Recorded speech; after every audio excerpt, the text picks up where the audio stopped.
we want to hit the theological messaging. Now, to sort of start off here, scholars have noticed before plenty of times that Exodus 25:8, so the prior chapter, is actually a key verse that frames the tabernacle instructions, and of course, its later construction when this is all actually put into action.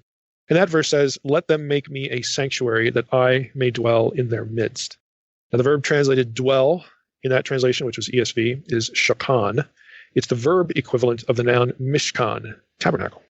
And so God wants a place to tabernacle with his people. And each Israelite had his or her own tent, and now God's going to get one.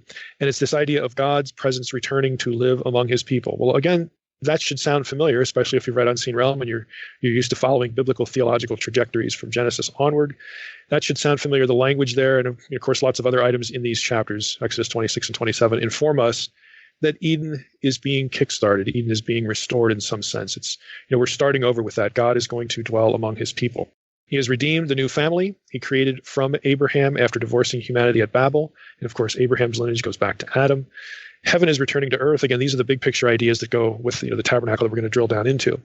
It even extends, though, to the decorations. The decorations of the tabernacle, the cosmic garden motifs we've already talked about to this point. Again, the cherubim, the menorah, all this sort of stuff make this, give it this Edenic flavor. Okay, God is going to be with his family, a holy nation, a kingdom of priests, and from them, he will proceed to propel the plan to reclaim the nations in the world, as was the case with the Edenic mission. This was the whole point. As with Eden, God will occupy sacred space. That's the purpose of the tabernacle, to mark off his space as being distinct from every other space, normal, mundane, profane. This is actually what the word profane means, ordinary space. And so he's going to share that space with the priesthood. When we get into the tabernacle chapters, he will, again, mark off turf. There'll be gradations of holiness. There's going to be a ritual system, which, if you go back and listen to the Leviticus series, you hear all about that. That's going to be installed to protect sacred space from defilement, and it's going to teach certain things about God, his otherness, his mercy, and above all, his desire to dwell among his human family. So in this episode, we're going to try to drill down on these two chapters, the instructions to sort of ferret out this kind of messaging. So I'm going to, I'm not going to read chapters 26 and 27. You can read them on your own, but it's basically just the set of instructions about do this, don't do that. Here's what you use to build. Here are the dimensions, that sort of thing. So it doesn't make for great, reading, make the loops this way, put them on the outer edge, not the inner edge, and all that sort of thing. But if you actually read through the chapters, you get references to colors, you get references to material. Of course, we've dealt with the furniture for the last couple episodes that we spent on Exodus, the Ark, again, the lampstand, the bread of the presence. We're going to hit some other pieces of furniture.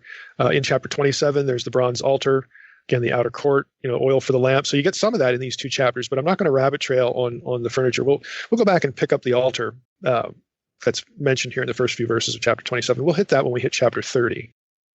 We'll come back to that because of stuff going on in chapter 30. So for today, it's just about the instructions and sort of the look and the composition of the tabernacle. So I want to break it down really into a few sort of lead points. Again, just sort of ways that you can look at the instructions for the construction of the tabernacle and think about them. So the first one, I'm just going to call zones of the tabernacle, because we mentioned this before, especially on the Leviticus series, but there are sort of zones of holiness within the tabernacle structure. There's an outer part, and you proceed inside to the Holy of Holies finally, and that's the most holy place. There are these zones where sacred space is thought of a bit differently than other parts of sacred space. So for lack of a better way to describe it, I'm just going to use the word zones. So zones of holiness, zones within the tabernacle. Now, there's an interesting article here that I'm going to put in the podcast article folder by Angel Manuel Rodriguez. It's entitled Sanctuary Theology in the Book of Exodus. This is published by, the journal is called Andrews University Seminary Studies. This is a Seventh-day Adventist journal. And as I've commented before, the Adventist tradition pays a lot of attention to sacrificial liturgy, tabernacle stuff. Again, basically that is important for some of their theological trajectories. We're not going to defend Adventism for what it is as far as its teachings, but just to put the flag up here, that tradition spends a lot of time on Leviticus and liturgy and ritual and stuff like that. So this is actually a good source for thinking about the tabernacle itself. And Rodriguez again has some really interesting things to say. Let me just sort of telegraph that by reading part of the early part of his article. He says various investigators have noticed a parallel between God's appearance on the mountain, Mount Sinai, and God's manifestation in the sanctuary subsequently. So that sentence says, hey, there's there seems to be a relationship between the way the events on Sinai, at or on Sinai, are talked about, and the tabernacle, which again is something that you probably would never occur to you to think about. But again, this is why I'm dipping into Rodriguez's work. So back to him, he says, with respect to the experience at Sinai, as soon as the people arrived there, the Lord commanded them to get ready for the meeting with him. The Israelites were to consecrate themselves and to wash their garments. That's Exodus 19:10. On the third day, Moses was to bring them out of the camp to meet God. The people prepared themselves for the appointment, and on the morning of the third day, Mount Sinai was, quote, wrapped in smoke because the Lord descended upon it in fire, in verses 16 through 18. Now, although Yahweh and his people were to meet, the people themselves actually were not to have access to the mountain. Okay, and he quotes another verse in Exodus, you shall set bounds for the people round about, saying, take heed that you do not go up into the mountain or touch the border of it. Sinai, therefore, became holy because of God's presence, and it was fenced in so as to avoid any violation of its sanctity by the Israelites. An altar was also built at the foot of the mountain, Exodus 24:4, to which only certain young men, selected by Moses from among the people, could go to offer sacrifices. Access to the mountain itself was limited to Moses, Aaron, Nadav, Avihu, and 70 elders of Israel, in Exodus 24, who could go up a certain distance on the mountain only after the covenant had been ratified, Exodus 24:6-9. There they would worship the Lord from afar off and participate in the covenant meal. While there they saw the God of Israel, again, Exodus 24, this is 9-12. Or perhaps more particularly, they saw the place where the Lord was standing, again, because his feet are mentioned.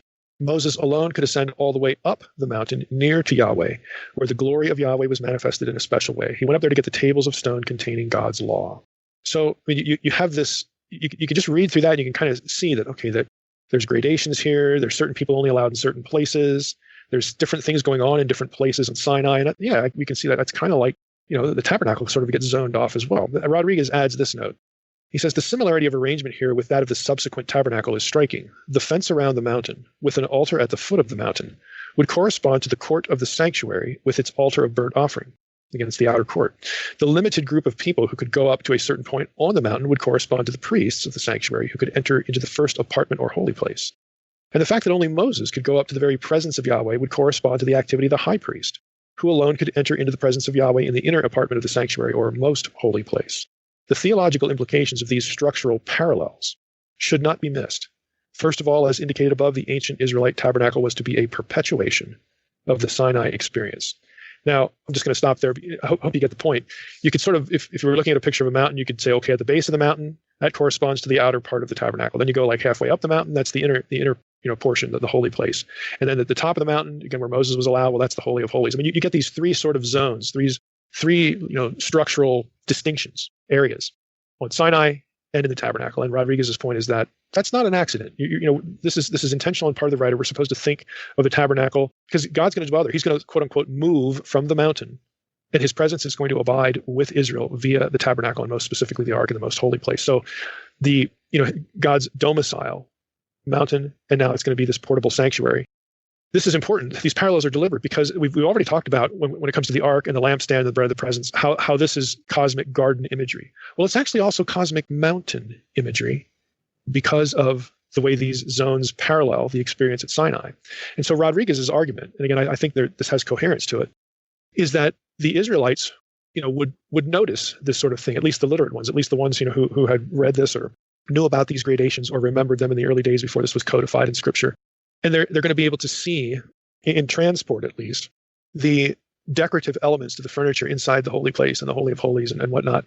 That this is going to be garden imagery. So they're going to be thinking God's mountain when they think about the tabernacle. And they're going to be thinking about God's garden, Eden, when they think about the tabernacle. Again, this is intentional because of the whole cosmic garden, cosmic mountain thing, the motif that begins in Eden, again, associated with the divine abode. This is ancient Near Eastern thinking. And if you've read Unseen Realm, this is all familiar to you. I'm not going to repeat Unseen Realm in the course of the podcast. As I've said many times, you need to go read the book to just get the full impact of these things. But you can sort of see how there's a conceptual continuity from Eden through Sinai, through the tabernacle, and ultimately through the temple. And when you get to the New Testament, lo and behold, there are really interesting things that happen in gardens or on mountains. And there's imagery, building imagery, especially temple imagery that gets applied to believers, who are inhabited by the glory of God, the same glory from the Old Testament and the Holy Spirit. I mean, all of these things are intentional. This is continuity of thought. And here we are in the book of Exodus with something as boring as the tabernacle instructions and how it's constructed, how it's going to be used. And there you go. It's embedded in the layout of the thing. So again, it's just one thing to notice about these chapters. Now, number two, we can look at this a different way. There are parallels between the tabernacle instructions and, believe it or not, Genesis 1. Really Genesis 1 and 2, to be fair here. Now, this is also, again, I'll upload this article to the protected folder. Angel Manuel Rodriguez, again, different article. Genesis 1 and the building of the Israelite sanctuary. This is from a book source, or I think it's a book source, Biblical Research Institute General Conference of Seventh-day Adventists in 2002. So he's a contributor to this volume, and it's about parallels between the Israelite sanctuary and Genesis 1. Again, you don't have to be an Adventist, and I'm not, to appreciate this work. I mean, it's actually very interesting. Rodriguez, in this particular essay, acknowledges that this paper is an attempt to utilize the work of other scholars who have also seen parallels between the Tabernacle and Genesis 1. So he's building on the work of others. For example, he draws attention to Frank Gorman's work, The Ideology of Ritual. Subtitle of that book is Space, Time, and Status in the Priestly Theology. And this is in the series Journal for the Study of the Old Testament Supplement Series, Volume 91, published in 1990 at Sheffield Academic Press. Now, Gorman, I have this book, and so I'm going to read some excerpts from this instead of Rodriguez's article, because Rodriguez alludes to this, but I think the meat of it is actually in Gorman's material. He writes this. In Exodus 25-31, Yahweh gives Moses instructions for constructing the tabernacle. 7 times the phrase, "and Yahweh said to Moses," occurs in these texts, and he gives the verse references. The recurrence of this phrase serves to emphasize the divine origin of the instructions for the tabernacle. Kearney, okay, so this particular author, Gorman, is referring to the work of another man named Kearney. Kearney has argued that the 7 speeches by Yahweh in Exodus 25-31 correspond to the 7 speeches of creation in Genesis 1:1 through Genesis 2, verse 4. The 7th speech, now listen to this. And this is literary analysis. Comparing, we got 7 speeches in Exodus 25-31, which is dealing with the tabernacle, and lo and behold, we've got 7 utterances by Yahweh in Genesis 1 and 2. So again, this is literary comparison. So back to Gorman here, he writes, again, quoting Kearney, he says, the 7th speech in both cases emphasize the holiness of the Sabbath. While not all of Kearney's arguments for correspondence are convincing, the attempt to relate cosmos, the creation, and cult, what happens in the tabernacle, is important. Cosmos provides the necessary context for correct enactment of ritual. Ritual only has meaning within a specific cosmos. Furthermore, these texts indicate that just as cosmos originated with Yahweh, he's the creator, so also the form of sacred space, of cult, originated with Yahweh. Again, the phrase, "and Yahweh said to Moses," plays an important structural role in these texts, excluding the introductory statement of Leviticus 1 and 2, and the concluding statement in Leviticus 7:37-38. The phrase also occurs 7 times in Leviticus, again, in the ritual text, in these speeches about the meaning of a particular sacrifice. So the first one's introductory, the second one is sort of summative. If you actually look about the instruction for the sacrifice, there are 7 of those. This series of 7 speeches giving instructions for proper activity in sacred space parallel the 7 speeches giving the instructions for constructing sacred space. That's the tabernacle, which in turn reflect the 7 acts of speech in construction of the cosmos, Genesis 1:1 through 2:4.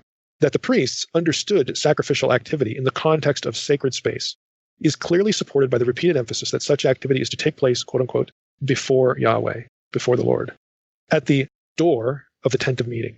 And these are all from Leviticus, or at the altar of the door of the tent of meeting. Sacred activity is clearly oriented, again in Leviticus, by its being enacted in relation to sacred space. Thus, the tabernacle structure joins together the 2 ideas of Yahweh's presence in the midst of Israel and Israel's presence before the Lord in the sacrificial cult.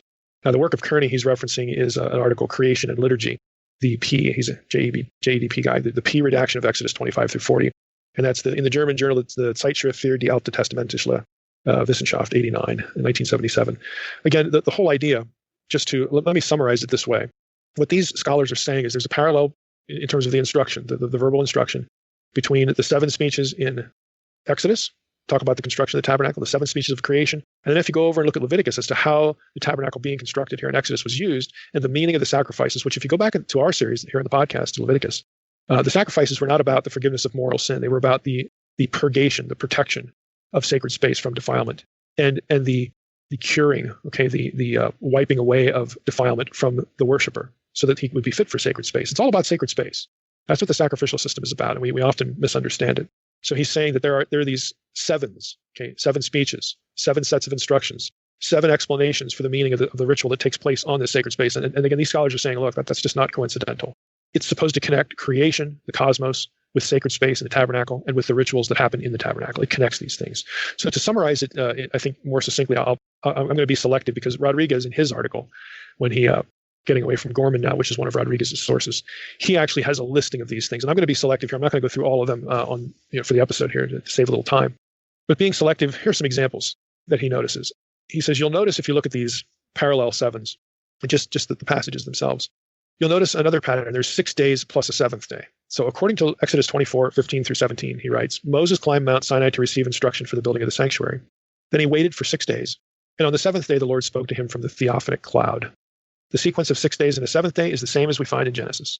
It is uncertain whether the seventh day in this case was a Sabbath, though, but the reference to 6 and 7 days suggests a connection between the two narratives. In both cases, the seventh day provided the time during which there's a special meeting between God and humans. Another example, 7 divine speeches, which we've commented on before, just generally. God gave Moses instructions concerning the building of the sanctuary through 7 speeches introduced by the phrase, the Lord said to Moses. The 7th speech brings the instructions for the building of the sanctuary to a close with a call to keep the Sabbath. That's Exodus 31:13 and 17. In the creation narrative in Genesis, God spoke during 7 days and rested on the 7th day. It seems that it is that pattern that is being followed in the building of the tabernacle. Another example, linguistic parallels. Rodriguez just gives it this label. He says there are some terminological parallels between Genesis 1 and 2 and the building of the sanctuary. For example, letter A.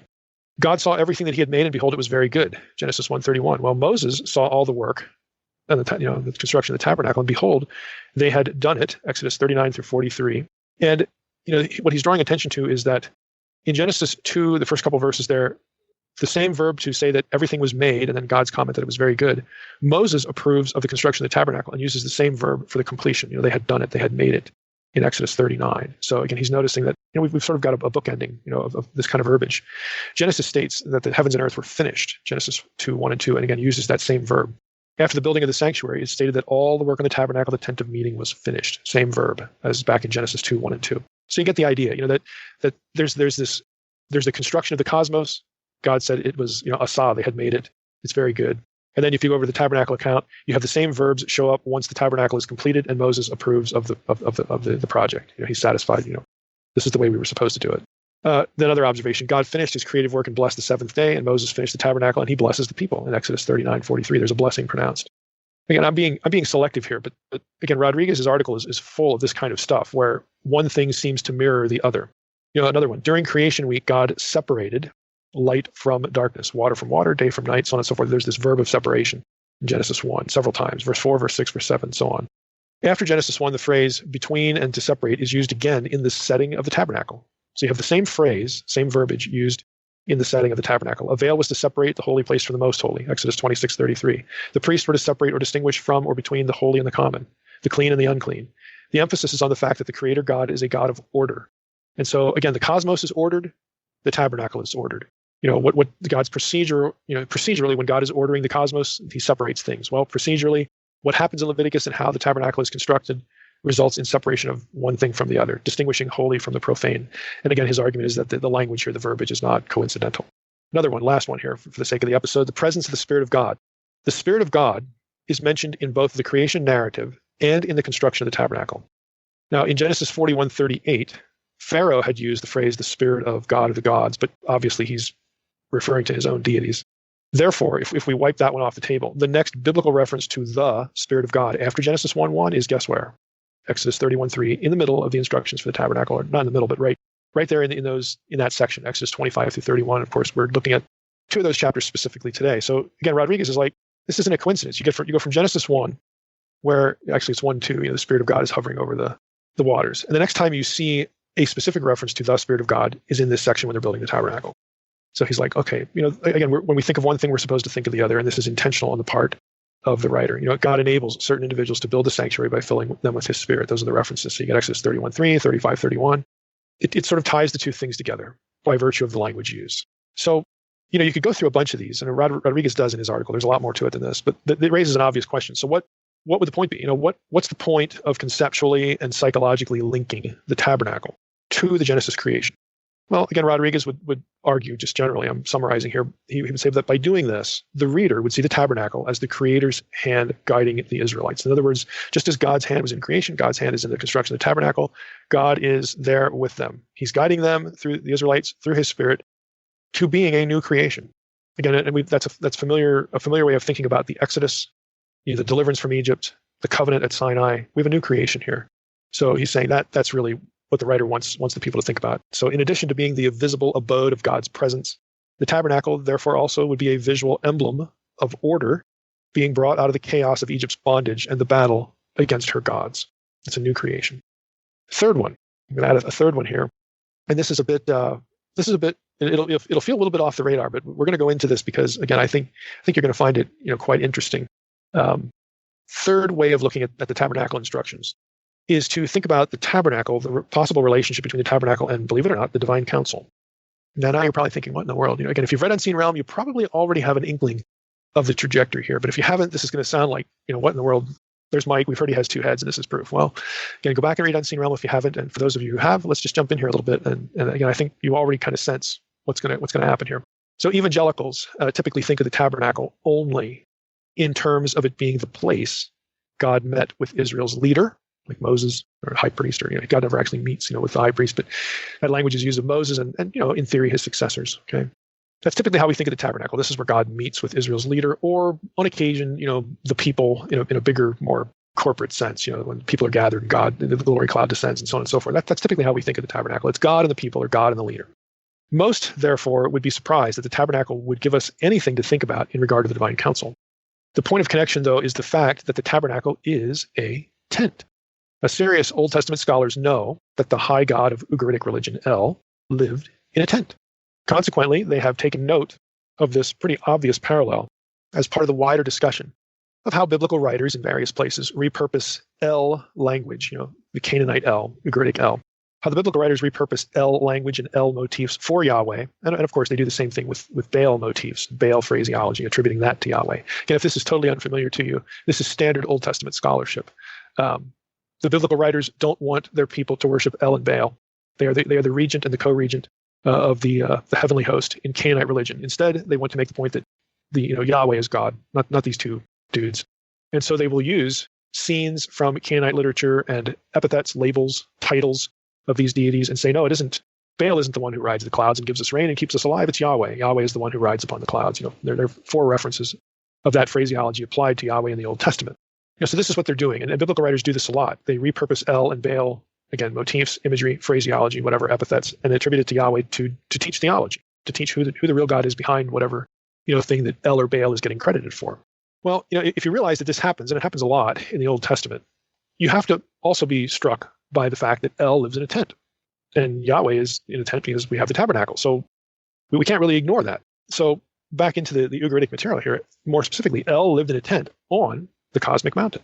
The tent on the mountain was located at the source of the cosmic waters. Hence, El's abode was a well-watered garden mountain and happened to be in a tent. Now, again, the well-watered garden mountain, that's Eden. It's very obvious from the description of Eden in Genesis 2. The fact that Eden is referred to as the mountain of God in Exodus or Ezekiel 28. Again, this is all familiar territory for Unseen Realm readers. But now we're adding the tent element. Now, I'm going to quote a few lines from the Ugaritic text here. This is from Nicholas Wyatt's translation in the book Religious Texts from Ugarit, specifically KTU 1.4, point Roman numeral 4, lines 20 through 26. It's part of a council scene. And it's dealing with Anat meeting with El, or going to see El. So it says this: Then indeed she, Anat, set her face towards El at the source of the 2 rivers, or the source of the rivers. At the midst of the springs of the 2 deeps, she rolled back the tent of El and came to the pavilion of the king, the father of the bright one, or the shining one. At the feet of El, she bowed and fell down. She paid him homage and honored him. So I'm quoting that again to give you the source material for the double deep, where El abides. He's in the source of the well-watered. It's a garden in the scene. It's on a mountain, and of course the reference to the tent there. So this is, again, the stock description of Canaanite religion's, high deity El. Now, as Richard Clifford points out in his article, now Clifford should be a name that's familiar to this audience. Again, if you've read Unseen Realm, and if you've looked at the footnotes, Richard Clifford is the guy who wrote, this is part of the Harvard Semitic monograph series, The Cosmic Mountain in the Old Testament. It has since been reprinted as a paperback, so it's affordable. But he's the guy who did his dissertation on the Cosmic Mountain at Harvard and got it published. Well, he has an article as well. This was published in Catholic Biblical Quarterly in 1971, and it's entitled The Tent of El and the Israelite Tent of Meeting. Again, so he's zeroing in on this one aspect of how God is portrayed in the Old Testament. According to what Clifford notes in his article, the assembly of El, his council, also lived in tents and tabernacles. And he quotes, KTU 1.15, Roman numeral 3, column 3, line 15, which says this: in the convocation of the assembly of Ditan or Ditanu, and it's a reference to these other members of the spiritual world. Their last one I shall treat as the firstborn. The gods blessed him and went away. The gods went away to their tents. The family of El went away to their dwellings. So again, it's a very clear reference to the sons of God in Canaanite Ugaritic religion. They live in tents, so on and so forth. So the thing to note here, Ugaritic is not only a Semitic language, it is the closest linguistic relative to Biblical Hebrew. And the terms here for tents and tabernacles, or tents and dwellings in the translation that Clifford offers us, are the same terms that lie that are found in the Hebrew Bible that are translated tents and tabernacles. There is, biblical Hebrew word for tent is ohel. That's aleph, hey, lamed, the noun. And then you've got the reference to the tabernacle, mishkan. It's M, and then the SH consonant, shin, kaf, nun. It's exactly the same in the Ugaritic text that I just read. Tents and tabernacles. The gods went away to their tents, the family of El to their tabernacles. So it's a very obvious parallel, but the point to see here is there's not just one. El's council, again, also is described this way. And Clifford, in his article, says, although there's no explicit proof for this, okay, there's no specific explicit lines in Ugaritic literature, he goes on to presume, and I think with some coherence here, that when El's council meets on his mountain, in his tent, that very obviously the sons of God are also in El's tent, because that's where they're meeting. Where else would they be? Again, he doesn't have a line from an Ugaritic text that actually spells out, how many deities are in the room, how many council members are in the room. But he's like, look, this is logical. If this is where El lives, this is where his council meetings are held, and the other gods show up for the council meeting. Well, they're all there. They're all there in El's tent, in El's abode, so on and so forth. Now, one of the phrases, and for those who have read, again, either my InterVarsity Press, the dictionary article on the Divine Council, or maybe something in Faith Life Study Bible, one of the sidebars there, one of the Ugaritic terms for divine council meetings is read this way. It was called the Pukru Mo'idi, or that sort of thing. It means, well, let me just take it apart. You've got two nouns there. You've got P and then a hard H. We call it H with a little curved thing underneath it, H with a smiley face, because Semitic has more than one H. You have to distinguish the sounds. And then the letter R. So P, H with smiley face, R, and then the word Mo'ed or Mo'idi. So M, Ryan, Dalet. You got two words there, phrase. The first of those words, the P, and again, the H with the smiley face, R, is drawn from Akkadian. It means assembly. The second, the Mem, the Ryan, and Dalet word means appointed gathering or appointed meeting. Together, the phrase means meeting of the divine assembly. Now, the second word is the one that has a direct biblical Hebrew equivalent. The first one does not, but if you've read Unseen Realm, when I talk about the Har Mored, Har is mountain, and then you have this Mem, Ryan, Dalet word. It's the Mount of Assembly. So that's what we're talking about here. In biblical Hebrew, it's the Har Mored, the Mount of Assembly, the mountain where the council meetings are held. And again, that matters in Isaiah 14 and a few other passages. And it's really what lurks behind the term Armageddon, Har Mageddon, the Har Mored, the Mount of Assembly. It's not the plains of Megiddo. It's a mountain. It's a cosmic mountain. It's the place where the divine council meets, which in Israelite theology at that point, or at the point of the temple and onward, is Zion.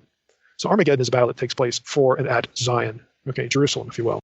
But again, you can go back and read Unseen Realm for that. What I'm talking about here is that you have this phrase that shows up in Ugaritic, and we have this Hebrew equivalent for the divine council, for the Mount of Assembly. Now, the implications of all this, again, ought to be obvious. We've got similar and in some cases identical terminology between these passages in the Hebrew Bible, specifically, the tents and the tabernacles in the Exodus section that we're talking about. We know it's sacred space. We know it's connected to the cosmic garden mountain, and we've got these overlap of ideas between the Hebrew Bible, Israelite, belief of the biblical writers, and Ugard. Okay, that's all well and good, but I want you to focus on a specific point here because we're talking about the tabernacle and the tent of meeting, the Ohel Mored, the tent of meeting. It's kind of interesting. Again, this is the way I'm going to say it. I can't prove it, but I think you can build a coherent argument for it, at least one that makes sense linguistically, and I've just sketched out here. The scholars have wondered, since the Ugaritic council met at El's abode, his cosmic garden mountain, and that his abode was a tent, they've wondered whether these phrases and their conceptual equivalent to the Ohel Moed, the tent of meeting, what that might mean. The idea would be that when the glory cloud descended to meet with Moses, and recall sometimes Moses entered the cloud, like Exodus 24:18, that somehow that was the gateway to an undefinable alternative reality. It was a gateway to the spiritual world that included the divine council. In other words, they're all in the cloud. They're all in the cloud.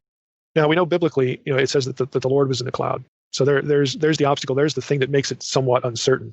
So it's really hard to know whether we can read into some of these tent of meetings, not all of them, but some of them, these tent of meeting accounts, whether God's actually there with his council. You say, well, that just sounds kind of flaky. Like there's nothing like that in the Bible. Well, actually there is. And that's why this is an item for discussion. It is hard to know for sure in the Ohel Moed, the tent of meeting passages, but there are passages that have the council with Yahweh on Sinai. There just are. You have Psalm 68:17. Again, let me just read that. So the point is that Yahweh is on Sinai with others, okay? The chariots of God are twice 10,000, thousands upon thousands. The Lord is among them. Sinai is now in the sanctuary. Isn't that an interesting phrase? Sinai is in the sanctuary. That's a quote from Psalm 68, which is about the mountain of God. It's actually about Hermon and Sinai, again, without rabbit trailing back into unseen realm again. But you've got God present, connected with Sinai, with his heavenly host. Deuteronomy 33, 1 through 4. Again, specifically, you get more of this in the Septuagint. But this is the passage that the Lord came from Sinai and dawned upon Seir among us. He shone forth from Mount Paran. He came, the Septuagint will have with the 10,000s of holy ones. The entourage is with him. The heavenly host is there somehow. Again, it's cosmic realm language. We shouldn't look at this and think, well, if I was there at Sinai, man, I should be able to see all those guys. Like you're counting, Elohim noses or something. No, this is the language of spiritual presence. Now, if you as a listener, if you're as a Christian believe that there really are spiritual forces around you right now, can you see them? No, that has nothing to do with the theology. We're talking about the theology of this right now, that the spiritual world by definition can't be seen unless providentially you're allowed to see it. Okay?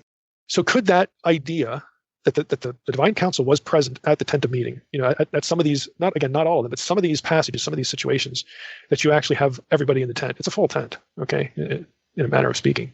Is that possible? Well, I would say given the fact that, just think about what we've been talking about. If we consider that the writer is deliberately trying to parallel Sinai with the tabernacle, there might be something to this.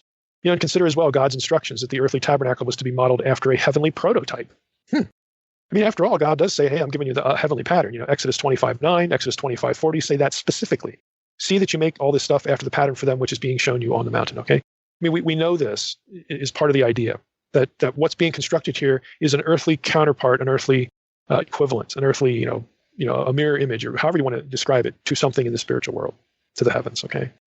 Considering that, there is something to think about. Now, it's hard to press the idea. It's hard to know exactly how far to take this or how to exactly think about it. The patterning, may simply speak of God giving directions as opposed to being handing Moses blueprints. And again, but you couldn't hand Moses blueprints for a spiritual reality, could you? Because it doesn't have physical form. So let's not get hung up on the physicality of the description about the template and the pattern and the blueprints. And we, human writers, and we have to use this language because we live in a spatial world. We're embodied. We have to have physical language like this. So we can't dismiss the idea that the spiritual world in all its fullness, i.e. the heavenly host, the council, is actually present in some of these passages, like at the tent of meeting. We can't dismiss that based upon the language of, well, God gave Moses a template and he's building something you can see. Yeah, of course he's building something you can see because he's a person. He's human. He's embodied. But that doesn't mean the thing on the other side, as it were, should be parsed and thought about the same way. As I've said many times, when it comes to the afterlife, when it comes to what the agents of the heavenly host do, when it comes to what does God's house look like, his throne room, the entourage, the structure, the hierarchy, the order, we are forced to use the language of embodiment for a place that has no latitude and longitude. It is not spatial by definition. That's just the way it is. We can't describe something that we cannot even conceive of with language we don't have. And so the biblical writers use the language of spatiality and physicalness, if that's even a word, physicality. So we can't use that in one side to press literalism, too far in one direction. And we also can't use the fact that we have to use that language in a way to deny spiritual connections as well. That would be an inconsistent hermeneutic. And we try to be consistent here. Again, we try to be fair with the data and we try to be consistent here. So I do think there is something to think about here, given the way that the tabernacle instructions are designed in some way to make you think of Eden, to make you think of the creation, the presence of God, all of these things, the spiritual realities behind God's presence. What's being built here is supposed to make you think those thoughts very evidently. And all I'm suggesting here is that one of those thoughts might be that the divine council is actually in some of these scenes, even though you can't, quote unquote, see them. And they aren't specifically and explicitly mentioned. Because the logic would be, again, where God is, his entourage is. Where he meets, they are. Where else would they be? In some other spiritual world? No, again, there's just something to think about here because of this sort of template understanding of one thing to the other. So I wanted to throw that in because, again, the obvious point of connection is the tent language, and that's very overt. So to think about the implications of that, again, I think are well worth doing. And I think it's a good way to, make the assertion, make the claim. And I think, again, there's obviously merit to it. We just spent, a whole episode on it, that even something as transparently or seemingly boring as, hey, build the tabernacle, do it this way, here's what it's supposed to look like, and again, how the tabernacle's used, what it looks like when it's built, the different parts of it. The furniture is easier to get excited about because of the Ark of the Covenant and all that. Yeah, I get that. But just the tabernacle as a concept and as an item itself actually messages theology. It really does.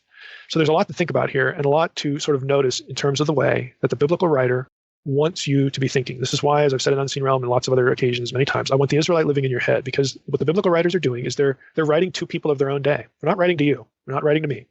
They're writing to people of their own day, and they can make certain assumptions that when my readers read this, they're going to think about this other thing over here. And I want them to think about those two things in tandem because they are related. There are things that one teaches about the other and vice versa. They are supposed to be mentally, intellectually, theologically connected. That's why I'm doing it this way. And again, all of this, again, under providence, the inspiration of Scripture, again, all of these things have a purpose. Even passages as ostensibly boring as this one, they have a purpose. They have a reason for being. And for me, I think it's kind of interesting. So this time, though, I want to sort of dip into something that is historical in orientation, but also a controversy. I alluded to this a bit in Unseen Realm in the chapter about the tabernacle and the temple and sacred space and whatnot. Today, to refresh people's memories of that, we're going to get into the whole question of, was the tabernacle, again, the tent structure, moved inside the temple once the latter was built? So this is sort of like what happened to the tabernacle, kind of episode. And this is actually, controversial. And I mentioned in Unseen Realm that a particular scholar, Richard Elliott Friedman, has articulated this idea in several publications. And it creates sort of a neat imagery where the big cherubim can be the throne of the Lord, and then the Lord's feet, as it were, metaphorically would rest on the ark, if this was the case, if it's moved inside and whatnot. So Friedman is the scholar who put this forward really back in 1980. So this has been around for a while. And he published a book later. This is part of it.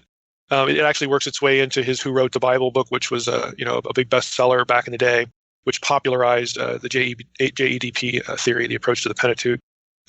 It's popped up in other Anchor Bible Dictionary, which was published in 1992. He has the entry on Tabernacle. So this has been out in a number of sources for a while. And, many scholars consider it possible, but haven't really glommed onto the idea, largely because, this is going to sound weird, one of the major objections that scholars have to it is that if it's real, if it's true, then the tabernacle would have to be historical.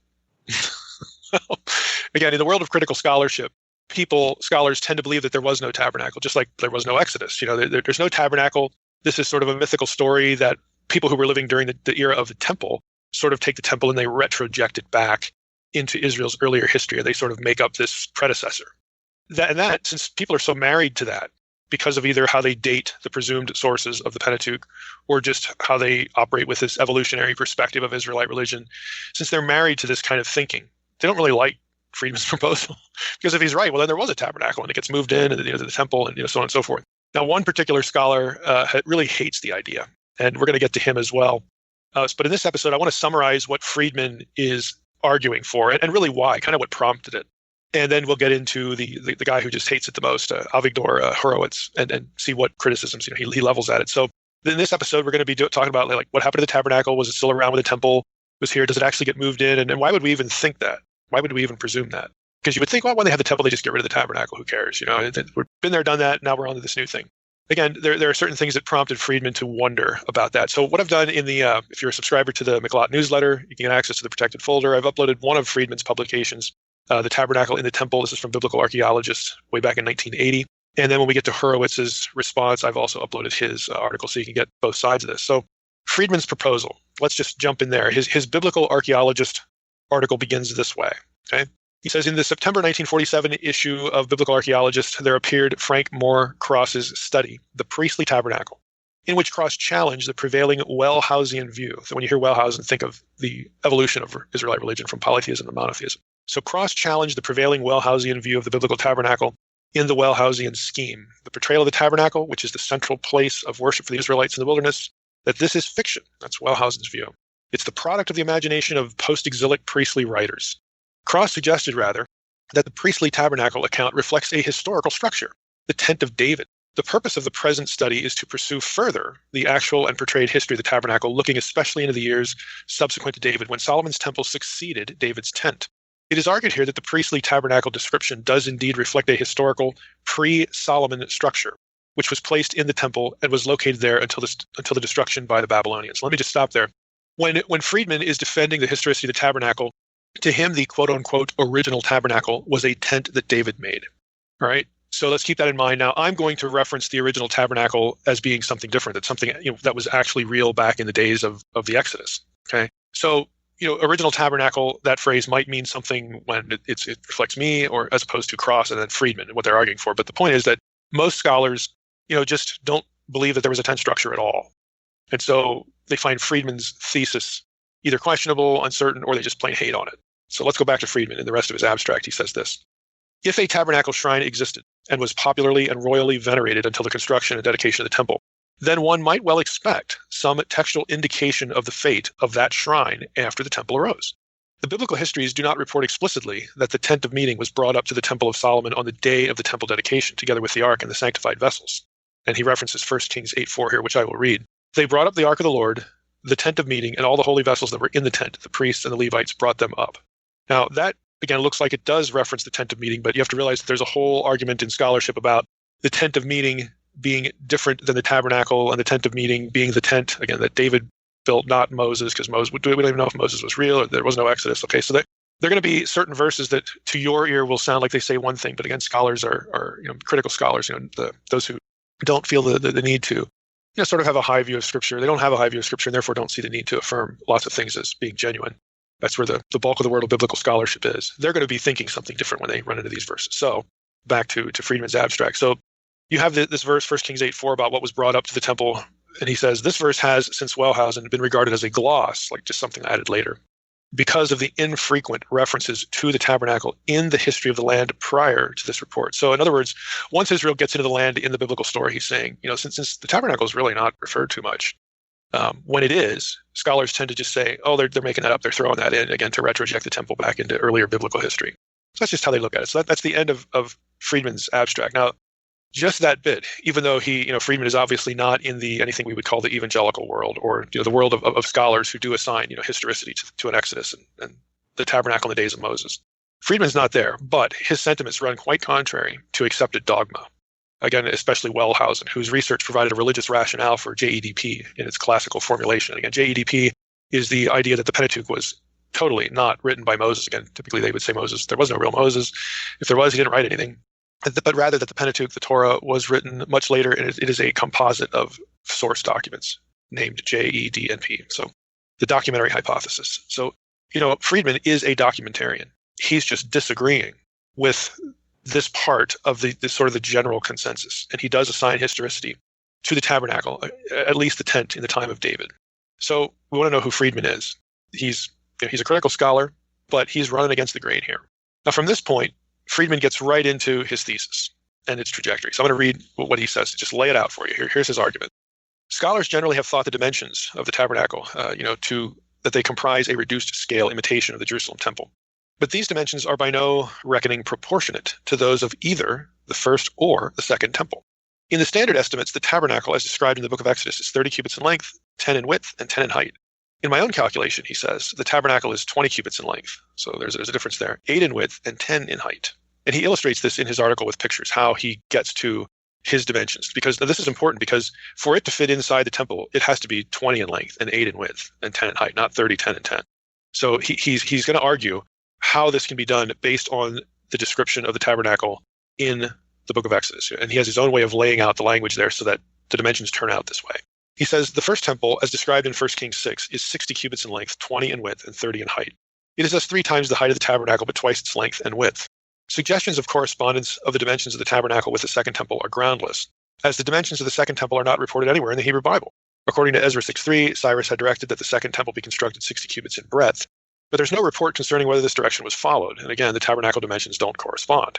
The measurements of the tabernacle correspond rather to those of the space inside the Holy of Holies in the first temple, beneath the wings of the cherubim. According to the description of the temple construction, 1 Kings 6, 2 Chronicles 3, the Holy of Holies, or the Devir, is 20 cubits in length, 20 cubits in width, and within are the 2 cherubim, each 10 cubits high. Their wings are spread, and the wing spread of each is 10 cubits, so that the tips of the wings of each touch the walls of the room on each side and touch each other in the center of the room. I actually have a little picture of how he describes this in Unseen Realm.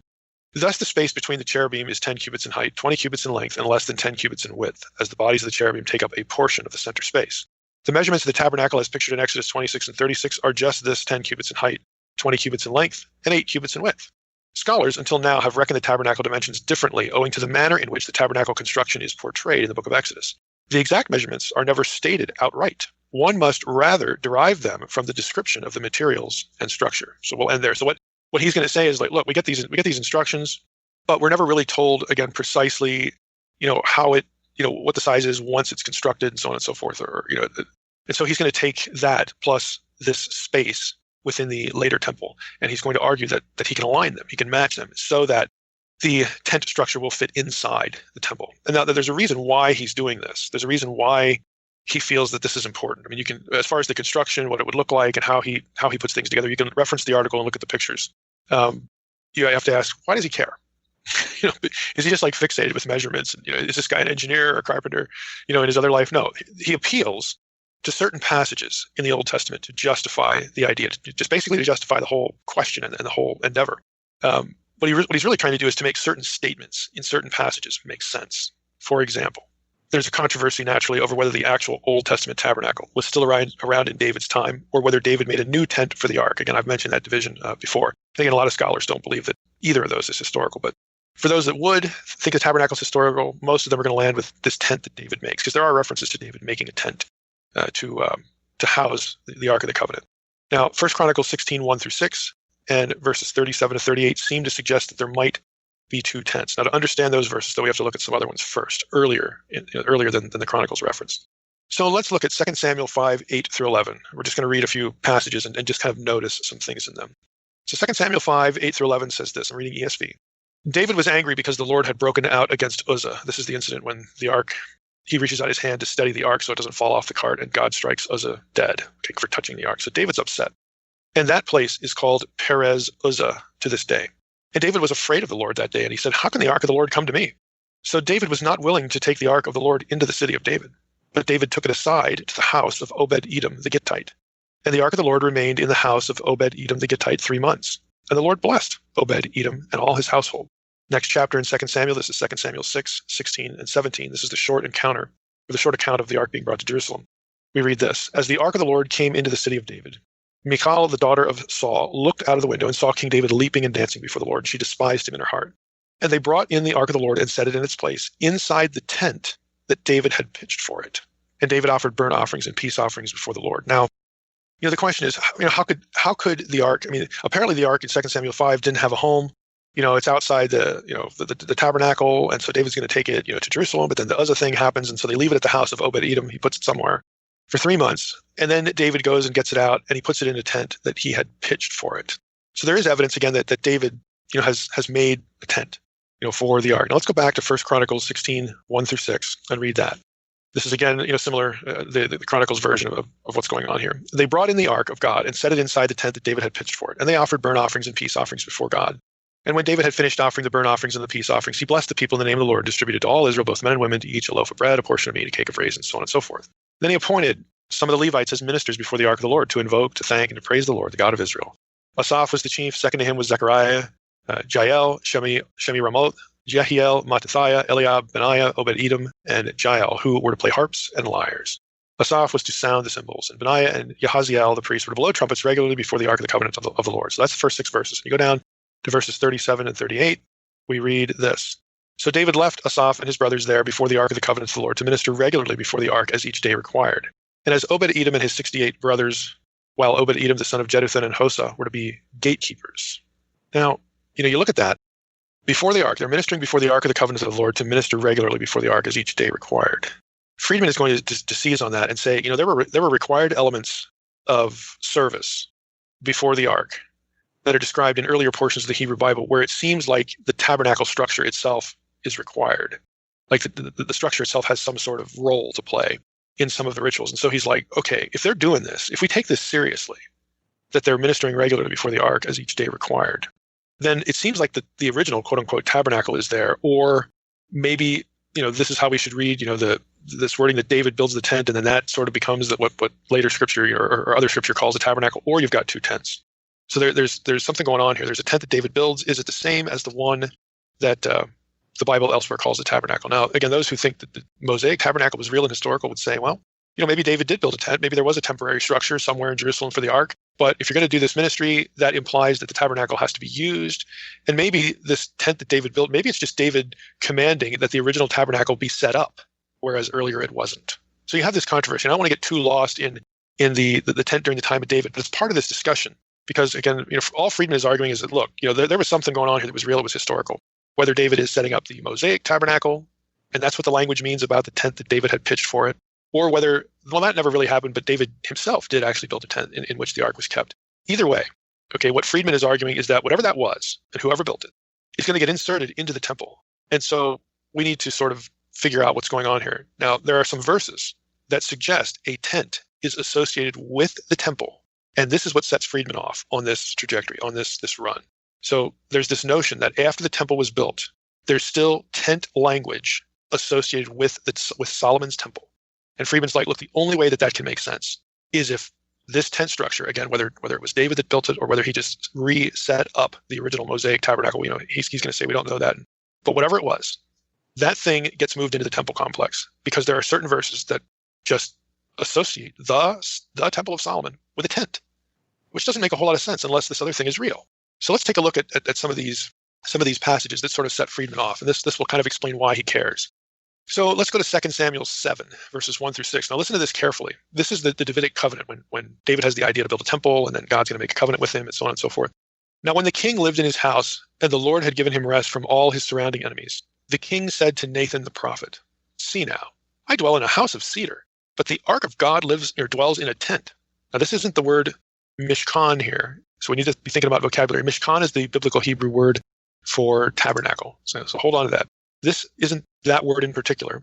It's a different word, but let me just look it up here and I'll get it to you. The Ark of God dwells in a tent. The wording here, again, is not mishkan. It's actually sort of a verb for tent dwelling, or you have a verb here, yashav, again, to sit or to dwell, and then you have within, and then you have a word for a tent structure that isn't mishkan. So you've got an idiomatic phrase here. The Ark of God dwells in a tent, and this bothers David. Like, why should I have this nice house? And look at where the ark is. So Nathan said to the king, "Do all that is in your heart, for the Lord is with you." But that same night, the word of the Lord came to Nathan. "Go and tell my servant David, thus says the Lord, would you build me a house to dwell in?" Now catch this next verse. "I have not lived in a house since the day I brought up the people of Israel from Egypt to this day, but I have been moving about in a tent." Now this word here is ohel. That's the Hebrew word for tent. It's not mishkan, which is the term used for the structure of the tabernacle. God says, "I've been moving about in a tent for my dwelling." Now, how do we take that? It raises a number of questions, because in Exodus 26, verse 7, "You shall also make curtains of goat's hair for a tent over the tabernacle. 11 curtains you shall make." We do get the word ohel for the curtain that was draped over the mishkan, over the tabernacle structure. So we have to realize that the tent itself is not the tabernacle. I mean, that might sound a little odd, but it's not. Because when we say the word tabernacle, we visualize a tent structure. But there are actually different terms here. The structure, the frame of what is the tabernacle, that's what's called mishkan, and it's draped over with a tent, the ohel. So there's actually two parts that make up the whole. And so that's important. It makes it coherent that you could have, when the word ohel is used, you could actually have a reference to the tabernacle structure, because the ohel is the word used for the cloth that draped over the mishkan in the time of Moses, okay, in the books of Moses, in the book of Exodus. So it's the tent component of the overall structure. So when God says, "I have not lived in a house since the day I brought up the people of Israel from Egypt to this day," in other words, I've never had a house, but I have been moving about in a tent. Even though the word is ohel, this can still reference the tabernacle, because the ohel is the cloth draped over the structure known as the tabernacle. So this verse could be understood to say, you know what, Nathan, I've come to you in a dream. I heard the other day that David has a desire to build me a house, and I'm still living in the tabernacle here, and it's been fine. That would, again, if you look at the verse that way, that implies that the tabernacle is still standing. It's still used. It's still around. And this is 2 Samuel, and this is the time of David. And so you could take this passage, that line, what God says to Nathan in the dream, and say, well, if that's the case, then maybe the tent that David pitches for the ark is actually the real tabernacle that he has just, maybe it was disassembled, or it was somewhere else and then it has to be taken apart, and then David, erects it again for the ark, so that it's nearby. It could be the same thing, and not just some other tent that David makes, like implying that the tabernacle is, so to speak, history. Like they don't use it anymore, or it got destroyed, or it just wore out, or whatever. And then David said, well, we need a tent to cover the thing, so let's do that. It could actually be, again, the Mosaic structure. So with that, we'll keep that in mind. Again, this is the time of David now, where we have a very possible reference to the tabernacle. So another passage that kind of leads us to wonder or presume that the original tabernacle is still around is 1 Chronicles 7:5. "Go and tell my servant David," and this is the Chronicles version of the 2 Samuel 7 passage. "Go and tell my servant David, thus says the Lord, It is not you who will build me a house to dwell in, for I have not lived in a house since the day I brought up Israel to this day. But I have gone from, and here this is going to sound odd, I have gone from tent to tent, and from dwelling to dwelling. And the word dwelling there is mishkan, tabernacle, and the tent to tent is ohel. Now we actually have a textual difficulty here, because if you look at that in English, it seems like, well, the original tent of Moses, that probably wore out and they had to make another one. I've gone from tent to tent, upgrade, remodel, whatever it is, and from tabernacle to tabernacle. Again, that's technically, let me just approach it this way. The Septuagint does not have that. So there's a textual issue here. The Septuagint actually says, I have gone from being in the tent and in the tabernacle. Okay. In other words, God says, I haven't lived in a house since I brought Israel up, but I have gone about, I've been around, gone about in the tent and in the tabernacle. So if you take it that way, you don't have upgrades. You don't have the original tabernacle wearing out. You don't have any of that. So which text is the right one? And again, scholars disagree, with this. Like how do we take this? And of course, Friedman's like, look, I'm going to go with the Septuagint. Whatever this is, again, whether it's just a sort of a retrojection in David's day or something, some reference to something older, it proves the passage is consistent with 2 Samuel 7 that there is a tent structure still around or being used for the ark. And that's important to Friedman because now we're going to go to passages that, again, associate the temple itself with some kind of tent, which is really, again, odd to our ear. 1 Chronicles 9, 17 through 19. Now, this whole passage is a list of people returning from exile. So this is like way removed from David. People returning from exile. But the issue in the passage for us is how the lost past temple, now the temple's been destroyed, okay? The lost past temple gets referred to. So situate yourself mentally. This is after the exile. Temple has been destroyed by Nebuchadnezzar. People are coming back. And then we get this list of people. And it turns out in this list, there's actual temple personnel, that families, again, historically, whose families had been servants, in the temple. We read this. The gatekeepers were Shallum, Akub, Talmon, Ahiman, and their kinsmen. Shallum was the chief. Until then, they were in the king's gate on the east side as the gatekeepers of the camps of the Levites. Shallum, the son of Korah, son of Eviasaph, son of Korah, and his kinsmen of his father's house, the Korahites, were in charge of the work of the service. Keepers, catch this. These were temple servants, and here's how they're described. This family had been keepers of the thresholds of the tent. Like what's that? And then you go down to verse 21. Zechariah, the son of Meshelemiah, was gatekeeper, quote, at the entrance of the tent of meeting. Now, this is post-exilic, and this is a list of families who had been temple servants, but they're described as keepers of the thresholds of the tent and working at the entrance of the tent of meeting. Like, what's going on with that? It's the temple, right? Why are we making it sound like a tent? Another one, 2 Chronicles 29, 3 through 7. In the first year of his reign, in the first month, he opened the doors of the house of the Lord. This is a reference to the time of Hezekiah, which again is after Solomon. He opened the doors of the house of the Lord and repaired them. He brought in the priests and the Levites and assembled them in the square on the east and said to them, hear me, Levites. Now consecrate yourselves and consecrate the house of the Lord, the God of your fathers, and carry out the filth from the holy place. Okay, so he opens the doors of the house of the Lord. Sounds very temple-ish, okay? And he says, now consecrate yourselves and consecrate the house of the Lord. Let's clean it up. Carry out the filth from the holy place. For our fathers have been unfaithful and have done what was evil in the sight of the Lord. They have forsaken him and have turned, catch this, they have turned away their faces from the Mishkan, the habitation, the ESV says. See, it's interesting that the ESV translator won't use the English word tabernacle here, because the tabernacle is not supposed to be around anymore. This is the temple. But the same word used of tabernacle over and over and over and over again in the Torah is right there. They have turned their faces from the Mishkan of the Lord and turned their backs. They also shut the doors of the vestibule and put out the lamps and have not burned incense or offered burnt offerings in the holy place to the God of Israel. You can see when you read that, it sounds like there is a tent inside the temple. So passages like this are what Friedman's noticing, like, what is that? Why do we get this language? Friedman also goes to several psalms that appear to reference the temple and tabernacle together. So this one I'm going to read from the, let's see, I could probably just use the ESV for this. Oh Lord, I love the habitation of your house. Okay, I love the habitation of your house. This is Psalm 26:8.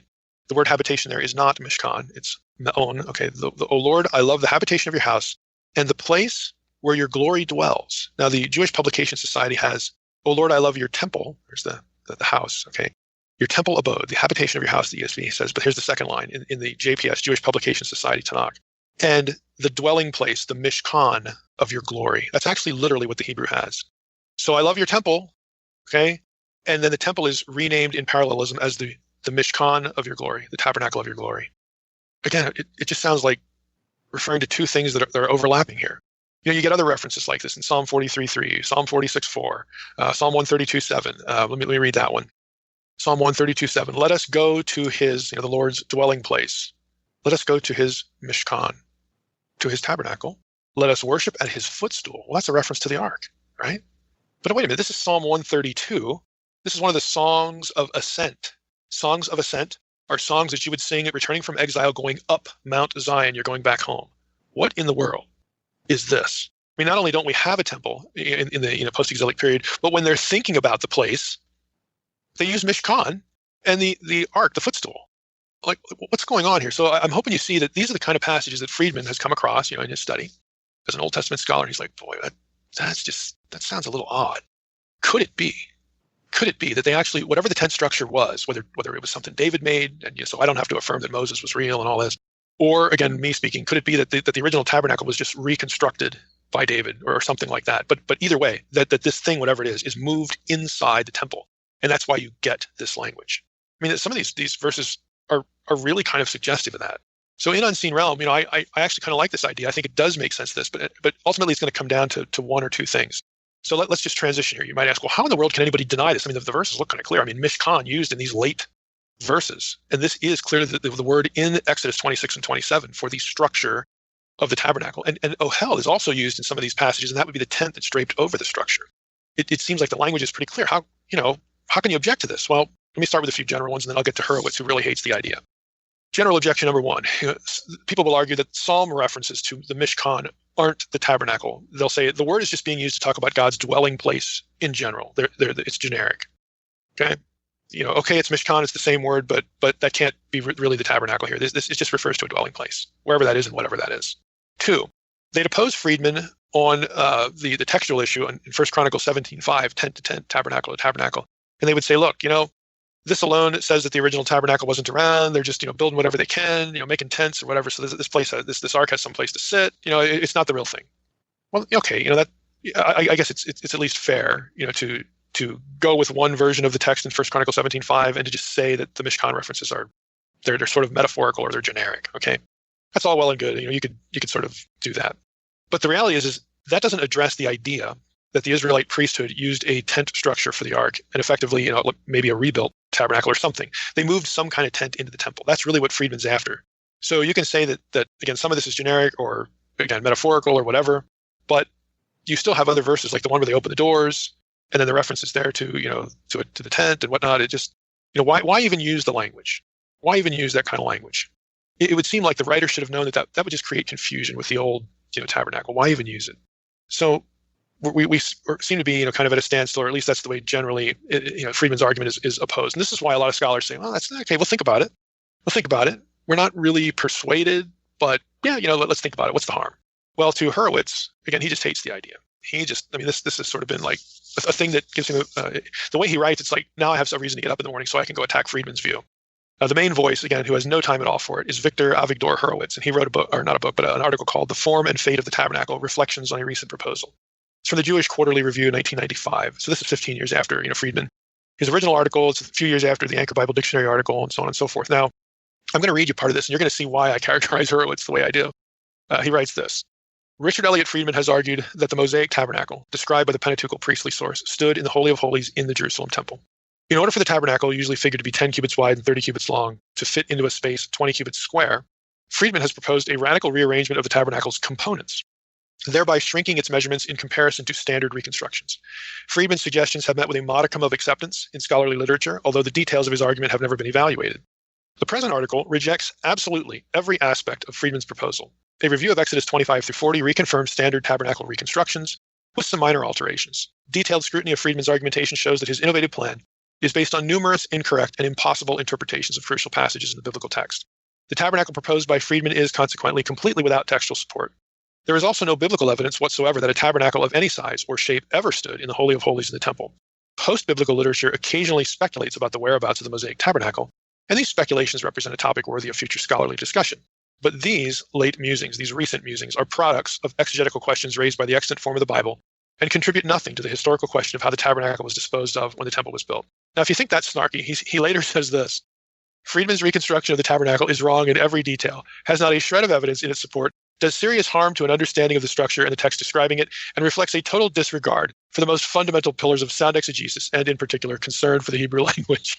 I mean, that is brutal. Okay, and it's really unusually brutal. It's the kind of language that I have only seen in peer-reviewed literature, in reviews of like pseudo-archaeology books.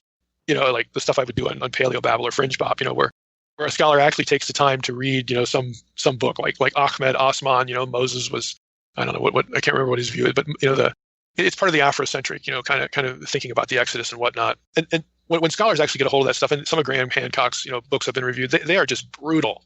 But I've never seen anybody be that brutal to someone who, I mean, Friedman has a degree from Harvard and he's well known and well published. This is really unusually brutal. So Hurwitz is really this is pushing his buttons. He just hates it. So I'm going to at least summarize the criticism so you kind of know what he's so exercised about. First, he doesn't like the way Friedman understands the construction description of the tabernacle. Like he doesn't like the way Friedman interprets the construction language. And, it does run contrary to the consensus, but again, Hurwitz just sort of flips out over it. And second, he feels there's no textual evidence to support the idea of a tent inside the temple structure. He's going to take all of these passages, and I only read you a handful that sort of generate the question for Friedman. He's going to take all of them as metaphorical, just out of the gate. Now, another paragraph from Hurwitz, though, gives us a better feel, I think, for what's going on inside Hurwitz's head here. He writes, Friedman's revisions are not merely a barren academic exercise. There he goes again. All right, Friedman's revisions are not merely a barren academic exercise in what he jokingly calls cubit counting. Rather, they have weighty consequences in the realm of cultic history and source criticism. The reduction in size of the tabernacle enabled Friedman to make an even more surprising suggestion, namely that the tabernacle stood in the Holy of Holies of the first temple, under the extended wings of the cherubim, a space only 20 cubits deep and less than 10 cubits wide. This suggestion permitted him to propose an even further reaching hypothesis. In his opinion, certain biblical references to the temple, as if it were a tent or tabernacle, are not to be taken as metaphorical language. Dun, dun, dun, dun. Like how dare Friedman suggest that the Mishkan, again, even if it's something David built, was actually real. But instead, Hurwitz says, they actually refer to the real historical tabernacle. This is what Friedman's saying. Can you believe it? I mean, like this hysterical crescendo. He's actually saying that these references refer to the real historical tabernacle, which stood in the Holy of Holies from the days of Solomon until Jerusalem's destruction by the Babylonians. Only in this way, according to Friedman, would it be possible to carry out the priestly demand that sacrifice be performed at the entry of the tabernacle. There's that reference there to serving before the tent as each day required. So Hurwitz again, since the priestly source refers to and predicates its cultic regulations on a structure which existed in the time of the first temple but no longer exists in the post-exilic age, this is what he's really mad at, P must accordingly be pre-exilic. Well, so you have to realize J-E-D-P. P is last. That is the classic formulation of the documentary hypothesis. P must be exilic or post-exilic. How dare Friedman move the date of P to before the exile? How dare he do that? And we're forced to do that if he's right here. So this is what flips him out. And this might seem really, really arcane, and it kind of is. But this seems to suggest, again, what again really is pushing his buttons. It may sound trivial, but you have to realize that certain beliefs about the evolutionary progression of Israelite religion are tied to the presumed lateness of P. There's a reason why it's J, E, D, and P. Okay, there's stuff in P, the alleged P source, that surely must be later. Well, why must it be later, Mr. Scholar? Well, it has to be later because of what's going on theologically in P. Because that's the kind of stuff that only like an enlightened, religious person would say or think. We can't have this early in Israel's history because Israel's religion evolved from primitive polytheism, to this crescendo moment of monotheism, and so P starts to sound, like it fits there, and it has these lofty religious ideas that surely the primitives wouldn't have come up with, and so P must be late. It must be last in the sources. And now again, Friedman is a documentarian, but he's not married to the Wellhausen trajectory of the evolution of Israelite religion. And so he has committed the cardinal sin among source critics by moving P before the exile. That messes the whole picture up. This is why, incidentally, I did a paper at Regional SBL once on anthropomorphic language in P. I've actually, put this out on Amazon as a Kindle file. They don't want to hear that. They just don't want to hear that. There is anthropomorphic language in P, and so, anthropomorphism, making deities, like putting them as human figures. That's what primitives do, It's just like, that's how primitive people think about their gods, like as animals and as, partly humans or humans. And later on, we become more enlightened and we become, this is me talking now, but we become like deists. Like we have these loftier concepts of God and his transcendence and his distance and his wonder and his blah, blah, blah, blah, blah. Like you put God on the earth, standing next, to Abraham or somebody. Well, that's the kind of thing that, animists and polytheists, would do because they interact with their gods. But the more enlightened of us, no, the gods are, God is distant and superior and transcendent. Again, these ideas aren't compatible. Like this has to be an evolutionary, arc in religious thinking. Honestly, this is really imposing modern Enlightenment conceptions on the Hebrew Bible. That's what Wellhausenism is. It really is. Defining like Elohim, plurality of Elohim, that must be polytheism. References to a divine council must be polytheism. Yeah, you only think that way because you're modern. Okay, even the term polytheism and monotheism are modern terms. And so you're retrojecting your own thought processes, your own worldview, your own way of thinking about things onto the Hebrew Bible, and then you're tearing it apart in sources and then putting it together according to an evolution of religion. That's what the JEDP theory in its classical form actually does. And you all know me in this audience, I'm not a traditional Mosaic authorship guy. I'm what used to be called a supplementarian. I mean, Friedman is committed to a documentary view of source criticism, but again, he's not buying the Wellhausen thing at this point, at least. And Hurwitz wants to beat him over the head with it. He's daring to tamper, with this wonderful trajectory, this evolutionary trajectory. So this is really what's driving the bus for him. Let's see. I'm going to find one other quote here. So again, you can see what's driving the bus here. Hurwitz actually says this in one paragraph. It seems clear that Friedman's desire to prove the relative antiquity of P led him to defend the historicity and continued existence of the tabernacle.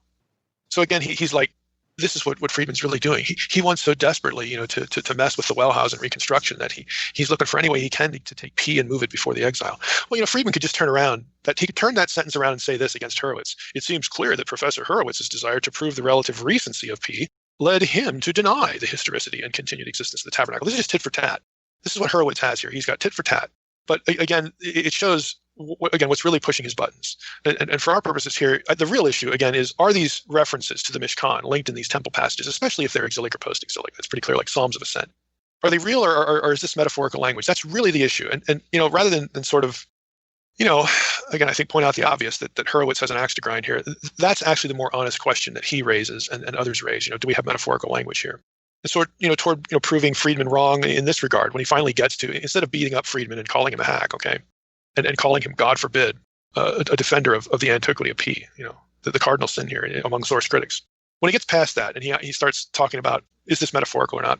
Hurwitz, objects again to, the way Friedman handles the text. He doesn't like, again, some of the text critical decisions he makes. He doesn't like some of the way the way he translates certain words. Again, Friedman's translations are all within the semantic domain of a given word, but they're not the translations that Hurwitz prefers, because naturally Friedman's arguing his case.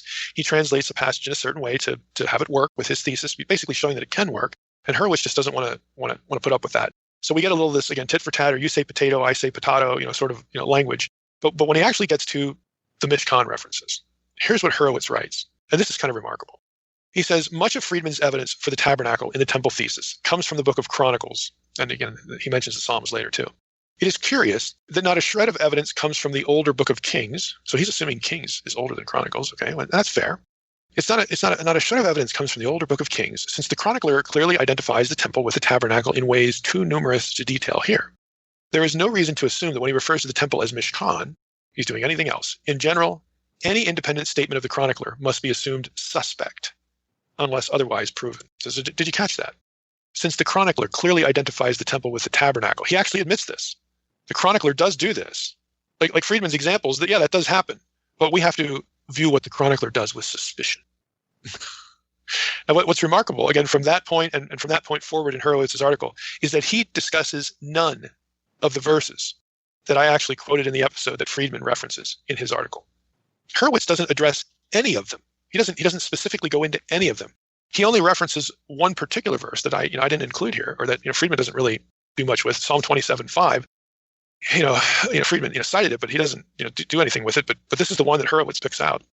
He will conceal me, for he will conceal me in his pavilion. The word there is sukkah, like the Sukkot, the Feast of Booths. Okay, so it's a little structure. He will conceal me in his sukkah in a day of trouble. He will hide me in the covert of his tent.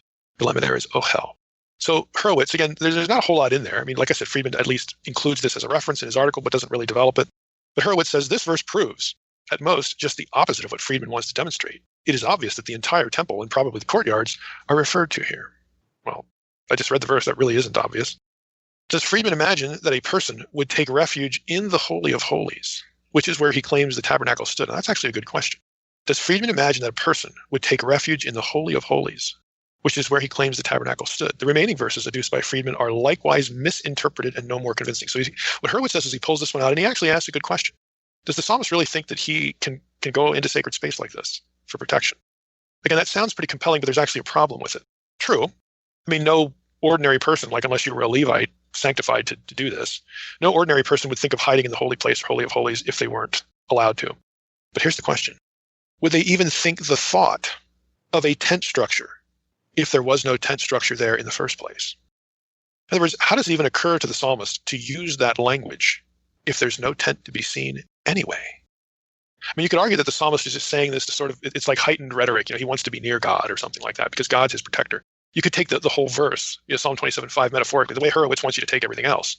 But the real question is, why would you get the wording if there was no tent there anyway? So it seems like you could actually use Psalm 27:5 to argue Friedman's point. They wouldn't think of that unless that's what they're looking at. That's what they know is in there or they see. So where does this leave us? Well, for my part, as we wrap up here, I need, a better refutation of the passages that basically generate the whole discussion. And the references that seem to refer to the temple as a tent or being accompanied by a tent or something like that, they seem like that's what they say.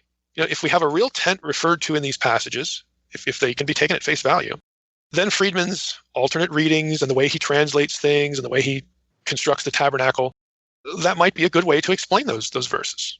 Friedman might be on the right path, because Friedman does take them seriously. It's like, well, to account for that, we got to take another look at Exodus 26 and 27 and see how the thing was constructed. Can it be constructed in such a way that it would fit in there to make sense of this? I mean, if these, again, later references that sort of mesh temple and tent, if they can be taken at face value, then what Friedman's trying to do is worth trying to do. Again, that's just where I'm at. So before I abandon Friedman's proposal, this is why I included it in Unseen Realm. Before I abandon it, I'd like to have more certainty that there really is no tent in view at all. And I don't think Hurwitz supplies that. Yes, he brings up some things that, sure, you could read it, in a way different than Friedman does, and then that undermines Friedman's thesis. Sure, yeah, absolutely. You can do that. But the question is, must you? The question is, can Friedman's thesis work? And again, the real question, the bigger question is, do we need it or something like it to account for these references in later material when we have a temple for sure, or we did, and you still get this tent language? Should we take those at face value? If we're going to do that, then we need something like what Friedman is talking about. Either what he's saying, take it as workable, or something that works better. And I just don't think Hurwitz, for me anyway, has met that bar. All right, Exodus 28 and 29 today. I'm not going to read through the chapters because that would be just really kind of dull. And in the course of doing what we're going to do today, you're going to hear lots, I would say, venture to say even most of the details of the chapters anyway as we go through. But what I want to do is sort of approach the issue of chapter 28 is the garments that the priests were supposed to wear. And then chapter 29 is the ceremony that sanctifies them. So I want to just sort of topically approach both of these chapters in terms of, okay, what can we get out of this? Like what's the biblical theological messaging here? And if you're new to the podcast, this is kind of what we do, not just with chapters like this, but just generally, because you can have just a narrative story. You can have stuff like this, like descriptions of, priest clothing. The last time we were in Exodus, it was like descriptions of the tabernacle and the furniture. And it's easy to just read through that stuff and say, man, I'm glad I'm through that because that's just kind of dull. But what we miss, again, because we're not, living back then, we're not part of that worldview, that environment, that culture, is we miss the theological messaging of what's actually in the content. And so for the podcast, this is what I try to focus on. I'm not going to, drill down into specific phrases, for the most part. We're just going to take a look at the stuff and kind of read it like someone, living back then would, sort of applying an ancient eye to it and what they would have, what impressions, again, theologically, religiously, would they have gotten from this description over the course of these two chapters. So with that in mind, I'm going to reference, at least in the first part of this episode, an article by Christoph Nihan and Julia Ryder. It's titled Aaron's Vestments in Exodus 28 and Priestly Leadership. And this is from a book called Debating Authority, Concepts of Leadership in the Pentateuch and the Former Prophets. So it's a biblical scholarship book. It's not like a John Maxwell leadership book, so don't be misled by the title. This is a scholarly work on the ancient content of the Hebrew Bible and its wider environment.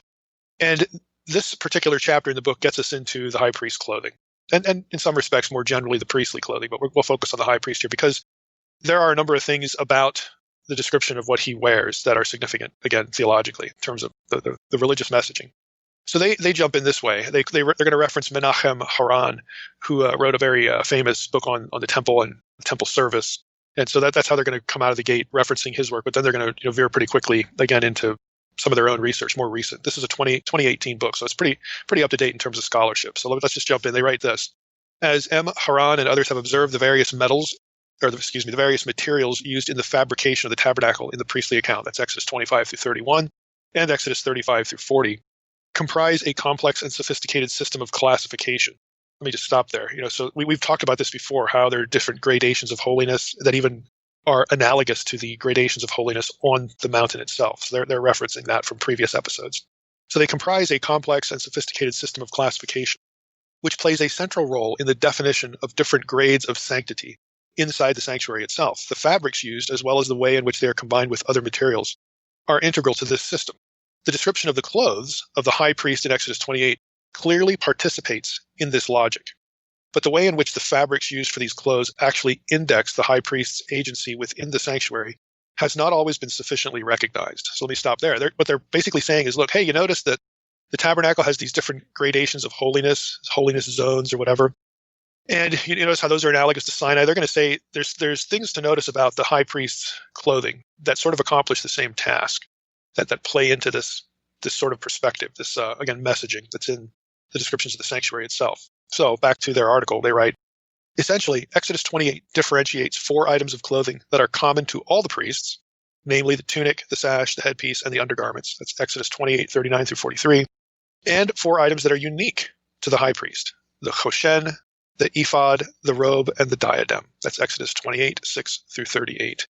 Now, I want to focus on the unique ones. So we're gonna take a look for the most part the rest of the way on the high priest, or at the high priest. So their article continues when they get to that section this way. So the choshen, or the breast piece, is how we would see it translated in the English Bible, is described as a folded cloth forming a square pouch, measuring 1 by 1 span and ornamented with 12 precious stones or semi-precious stones, inside which the Urim and the Thummim were placed. Again, at Exodus 28, 15 through 30.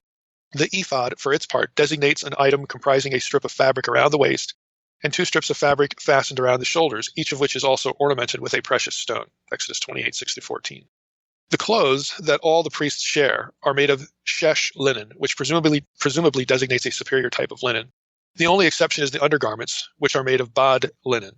The 4 items that are specific to Aaron are also made of shesh linen, but are distinguished by their inclusion of other additional fabrics. The robe of the ephod, as well as the cord which fastens the diadem to the headpiece, are made of techelet, which presumably refers to a sort of bluish or greenish purple, whereas the breastpiece and the ephod are made of techelet argamon, which is another kind of purple, perhaps more reddish, as well as tolaat shani, or crimson. So let me just stop there. So they're saying, look, all the priests have garments in common, but then there are some elements that are added to what the high priest wears that are different.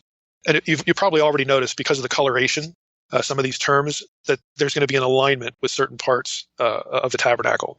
Again, so this is going to be part of the argument that what the high priest wears is going to be analogous to certain zones in the tabernacle, gradations of holiness. So the article continues this way. The different fabrics used for the high priest and the other priests correspond to the fabrics used for the confection of different parts of the sanctuary. The shesh linen with which the main vestments worn by all the priests, the tunic, the sash, and the headpiece, are made, is already used for the fabrication of the curtains of the outer court. The mixture of blue, purple, and crimson yarns, which distinguishes the confection of the breastpiece from that of the ephod, is also used for the confection of the curtains of the sanctuary, as well as of the 3 veils that delineate the outer court, the outer sanctum, and the inner sanctum. Additionally, the robe of the ephod and the cord of the headpiece are made of bluish purple alone, which is the dye used for the laces holding together curtains of the sanctuary in Exodus 26:4. The same association between Aaron's clothes and the sanctuary is furthered by the designation of the breastpiece and the ephod as ma'aseh choshev, the work of a skilled designer. So let me just stop there. Those things, there isn't a whole lot that's mentioned or described this way, but Aaron's clothes and the sanctuary are described that way. They are the work of a skilled designer, Exodus 28, 6 and 15. This is an expression, back to the article, which is otherwise used only to describe the fabrication of the curtains of the sanctuary and its innermost veil, Exodus 26, 1 and 31. Additionally, the confection of the breastpiece and the ephod includes a 5th element, namely gold, which apparently refers to golden threads woven into these vestments, as the description in Exodus 39:3 makes clear. The mention of gold has no parallel in the fabrics used for the tabernacle, but closely associates Aaron's clothes with the materials used either for the objects placed inside the sanctuary, such as the ark, the table, again, the bread of the presence, and the luminary, or the lampstand, or for the elements that comprise the structure of the sanctuary itself, such as the planks, the columns, and the hooks. These observations suggest that the fabrics involved in the confection of the priestly clothes are part of a comprehensive system which indexes the differentiated roles, status, and agency of the high priest and the priests, whereas the fabrics used for the other priests associate them with the outer court. The materials involved in the confection of Aaron's clothes uniquely associate him with the sanctuary, again, the inner part. The association of the priest and the high priest with different spaces corresponds in turn to their different roles within the cult. Let me just stop there again. The word cult used in biblical studies refers to those who do rituals, just the ritual system. So let me go back to the article again. The association of the priest and high priest with different spaces corresponds in turn to their different roles within the cult. While the priest's main cultic duties comprise the offering of the community sacrifices in the outer court, Aaron assumes unique responsibilities within the sanctuary. The important point here is that the fabrics used for Aaron's vestments do not merely symbolize his privileged access to and unique agency within the sanctuary. In the priestly conception, they literally enable it. While the mixture of various fabrics for the confection of the curtains and the veils of the sanctuary marks off this space as being particularly holy and therefore inaccessible to humans, the donning of such vestments grants Aaron a permanent right of entry within that space. As such, the description of the fabrics in Exodus 28 simultaneously makes human agency possible within the sanctuary, while also restricting this agency to one central agent, the high priest, who is identified by his clothes. Now, let's just stop there for a moment. I mean, think about that. So you have the high priest is clearly distinct, okay, clearly different, again, corresponding to the most holy place. Again, and we know, again, from Leviticus 16 and some other things, we've talked about, that only he can do certain things at certain times of the year. So again, it goes beyond, like they say here, it goes beyond symbolizing privileged access and unique agency. These garments literally enable him or equip him, or, I don't know another good way of saying it. I guess enable is a good word. They enable, again, his access to these parts. And so everything else is inaccessible. And when you think about, Jesus, let's just go back to the series on Hebrews, Jesus, the role of the high priest. It's not merely, when you look at something like this, it's not merely that Jesus has this unique mediatorial role, which of course he does. But if you're thinking in this mode about the high priest, and you're a Jew reading the book of Hebrews, and all this talk about Jesus and the high priest, or after the order of Melchizedek, who was also a king, and we're going to get to that in a moment, because there's something about the garments that relates to royalty. Okay, if you think about it that way, then he's not only the mediator, and his sacrifice is better, and the stuff that the book of Hebrews says more transparently. But if you're in tune with this sort of worldview, what you're also picking up is that he is just sort of unique by definition. That, again, there's only one of those. There can be only one of those. So it casts just a different light on, again, how the high priest was viewed, and consequently, when you get to the book of Hebrews, how Jesus would have been thought of in a Jewish system, again, in their worldview, how they remembered or thought about. I mean, they're dealing with the second temple, but so it's part memory, it's part, it's still around as an institution in life, but it would have meant a little bit more as far as how, again, just the utter uniqueness of it. And since there's only one in their system, then you have this guy Jesus come along, and he sort of usurps. Okay, not in an incorrect way, but he actually is the better unique one. Again, he just casts it in a different light. Let's talk a little bit about the ephod. Now, the article by Nihan and Ryder get into the specifics of the clothing as it goes on, and I want to pull out a few things here, because what they say here, I think is and I shouldn't say I think. They take a lot of pains in their article to basically make the point that, hey, lots of people have missed this connection, and more recent scholarship has really done more with it. And so I want to pull this out as far as the ephod, and see how this sort of combines with kingship. Now, we know the high priest wasn't king. Israel doesn't have a king. I'm of the view that kingship in Israel wasn't disallowed by the Torah. I think there's reasons why the Torah has rules, for kingship. I think that's assumed by God, within the system. But the one thing that's unique about the Israelite king, we'll just take a little rabbit trail here, because we all think of the passage in Samuel where God says to Samuel, when the people, want a king, they want to be a king, they want a king to be like the other nations, and that's the crucial thing. You have to ask yourself, in what way? When God tells Samuel, look, they haven't rejected you, they've rejected me from being their king. Well, in what way? Because we have these rules in the Torah about, hey, here's what a good king looks like. So you would think this has been anticipated. So why is God torqued? Well, if you actually read the passage in Samuel, there's this phrasing about they want somebody who will go out and come in, again, to be like the other nations. What that means is they want a commander-in-chief. They want a guy who would lead the army out to battle and then come back in. And the whole point of the Exodus narrative and everything that's gone up, really to the period of the Judges, through the conquest, is that, God is the one who fights for Israel. Yes, there's Joshua, but he takes his orders from God. When he doesn't, then everybody pays the price. So God is viewed as the one who fights for Israel. He's the divine warrior.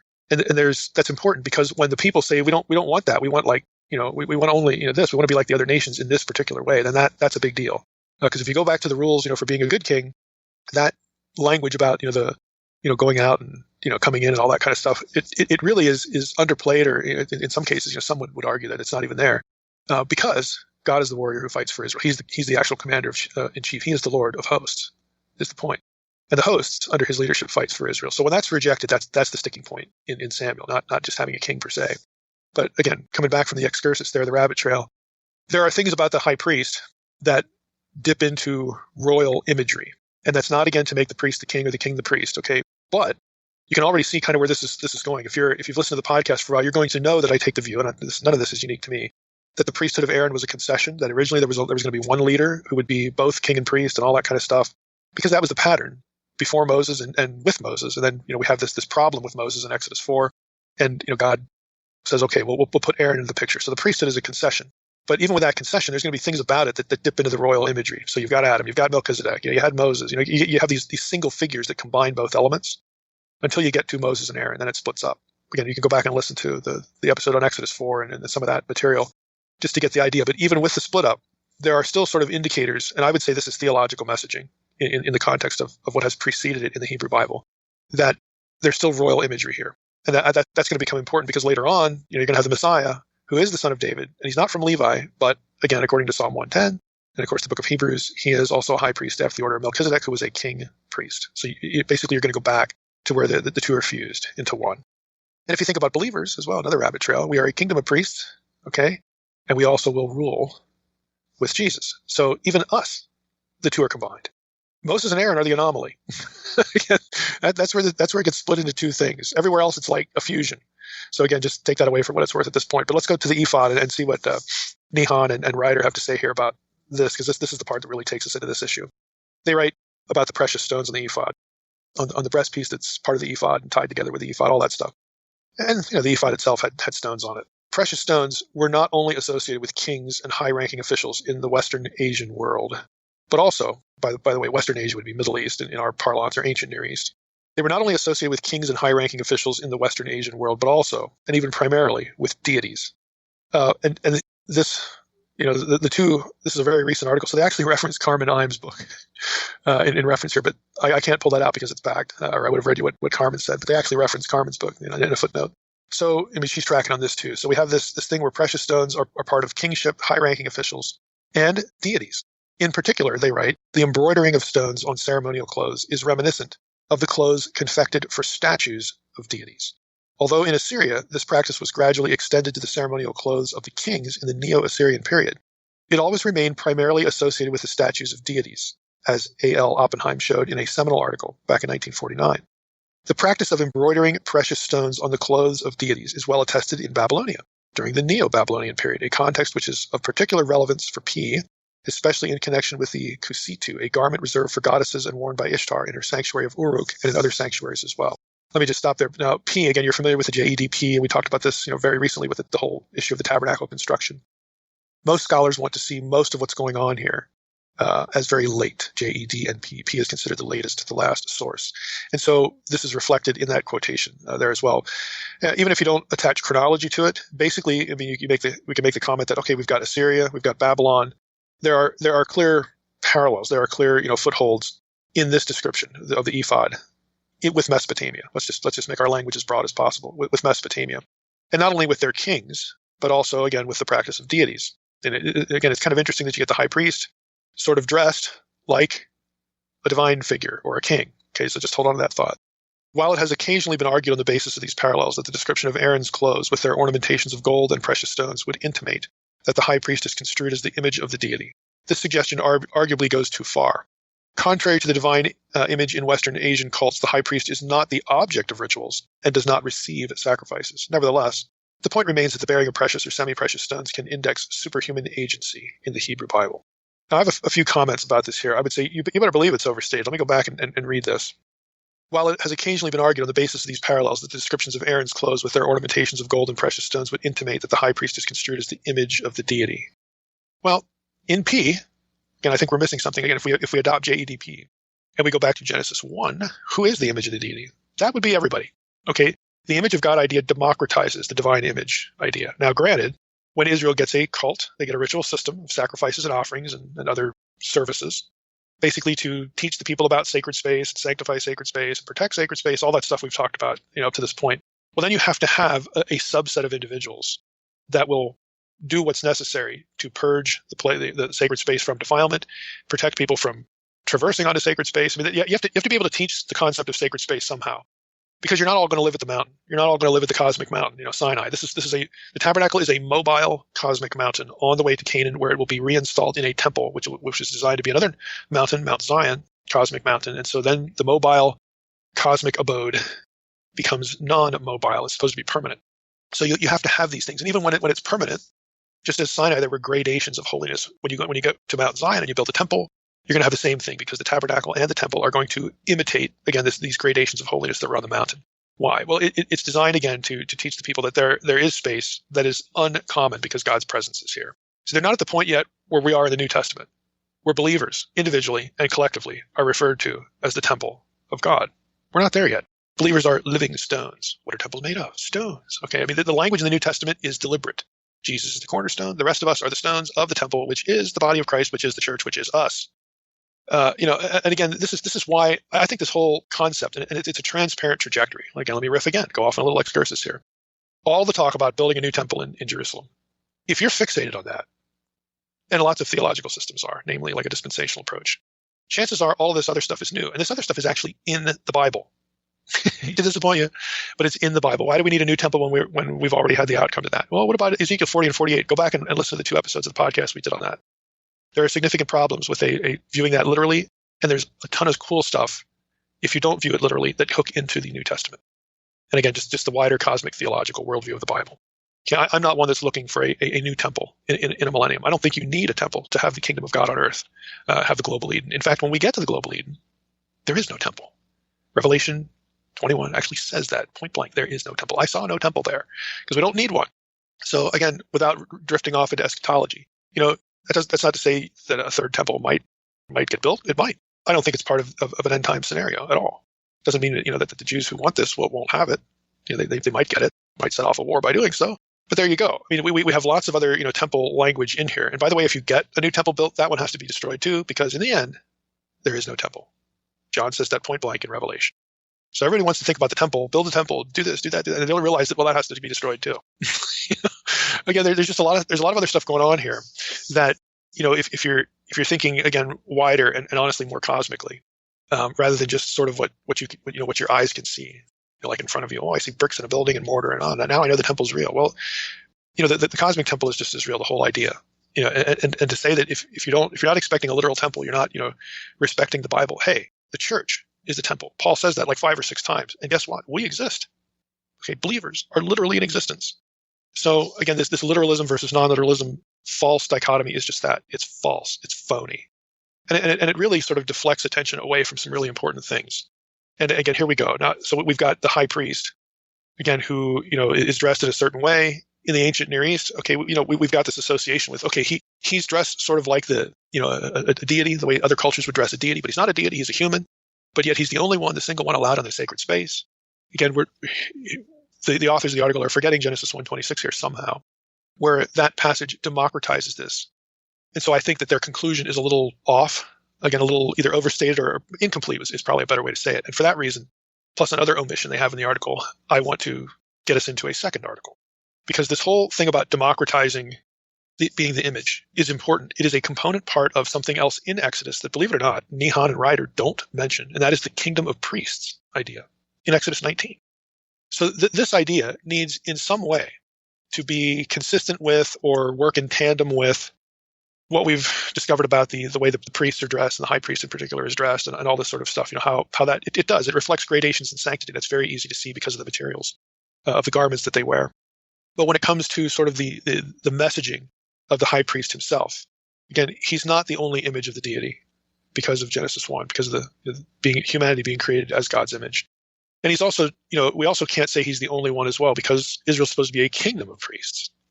And then, of course, those concepts, those wider concepts, fit very nicely into what comes later in the Second Temple period and, of course, in the New Testament. Now, with that in mind, I think what we want to take away from Nihon and Ryder is the matching of the zones of holiness. And again, that what the priest wears is connected to royalty, because there's two other, again, just don't lose the point. In the wider ancient Near Eastern world, who gets dressed like the high priest of Israel does? Well, that would be kings and gods, kings and deities. All right. So we don't want to lose that trajectory, but we want to, again, start working our way toward how this works with the kingdom of priests idea. So one more quotation, I guess, from Nihon and Ryder before we transition here. They write, Some elements of the high priest vestments are effectively reminiscent of royalty. Again, and they've already hinted at that with the kings of Babylon and Assyria.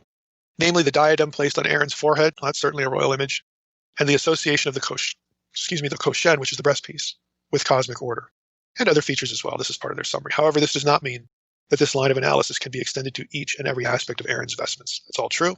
It's good. But again, their article doesn't really take us into the corporate nature of the priest language, which I think is a significant omission. So for this, I'm going to reference another source, John Davies, specifically John A. Davies, his book called A Royal Priesthood.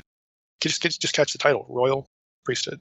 Subtitle is Literary and Intertextual Perspectives on an Image of Israel in Exodus 19:6. So the whole book is about Exodus 19:6, and this is far and away the most detailed treatment of Exodus 19:6, which again I will read. And you shall be to me a kingdom of priests and a holy nation. These are the words that you shall speak to the people of Israel. This is God talking to Moses. So there's a whole book on this. So this is actually a good example of how a monograph, a book on a single subject, goes way, way, way, way, way beyond a commentary, even a good commentary. I mean, this is far and away the most detailed book on this subject that is in print. And for those of you who might be interested in getting it, you're going to have to know some Hebrew, to work through this. Even though he translates most of his terms, but still, you're going to see Hebrew in it. It might feel like an obstacle, but it's still worth getting. It's going to be a pricey academic book, but there you go. You can get it in Logos as well. So if you're interested in this topic, this is the one to get. John A. Davies, A Royal Priesthood. I'm going to read a little bit from his section on the priestly regal vestments. I mean, even the header, regal vestments. I mean, what he's angling for, again, he's going to be doing the same thing that Nihon and Ryder did with linking the priest by virtue of what he wears with royalty. He's going to be doing that, but he's going to take the discussion, in different directions here. So he writes this: the depiction of the priest in his vestments can only be described as regal in character. As with the tabernacle and its furnishings, the priestly vestments have also provided a fruitful area for fertile imaginations. But there are a number of good sober treatments of both the physical descriptions and the significance these descriptions seem designed to convey. And it is not proposed to cover this ground again in any detail. A few instances will suffice to demonstrate that such garments and such materials of which they were made were otherwise associated with royalty, or at least with the wealthy and influential aristocracy, or were restricted to special occasions such as weddings, when a bridegroom may perhaps be a king or priest for a day. And he quotes Isaiah 61:10 there. I will greatly rejoice in the Lord. My soul shall exalt in my God, for he has clothed me with the garments of salvation. He has covered me with the robe of righteousness. As a bridegroom decks himself like a priest with a beautiful headdress, and as a bride adorns herself with her jewels. So continuing on in Davies, the breastpiece, for example, Exodus 28:15-30, appears to reflect those worn by the pharaohs and the Syrian kings who imitated the pharaohs. The turban, I'm going to skip the Hebrew terminology here, but the turban, Exodus 28:4, and also Zechariah 3:5, there's a slight difference in the Hebrew terminology there. But both of those references, Exodus 28:4, Zechariah 3:5, the turban with its attached rosette or diadem was likewise, apart from its use by the priests, restricted to kings or the aristocracy. And he has a string of references here: 2 Samuel 1:10, 2 Kings 11:12, Isaiah 3:23, Isaiah 62:3, so on and so forth, where you get royalty or aristocracy with these same items. Philo understood this diadem as a symbol of vice regency. Okay, Philo, again, is a Second Temple Jewish writer, 1st century BC or thereabouts. He understood this diadem that the high priest wears as a symbol of vice regency, co-rule, co-regency. Okay, Kaufman observes, quote, the priestly diadem and anointing. Catch that. The priest wears a crown, a diadem, and he's anointed. Doesn't it sound like kingship here? I mean, it's easy to miss, but when you think about it, it does. The priestly diadem and the anointing are genuine points of contact between the priesthood and the monarchy. But these symbols are not in themselves signs of authority, but of sanctity and importance. Again, that's an important qualification. The overall, this is back to Davies, the overall effect of the accounts of the priestly regalia in Exodus 28 and 29, Exodus 39, Leviticus 8, with their fine materials, their gold and their precious stones, is to provide the reader with a mental image of the glory and honor such clothing represented. More significantly, not only was it in general terms the clothing of royalty, but there is a close correspondence between the priestly clothing and the materials of the sanctuary as they would appear from within, such that the priest was appropriately attired to enter a renewed cosmos and stand in the presence of the divine resident of this cosmic temple. Let me just stop there. We've talked before about how the tabernacle, again, is mobile sacred space. It is a mobile cosmic mountain. It is a mobile cosmic garden. Okay, that the decorations within go right back to Eden. And we've spent a good bit of time in the series here on Exodus about these ideas and how they are conveyed. So I'm going to read that sentence again. More significantly, not only was it in general terms the clothing of royalty, but there is a close correspondence between the priestly clothing and the materials of the sanctuary as they would appear from inside, from within, such that the priest was appropriately attired to enter a renewed cosmos and stand in the presence of the divine resident of this cosmic temple. This is where you get the idea. I mean, you can read this kind of thing in Second Temple Jewish writers about how when the veil tears, it's a tear in the fabric of the cosmos. And you think, well, that's just kind of a funky, flaky, boy, it's just it's a wooden structure. It's a shack, with some hairy garments over it. No, it's designed to be sort of the microcosm of the macrocosm. Okay. It's a cosmic thing. It's a deliberate small mimicking of the place where God really lives, which is the cosmos. Okay. So the cosmos comes to Earth in this little square rectangular, building. Okay, this is the idea that they're trying to convey. Not only in Israel, but every system's sort of working with the same set of ideas. And maybe it's easier if you're really into Egyptian stuff. You can see it with Egyptian temples a little bit better. But the same thing's going on in Israel. I mean, it's intentional, it's deliberate, it's a mimicking of the cosmic garden mountain. That's what the tabernacle and the temple is. And of course the Mount Sinai and how that is analogous to the zones in the tabernacle, all that stuff. It's all part of a matrix of ideas. So back to Davies, he says, he's going to talk about the vocabulary of the place now. And again, some of the garments too. The terms kavod, glory, and tiferet, honor, which form an inclusio around the account of the vestments in Exodus 28. So Exodus 28:2 and Exodus 40 have these terms in the beginning and the end. Okay, it bookends the chapter. These terms are both also used of the glory theophany of Yahweh himself in Exodus 24:16 and 17, and of course elsewhere, Isaiah 4:5, Psalm 57:5 in English, so on and so forth. So again, just think about that. We have terms used in Exodus 28 of the priestly garments at the beginning and at the end, again, bookending the chapter, that are also used of the presence of God himself, the theophany of Yahweh himself. Continuing with Davies. When the high priest entered the most holy place, that is the throne room of Yahweh, he was dressed differently from when he ministered daily in the holy place. For this most intimate of encounters with God, the high priest wore garments of bad, linen, Leviticus 16:4, which according to, again, he's going to quote a rabbinic source, the Yoma, 3:6, were white in color. The plain linen seems to mark a degree of holiness greater even than the royal finery of the regular clothing. Let me just stop there. That's essentially what Nihan and Ryder were pointing out, that there are differences here. Back to Davies. The Egyptian priesthood also considered linen garments to be particularly sacred. Genesis 41:42, 2 Samuel 6:14. Linen garments or white garments are the characteristic attire of angels, the heavenly counterparts to earthly priests, when they make their appearances as divine envoys, and when they are pictured as attending upon the heavenly throne. Ezekiel 9:2-3, verse 11, Ezekiel 10:2, Daniel 10:5, Daniel 12:6-7, First Enoch, he has a string of references there, Revelation 15:6, so on. Haran writes of the high priestly linen garments, quote, "These garments serve to indicate a kind of dialectical elevation into that sphere which is beyond even the material. Contagious holiness characterizing the tabernacle and its accessories," unquote. Roland DeVoe writes, quote, "The priest, therefore, had quitted the profane world and entered into a sacred realm," unquote. The Enochic literature depicts the angelic watchers as heavenly priests, 1 Enoch 14:22-23. And the identification of priests as otherworldly is in fact widespread in Second Temple Judaism. The Jewish group responsible for some liturgical texts found at Qumran shared the viewpoint that angels and earthly priests have closely corresponding roles. Let me just stop there. All of that should be familiar to this audience. Again, we've covered topics where I mentioned the angelic priesthood idea at Qumran. The people at Qumran, who left the temple in the early century or two BC, they split from the Pharisees and the Sadducees and everybody else because of the calendar. We think, what a bunch of nuts. Who cares? It's a serviceable calendar. Why do you care so much? The people at Qumran, whoever they were, again, the best guess is the Essenes. They go out in the middle of the desert to live. Well, that's not actually completely why they did this, because what they do, again, just to do this as briefly as possible, is the people at Qumran held to a 364-day calendar. And again, they knew it was different than the astronomical calendar, which is 365 1/4 days. Okay, they knew that. They didn't care. Okay, God's calendar is 364. They actually blamed the watchers in their transgression of heaven and earth with screwing up the calendar and throwing things out of whack so that the astronomical year is now 365 1/4. Anyway, 364 is God's calendar. 4 quadrants of 90 days with 1 day in between each. You get 364.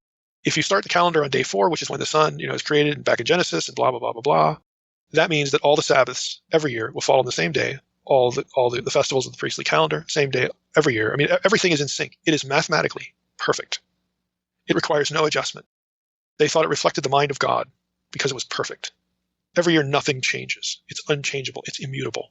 And they would mock, or they would criticize the Pharisees and whoever else is doing the service in the actual temple. Every now and then you got to throw in a 13th month there to make the thing realign. You got to figure this out so you can figure out Passover, and you got to do math. You got to roll dice. They would poke fun at this and criticize it and basically say, you have a human calendar, we have a divine one. And they actually split over there. So they went out in the desert and pretended to have a temple. And they followed every ritual that was supposed to be performed in the temple out in the desert by themselves. Why? Because they believed they, as the earthly holy ones, were responsible for keeping heaven and earth connected ritually. Like the cosmos is going to come burning down if they don't do this. That's how serious they took it. And what I just read from Davies here is you will find, he's right, this paragraph is correct. I mean, you will find this stuff in the Second Temple literature, the Dead Sea Scrolls, this is called in academia the idea of the angelic priesthood on earth, the earthly angelic priesthood. You know, these things were to be kept in sync, as in heaven, so on earth. And they really believed that they were the earthly counterparts of what was going on in heaven, which is why they cared about us, measuring time.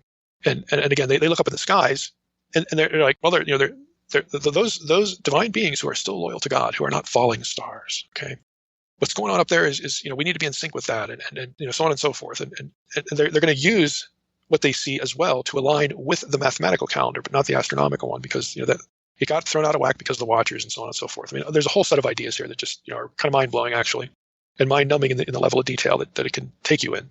But again, to focus here on Exodus 28 and 29.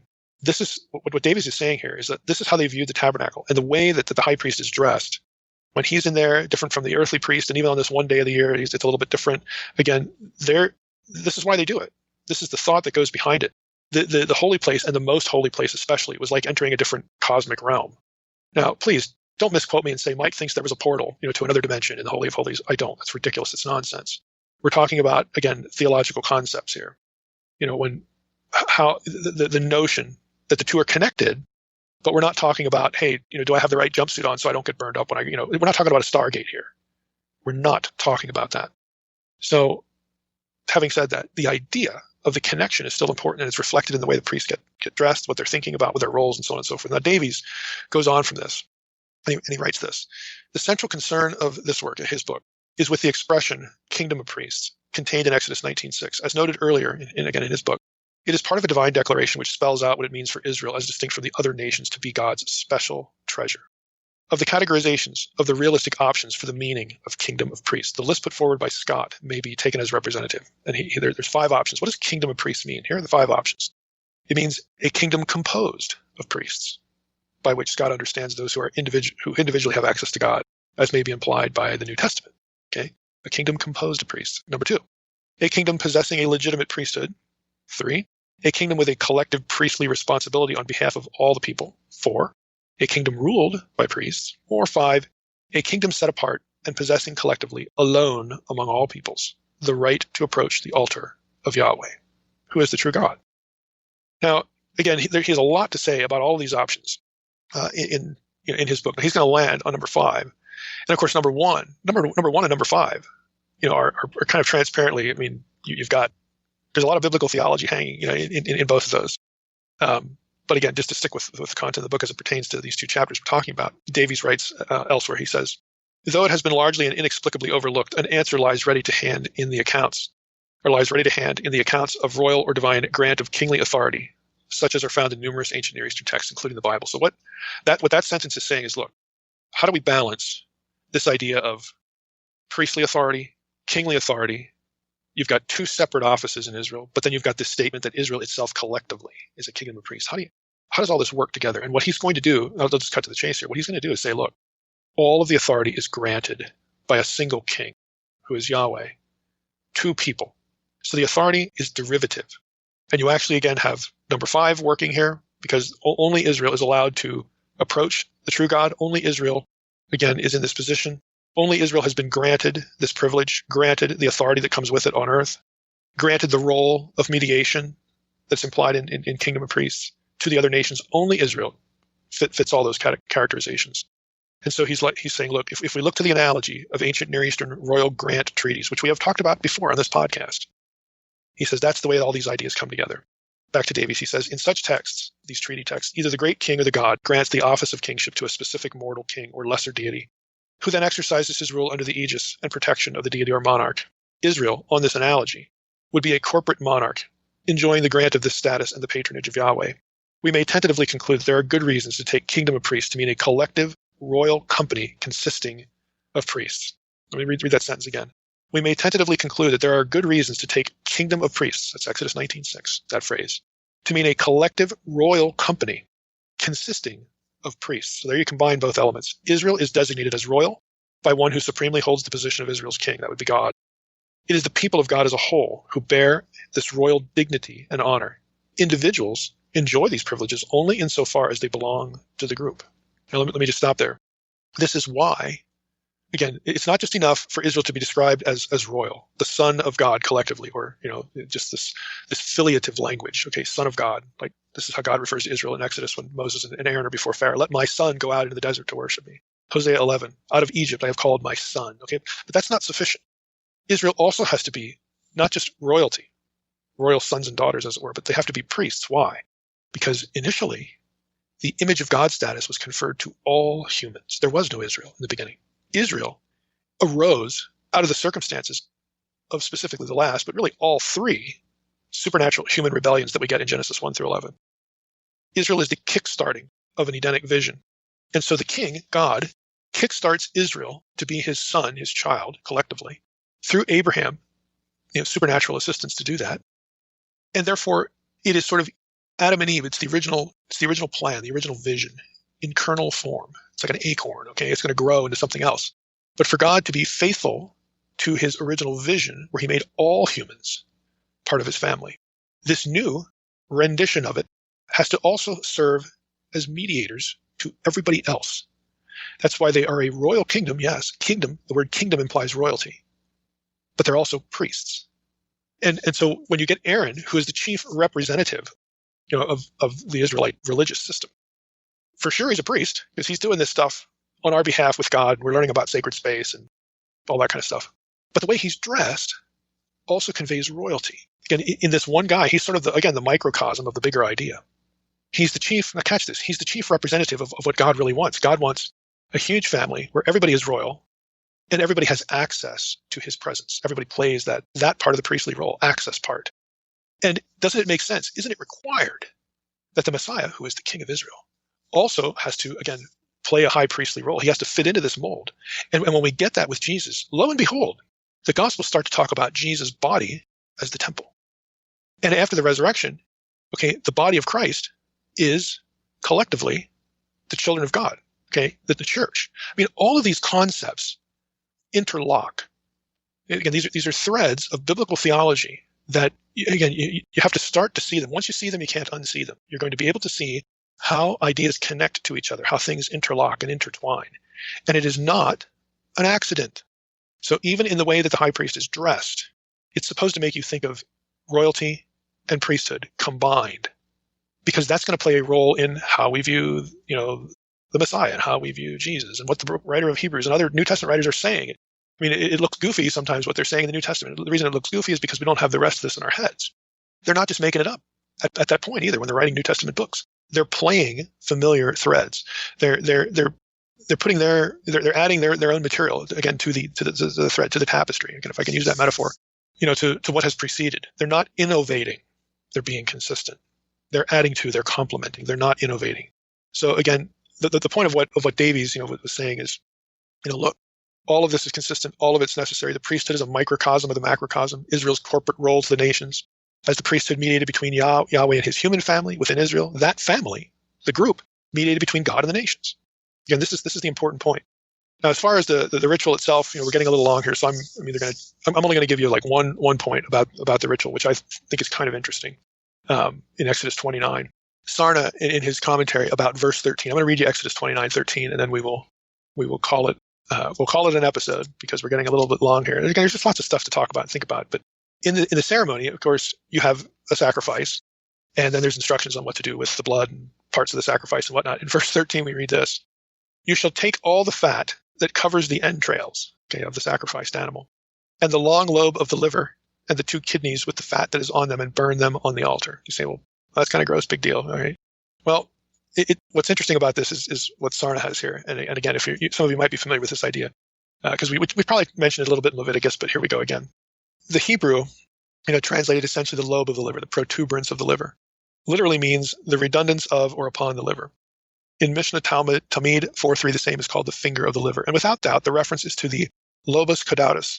The requirement to remove and burn this part is quite likely a reaction against the great importance attached to the liver, and of course this part, in ancient Near Eastern divination, a reference to which appears in Ezekiel 21:26. Numerous clay models of the liver have been recovered or uncovered in Mesopotamia, some divided into 50 sections and inscribed with omens and magical formulas for the use of diviners. Okay, that's the end of the Sarna quote. Now, I think it's really interesting. Did you realize what the gesture means? So here we have the priesthood being sanctified and set apart. These are the people who have access to God, intimately in Israel. The high priest, in particular, is wearing the breastplate, the Urim and the Thummim. And again, for information about the Urim and the Thummim, we're not going to have a separate episode on that. You go to episode 72. That's when we talked about Urim and the Thummim, Leviticus 8 and 9. But here you have this guy. He's got the ephod. He's got the Urim and the Thummim. He's got the means of access and divination to the true God. And so what does God tell the people to do with the sacrifice, the blood of which is used to sanctify the high priest? He says, that liver thing that everybody else uses to get information from their gods, or they think they do in divination, burn it. Just burn it. Again, it's a real slap in the face of the typical method, a really ubiquitous method of divination in the ancient world. Liver reading, reading entrails and stuff like that. You just burn it. Burn that stuff on the altar. In other words, not only it doesn't do any good, but I want this gesture to be a reminder that this isn't how we give you information. I don't want you to do anything that solicits some other deity. You don't need it. Just burn it. You want to know what I think? I'll tell you. It's either going to be, through the leadership, the quote kingly figure, Moses here, or the priest. Again, God gives information through both modes. Again, these two things are supposed to be one, and they're going to be reunited anyway. But I just thought it was kind of interesting, again, to point out God says, yeah, that liver thing, burn it. It's just make it toast, because that's essentially what it is. Again, there's a lot of things we could talk about here, and it would just kind of go on and on and on. But I think, covering it this way, Exodus 28 and 29, the way that the priests are dressed, again, this is the takeaway here is theological messaging. I mean, it's significant because we have seen these things before, especially in the series on Hebrews when we talked about Melchizedek. I mean, we went, 4 or 5 episodes on Melchizedek, and earlier about the priesthood of Aaron being a concession and the pattern, and really these two things being fused into one. Even the priest, even the way he's dressed is consistent with the way ultimately things are going to be. It's the way they were. It's the way things are going to be, both royalty and priesthood. And it even is reflected in the corporate people of God. They are both royal, and they, again, are a kingdom of priests. And it matters. I mean, it's a theological component related back to the Deuteronomy 32 worldview that when you can sort of look at the big picture, the stuff just makes sense. There's a system here. There's a worldview system. I keep using the phrase matrix of ideas, and it's even operative within, again, something as transparently, I guess, boring as what in the world these guys wear. So again, hopefully this is a good way of getting the communicative point across. But for today, Exodus 30 and 31, if you read through these chapters, it's really a smattering of topics and items. There's more tabernacle furniture, stuff about oil and incense. Then there's 31, the guys who God picked to build, supervise at least the tabernacle construction, so on and so forth. Again, there's just a smattering of different things. And since we're going to go get into more tabernacle furniture, specifically the incense altar, I'm going to loop back here in the first few minutes to the bronze altar in Exodus 27, because we had skipped that at the time to get into 28 and 29. So I'm going to pick that up and discuss the two altars together. I think it's just a convenient way to do it. So we'll start there, with the altars. I'm going to go back and read Exodus 27, 1 through 8. Then I'm going to read Exodus 30, 1 through 10 about the altar of incense. So you're going to see right away that there's similarities and differences here. So Exodus 27, 1 through 8, you shall make the altar of acacia wood, 5 cubits long, 5 cubits broad. The altar shall be square. Its height shall be 3 cubits. And you shall make horns for it on its 4 corners. Its horns shall be of one piece with it, and you shall overlay it with bronze. You shall make pots for it to receive its ashes, shovels and basins and forks and fire pans. You shall make all its utensils of bronze. You shall also make for it a grating, a network of bronze. You see a pattern here emerging. And on the net you shall make 4 bronze rings at its 4 corners. You shall set it under the ledge of the altar so that the net extends halfway down the altar. You shall make poles for the altar, poles of acacia wood, and overlay them with bronze. And the poles shall be put through the rings so that the poles are on the 2 sides of the altar when it is carried. You shall make it hollow with boards, as it has been shown you on the mountain, so shall it be made. And when you get to Exodus 30, we get another altar. Again, you're going to see similarities here, but also differences. First 10 verses of Exodus 30, you shall make an altar on which to burn incense. You shall make it of acacia wood, just like the other one. A cubit shall be its length, a cubit its breadth. It shall be square, and 2 cubits shall be its height. Its horns shall be of one piece with it. It's also just like the other altar. You shall overlay it with pure gold, its top and around its sides and its horns. You shall make a molding of gold around it. You shall make 2 golden rings for it. Under its molding on 2 opposite sides of it you shall make them, and they shall be holders for poles with which to carry it. You shall make the poles of acacia wood and overlay them with gold. And you shall put it in the front of the veil that is above the ark of the testimony, in front of the mercy seat that is above the testimony, where I will meet with you. And Aaron shall burn fragrant incense on it. Every morning when he dresses the lamps, he shall burn it. And when Aaron sets up the lamps at twilight, he shall burn it, a regular incense offering before the Lord throughout your generations. You shall not offer unauthorized incense on it, or a burnt offering, or a grain offering, and you shall not pour a drink offering on it. Aaron shall make atonement on its horns once a year. With the blood of the sin offering of the atonement, he shall make atonement for it once in the year throughout your generations. It is most holy to the Lord. Now, just a few quick things that we'll spend a few more minutes on it later. You'll notice that this atonement language at the end, you shall make atonement on its horns, and he shall make atonement for it. Again, we'll discuss how that might be rendered or understood. But this is the blood from the Day of Atonement offering in Leviticus 16 that is never applied to people. It's applied to things, and this is one of those things.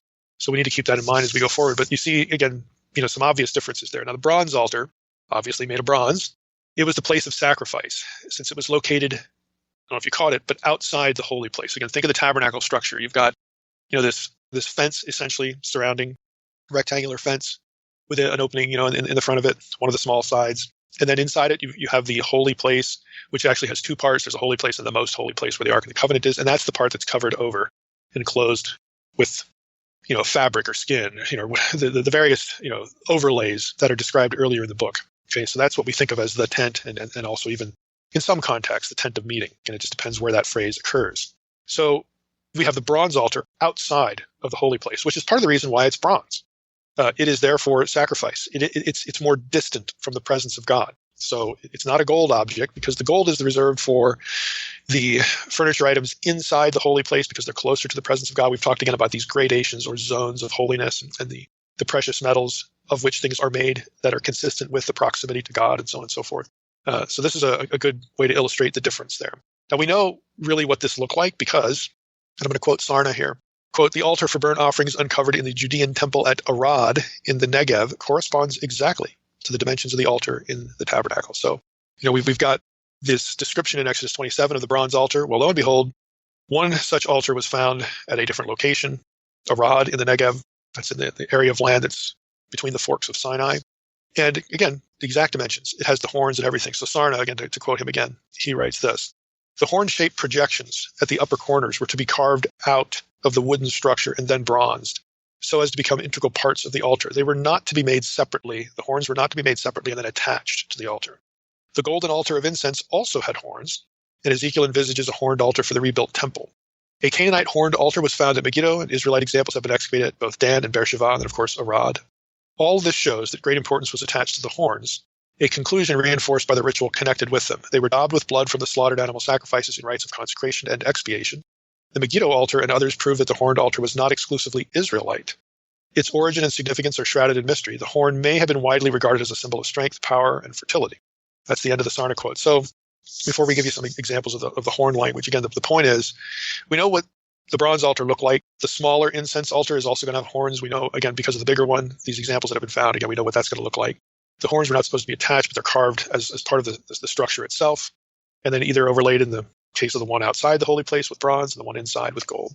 So, what's with the horns? There's really some interest. I mean, this is language that shows up a lot in the Old Testament, and it really has a number of different contexts. Now, Sarna said horns are probably, widely regarded as a symbol of strength, power, and fertility. Just going to read you a few, random passages. This is 1 Samuel 2:10. The adversaries of the Lord shall be broken into pieces. Against them he will thunder in heaven. The Lord will judge the ends of the earth. He will give strength to his king and exalt the horn of his anointed. So his anointed and king are parallel there. So strength and horn, exalting the horn, are parallel. What does that mean? Well, again, that's Sarna's point. It's kind of difficult to know. It might have something to do with power, either physically or politically, or in terms of authority. It might have something to do with virility, because the kingship's going to be passed, dynastically. I mean, scholars have to sort of guess in a number of these passages. Here's 2 Samuel 22:3. My God, my rock, in whom I take refuge, my shield, and the horn of my salvation. So God is the horn of his salvation, David's salvation. Well, what is that? Again, God would be the source of deliverance, the source of power that affects the deliverance. Again, you have to sort of not massage it, in terms of producing, in a false sense, an interpretation, but sort of try to discern what would be, again, the cause and effect relationship here, and associate the language of the horn with that. Ezekiel 29:21. On that day I will cause a horn to spring up for the house of Israel, and I will open your lips among them. Then they will know that I am the Lord. Now, this is Ezekiel 29. Again, we know the context of that. Jerusalem's going to get judged, and so on and so forth. So sometimes you get this horn language for a deliverer, maybe a dynastic promise of David's dynasty surviving. Again, it's kind of obscure. Amos 6:13. You who rejoice in Lo Debar and who say, have we not by our own strength captured Karnaim for ourselves? Again, this Karnaim is related to, in terms of Hebrew, it's related to the term for horns because it's spelled the same way. Or excuse me, it's spelled the same way. Karnaim actually means horns. So have we not by our own strength captured the place of the horns or something like that for ourselves? Again, this would be maybe a citadel or a city, or again, this place that, had to be conquered. It was a fortress or fortified in some way. So you get the idea. The opposite you also get, the lopping off of the horns is, weakness. It's negative. So Jeremiah 48:25, the horn of Moab is cut off and his arm is broken, declares the Lord. Now the arm we know is a symbol, like in Exodus, like Pharaoh's arm, or the arm of the Lord. It's a symbol of strength. Well, here, the horn of Moab and the arm of Moab are synonymous. So again, it might have something to do with some sort of power in the abstract. Psalm 75:11, all the horns of the wicked I will cut off, but the horns of the righteous shall be lifted up.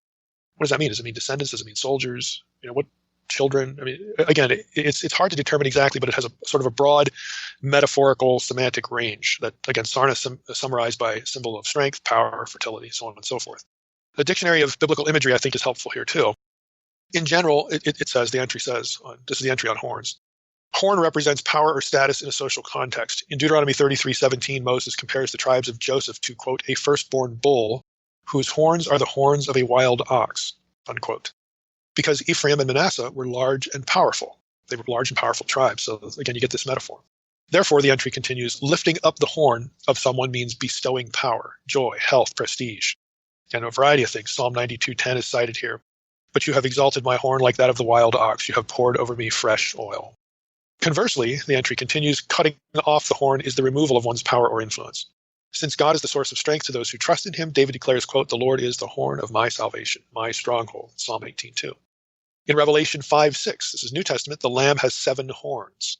His kingly power is perfect, against 7, the number of completeness. By metonymy, the entry goes on, horn came to symbolize those who had power, either politically or military. Now, on a sidebar here, metonymy it's a term for the literary substitution of an attribute or object for the thing that the attribute or object represents. Modern example would be using a term like suits for business executives. Oh, the suits are coming over today. Well, again, you're referring to these business executives, but you're using this, in this case, an object that's associated with them to stand in the place of them. It's just a way of referring to the thing referred to with the, some sort of attribute or adjectival way of doing it. Metonymy is the term for that. The entry goes on, in Mesopotamian art, horns indicate deity and deified kings from Naram Sin onward. Thus, in Daniel 7 and 8, the horns represent successions of kings or multiple branches of military power. The book of Revelation picks up this kind of imagery. Both the dragon and the first beast in Revelation 12:13 have 10 horns, which Revelation 17:12 explains as 10 kings. In Zechariah 1:18-21, the metaphor is taken both ways. The horns represent both the foreign powers themselves, Zechariah 1:18, and the condition of their strength and influence, Zechariah 1:21. Since horn is a symbol of power, particularly kingly power, it is not unnatural that it represent God's anointed one, the Messiah.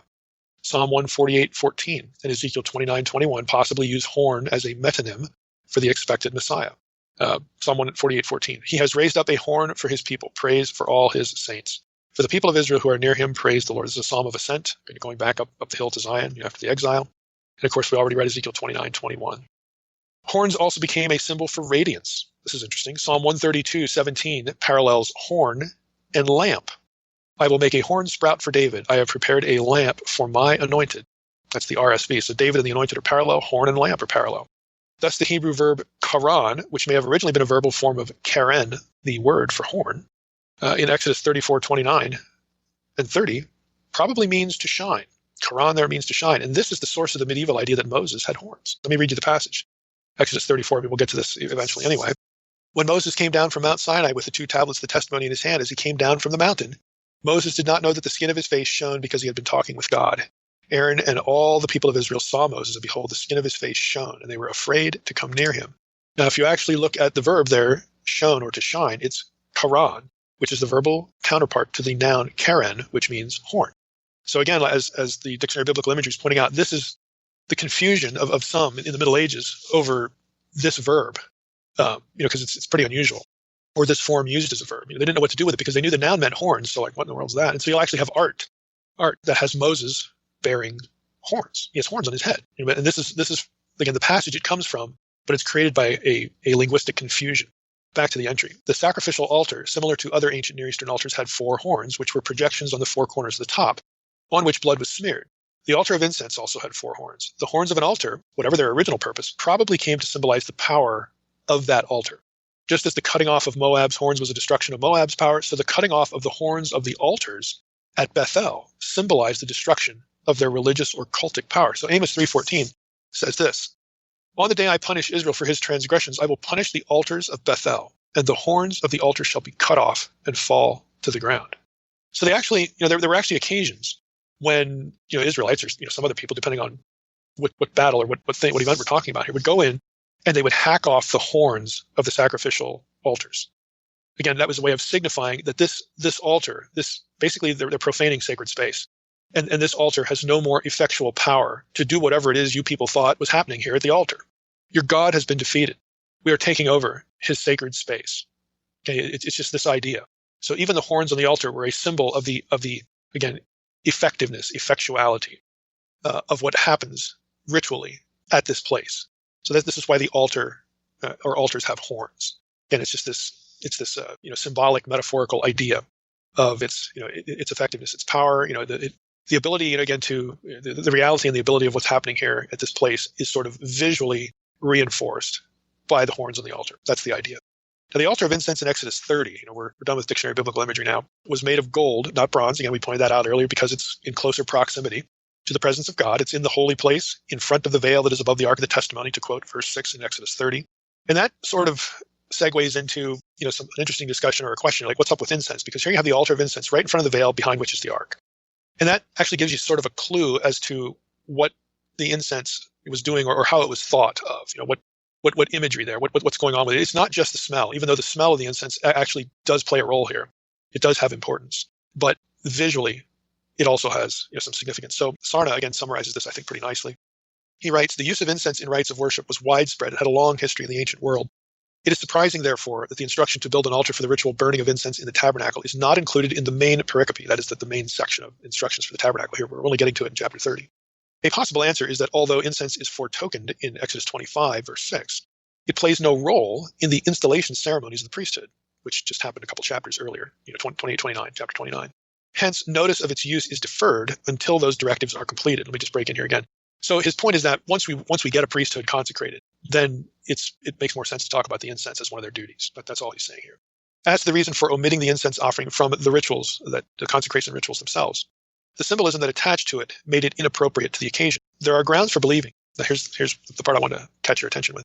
There are grounds for believing that the cloud of aromatic incense in the tabernacle and later in the temple was perceived to be emblematic or a reminder of God's invisible active presence, just as was the cloud that accompanied the Israelites at the Exodus from Egypt in the course of the wanderings in the wilderness, as noted earlier in Exodus. He quotes Exodus 13. The ritual for the Day of Atonement requires that the high priest, quote, shall put the incense on the fire before the Lord, so that the cloud from the incense screens the cover that is over the ark. That's Leviticus 16:13. It is explained that God appears, quote, in the cloud over the cover, Leviticus 16:2. So if you go back to Leviticus 16, you have this description of the incense cloud that is over the ark. It screens the cover that's over the ark. But in the same chapter, you have this note that God appears in the cloud. What cloud? See, we kind of would think it's the cloud they've been following, or it's been leading them in the wilderness. But what Sarna's point is that in context, it's actually the cloud that forms when they're burning the incense. That's where the Lord's going to appear, because the ark is right behind that veil. Okay, so it's a visual, emblematic display of God's presence. Thus, the cloud of incense, this is back to Sarna, screens the high priest from the divine presence, even as it serves as a constant reminder of the divine presence. The cloud of glory is said to descend on the tabernacle and to suffuse it only after the structure is entirely completed and only at the end of the 7 days of ceremony. So that phenomenon expresses divine satisfaction and acceptance of the shrine, and it signifies its divine legitimation as the house of worship. Therefore, hence, it would have been premature to produce the cloud of incense at the installation of the priesthood. So Sarna's point is that they have to do this stuff first. They have to consecrate the priest first, consecrate the house, and then when God accepts it, the glory cloud, the actual glory cloud, descends as a symbol of acceptance. And then afterwards, you can mimic or mime the cloud, the glory cloud, through the cloud of the altar, at the altar of incense when you burn the incense. Then it makes sense to do that because God has previously, after the sanctification ceremonies, he has accepted what was done in building the tabernacle and all the furnishings and everything else.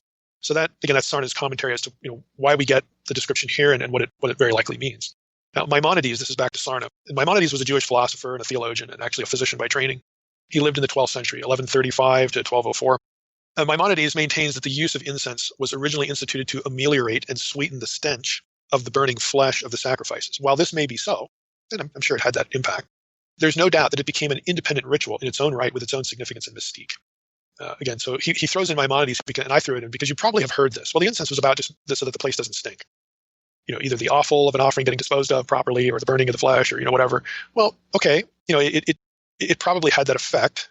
Whether that was really its role or not is doubtful. And I would say again, especially because of what Leviticus 16 says, is it associates the presence not only with the glory cloud descending, but the Lord will appear in the cloud, right there at the veil, at the altar of incense. So again, I think it's more significant that the altar of incense was there to again recreate the visual memory of God's presence in a cloud in the wilderness. That was more of its role. Again, I think there's still something else as well to this.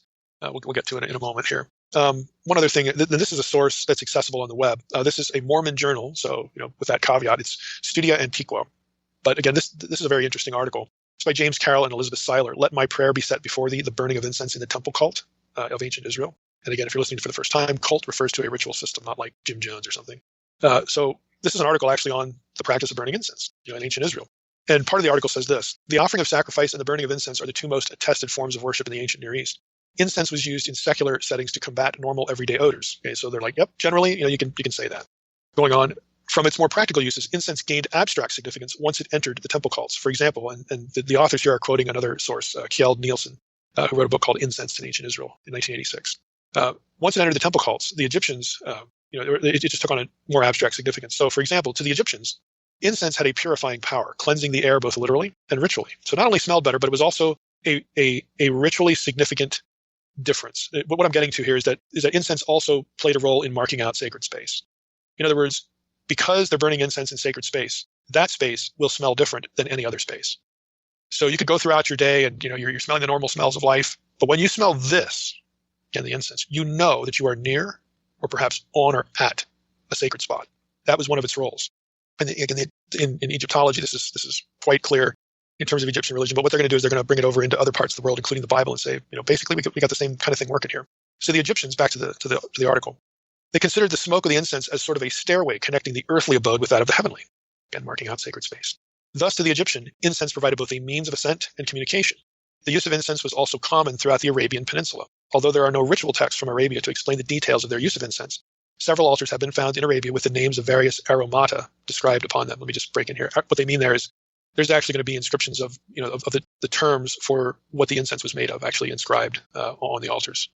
Back to the article. Furthermore, incense was commonly imported from Arabia into Egypt, Mesopotamia, and Palestine. Incense was also common in ancient Canaan.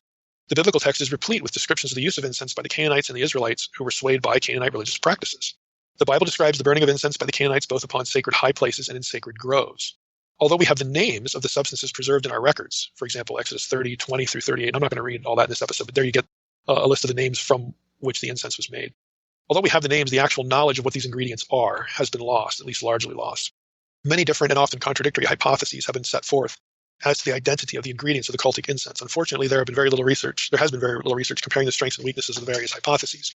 End of the quotation. Actually, if I can break in here, this would actually be, for those of you prospective graduate students out there, this actually is a decent dissertation topic, because I'm betting that the ingredients of Israelite incense were different, at least a little bit, discernibly different than what the Canaanites were doing, or anybody else. Because again, it would mark a particular sacred space. So the ingredients were actually important. And we've already mentioned both in other episodes and in this one, real briefly, that you couldn't burn unauthorized incense on the altar of incense in the holy place. Well, one of the reasons is again the distinctiveness of it. Again, we're not doing what the pagans do. Okay, so even down to their incense, the way it smells, what they use in it, their brand, so to speak. Even that again needs to be different. There's authorized and then there's unauthorized. Okay, it reinforces the same points. So, but the simpler point here is that particular incense was only allowed to be burned on the altar of incense. Exodus 30, verse 9, again, says that you shall not offer unauthorized incense on it, or a burnt offering or grain offering. You shall not pour drink offering on it. It's used for one thing. It's used for burning incense and one kind of incense, that which has been selected and sanctified. So they're doing this to mark sacred space as distinct from common space, and also to mark this sacred space as distinct from other spaces held sacred by those who worship other gods. So again, when you were near this and you smelled it, this is not an ordinary location. When you smelled it, you knew you were on or near holy ground. That was a big part of what's going on here. It's not just a deodorizer, like Maimonides was saying, and I'm sure, again, some of you have heard. Yeah, it had an effect, for sure. But it really has two fundamental purposes: marking off sacred space, and then to mime or mimic the cloud in which God, the presence of God is, that visual reminder to the priests.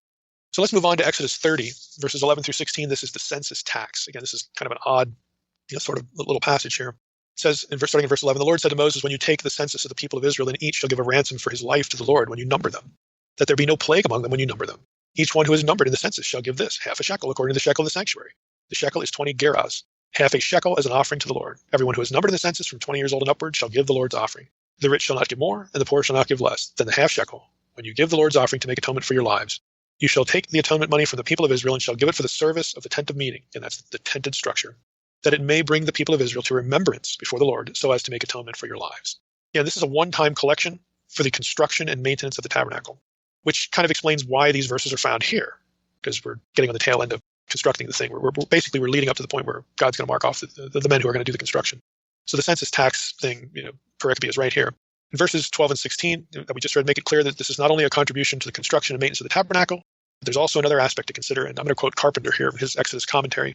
He writes, for some reason, each Israelite who is enrolled in the census must pay atonement money. The Hebrew term is kofer, for his life. The ordinance recalls the redemption of the firstborn. That was way back in Exodus 13. And thus would have reminded the people of Yahweh's ownership of and redemption of the nation. The atonement money is for expiation or propitiation, or simply money given to prevent the wrath of Yahweh because someone did not contribute his fair share of support for the construction and service of the tabernacle. Even in the latter case, expiation or propitiation could be part of the picture, for the payment of the money averts the wrath of God from those enrolled. It prevents rather than removes their guilt or Yahweh's wrath. The rich are not required to give more, nor is the poor man allowed to give less as a contribution offering, for it is Yahweh who freely gives atonement. He seeks no monetary gain, but demonstrates who he is. Each Israelite shares equally in the construction and care of the tabernacle, and no one Israelite is of more value than another. The rich cannot obtain a greater share of Yahweh's presence with their riches, and the poor are not excluded because they have only the minimum. Now, my 2 cents worth here as follow-up. In other words, the people are contributing to the system. They're contributing to this structural object that will be integral and indispensable to the system of ritual that will protect them from harm that might result from violating sacred space or touching something that has been dedicated to the Lord's exclusive use by means of the priesthood. So in that sense, the payment acts as an exchange to circumvent that rather unfortunate circumstance.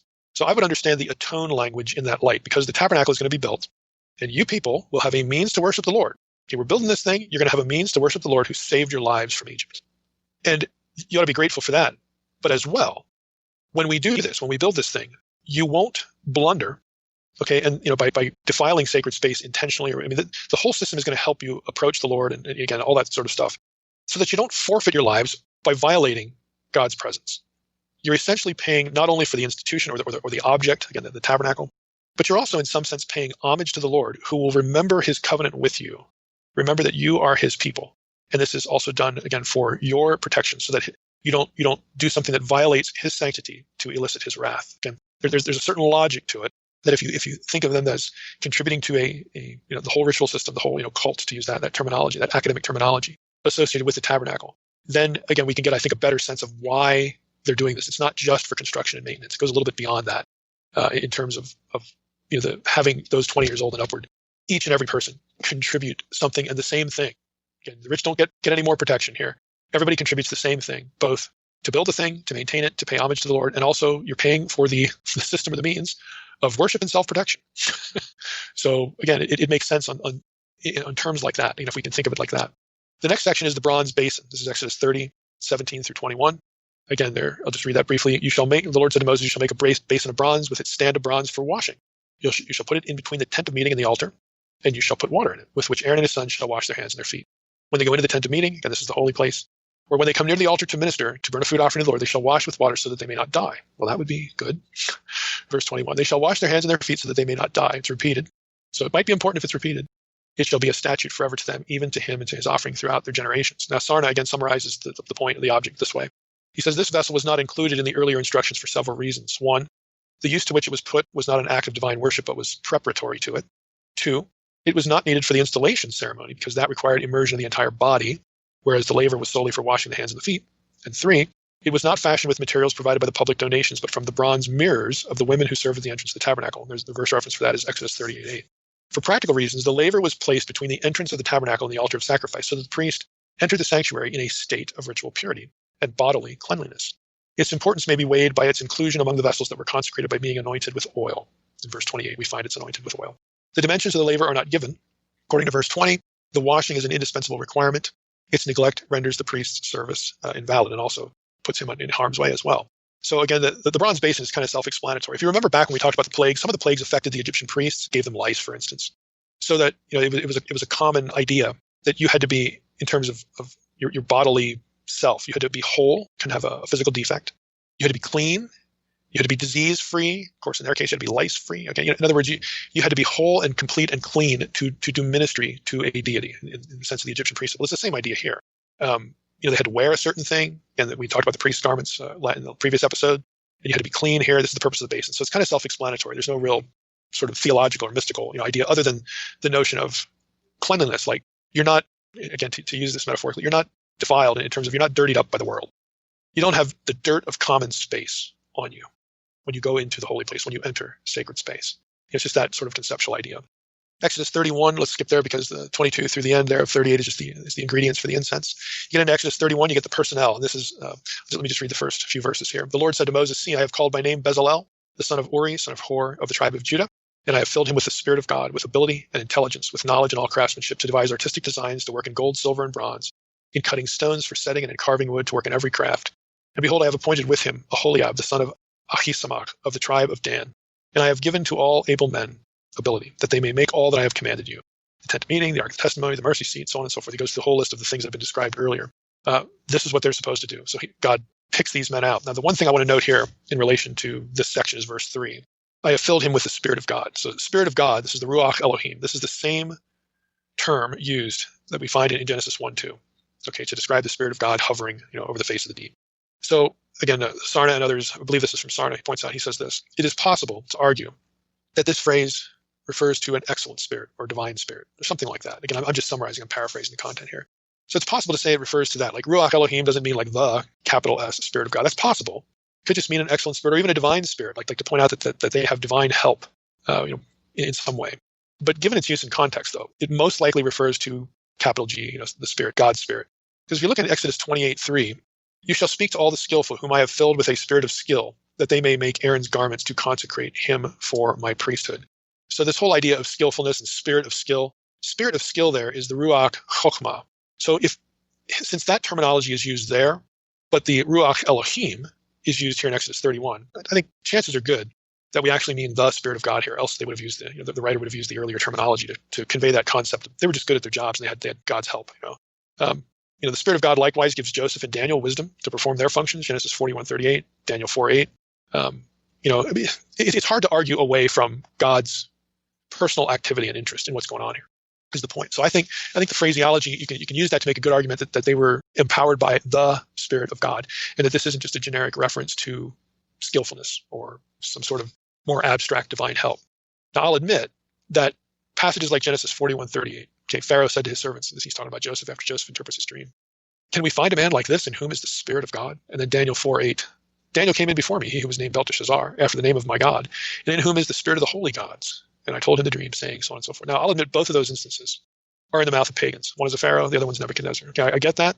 But you actually don't really need those sorts of parallels. If you look at Exodus 28:3, this is where, again, the divine enablement idea is most clear. There's no useful reason or clear way to distinguish all that stuff in such a way where we rule out that this is the Holy Spirit. So that, again, that's my take on Exodus 31:3. I think it is describing the Holy Spirit specifically, directly, enabling these men to do their job. Now, part of the reason I also say that is because the Old Testament theology of the Holy Spirit, I don't want to go down this rabbit trail too far because it could be a whole episode. But generally speaking, you don't have permanent or even sustained indwelling language of the Holy Spirit in people, in believers in the Old Testament. What you get is the Holy Spirit coming up. You get these phrases like coming upon, enabling, resting upon, rushing upon, okay? This kind of language, you get the Holy Spirit doing that with individual people, specifically for a service or a task. You get it with judges, you get it with kings, you get it with prophets. Okay, there's no like sweeping, all-encompassing statements. In other words, there has to be something new about the new covenant. The new covenant, you get that language where the Spirit of God is coming upon all believers, all that kind of stuff. It's more all-encompassing, it's more sweeping. It's spoken of in ways that are supposed to be enduring. Okay, but you don't really get that in the Old Testament. And so I think this is part of that sort of matrix of ideas. Again, that theology of the Holy Spirit. I think we have Exodus 31 here as being part of that way that the Spirit of God functioned and ministered in the Old Testament. And lastly, here we have the observance of the Sabbath, Exodus 31:12 through 18. So Again, this shouldn't be any surprise, especially given, earlier episodes of the podcast where we talked about the relationship between the Sabbath elements and the tabernacle instructions. We've already talked about how when you read through the tabernacle instructions, you get this inclusion of Sabbath elements from Genesis. We've seen how that's a literary and a theological device that connect the tabernacle to the Creator and creation. So that the fact that when we're all done with all this, all the instructions, all the people who are going to work on it, all the tasks are laid out, that we observe the Sabbath. I mean, that again would make sense. And we've actually hit this earlier, in previous episodes when we talked about this pattern. So Sarna adds, and we'll conclude with this. He writes, the concluding and appropriately the seventh literary unit within the pericope of the instructions for the tabernacle is devoted to the observance of the law of the Sabbath. Correspondingly, the resumption of the tabernacle narrative in chapter 35 it begins with the Sabbath law. This structural pattern is intended to make an emphatic statement about the hierarchy of values that informs the Torah. That is, the tabernacle enshrines the concept of the holiness of space, but the Sabbath embodies the concept of the holiness of time. The latter takes precedence over the former, and the work of the tabernacle must yield each week to the Sabbath rest. So it's subordinate. Even the tabernacle, the sacred space on earth, is subordinate to the pattern that the Creator laid out, is Sarna's point. And again, we've talked about this patterning of Sabbath and tabernacle and where the Sabbath instructions get inserted and how that frames the whole narrative account, the set of instructions. Again, right here we are. The seventh literary unit, this is how it concludes, with the Sabbath. So the pattern is consistent. We've talked about that before, and it shouldn't be a surprise. Now, what it does, though, interestingly enough, what's the next chapter? It's chapter 32. It's the golden calf. It's just, it's where all of this is violated. Okay, it's all violated. So again, that is intentional as well. Again, the reader would have no doubt been humming along here. Tabernacle instructions, Creator creation, order out of chaos. Oh, this is wonderful. We've been delivered from Egypt. Blah blah. And then we hit the golden calf. So again, its placement is also intended, to jar the reader. But we'll talk about that on the next episode when we continue with Exodus. This episode, though, the focus is kind of obvious, and that is the golden calf episode. That's what Exodus 32 is about. So to jump in here, I'm going to read, maybe not the whole episode, but read a good ways into it at least. When the people saw that Moses delayed to come down from the mountain, the people gathered themselves together to Aaron and said to him, "Up, make us gods who shall go before us. As for this Moses, the man who brought us up out of the land of Egypt, we do not know what has become of him." So Aaron said to them, "Take off the rings of gold that are in the ears of your wives, your sons, and your daughters, and bring them to me." So all the people took off the rings of gold that were in their ears and brought them to Aaron. And he received the gold from their hand and fashioned it with a graving tool and made a golden calf. And they said, "These are your gods, O Israel, who brought you up out of the land of Egypt." When Aaron saw this, he built an altar before it. And Aaron made a proclamation and said, "Tomorrow shall be a feast to the Lord, to Yahweh." And they rose up early the next day and offered burnt offerings and brought peace offerings. And the people sat down to eat and drink and rose up to play. And the Lord said to Moses, "Go down, for your people, whom you have brought up out of the land of Egypt, have corrupted themselves. They have turned aside quickly out of the way that I commanded them. They have made for themselves a golden calf and have worshipped it and sacrificed to it and said, 'These are your gods, O Israel, who brought you up out of the land of Egypt.' And the Lord said to Moses, 'I have seen this people. Behold, it is a stiff-necked people. Now, therefore, let me alone, that my wrath may burn hot against them, and I may consume them, in order that I may make a great nation of you.' But Moses implored the Lord his God and said, 'O Lord, why does your wrath burn hot against your people, and whom you have brought out of the land of Egypt with great power and with a mighty hand? Why should the Egyptians say, with evil intent did he bring them out to kill them in the mountains, and to consume them from the face of the earth? Turn from your burning anger and relent from this disaster against your people. Remember Abraham, Isaac, and Israel, your servants, to whom you swore by yourself, and said to them, I will multiply your offspring as the stars of heaven, and all this land that I have promised I will give to your offspring, and they shall inherit it forever.' And the Lord relented from the disaster that he had spoken of bringing on his people." We'll stop there. We know the rest of the story. Moses goes down from the mountain and sees what's going on, and so on and so forth. And we'll get to some of those details in a bit. But this is the gist of the chapter, the golden calf episode. Now, for the sake of time, and again, just being selective again, I just want to point out a few sort of upfront items. There are parallels to the story in Deuteronomy 9:7 through chapter 10, verse 11, and also in Nehemiah 9:16 through 21. So I'll refer to some of that material only when there's some point of interest. We're not going to get full bore into comparisons or anything like that. But there are a few items that are worth bringing up in those other passages.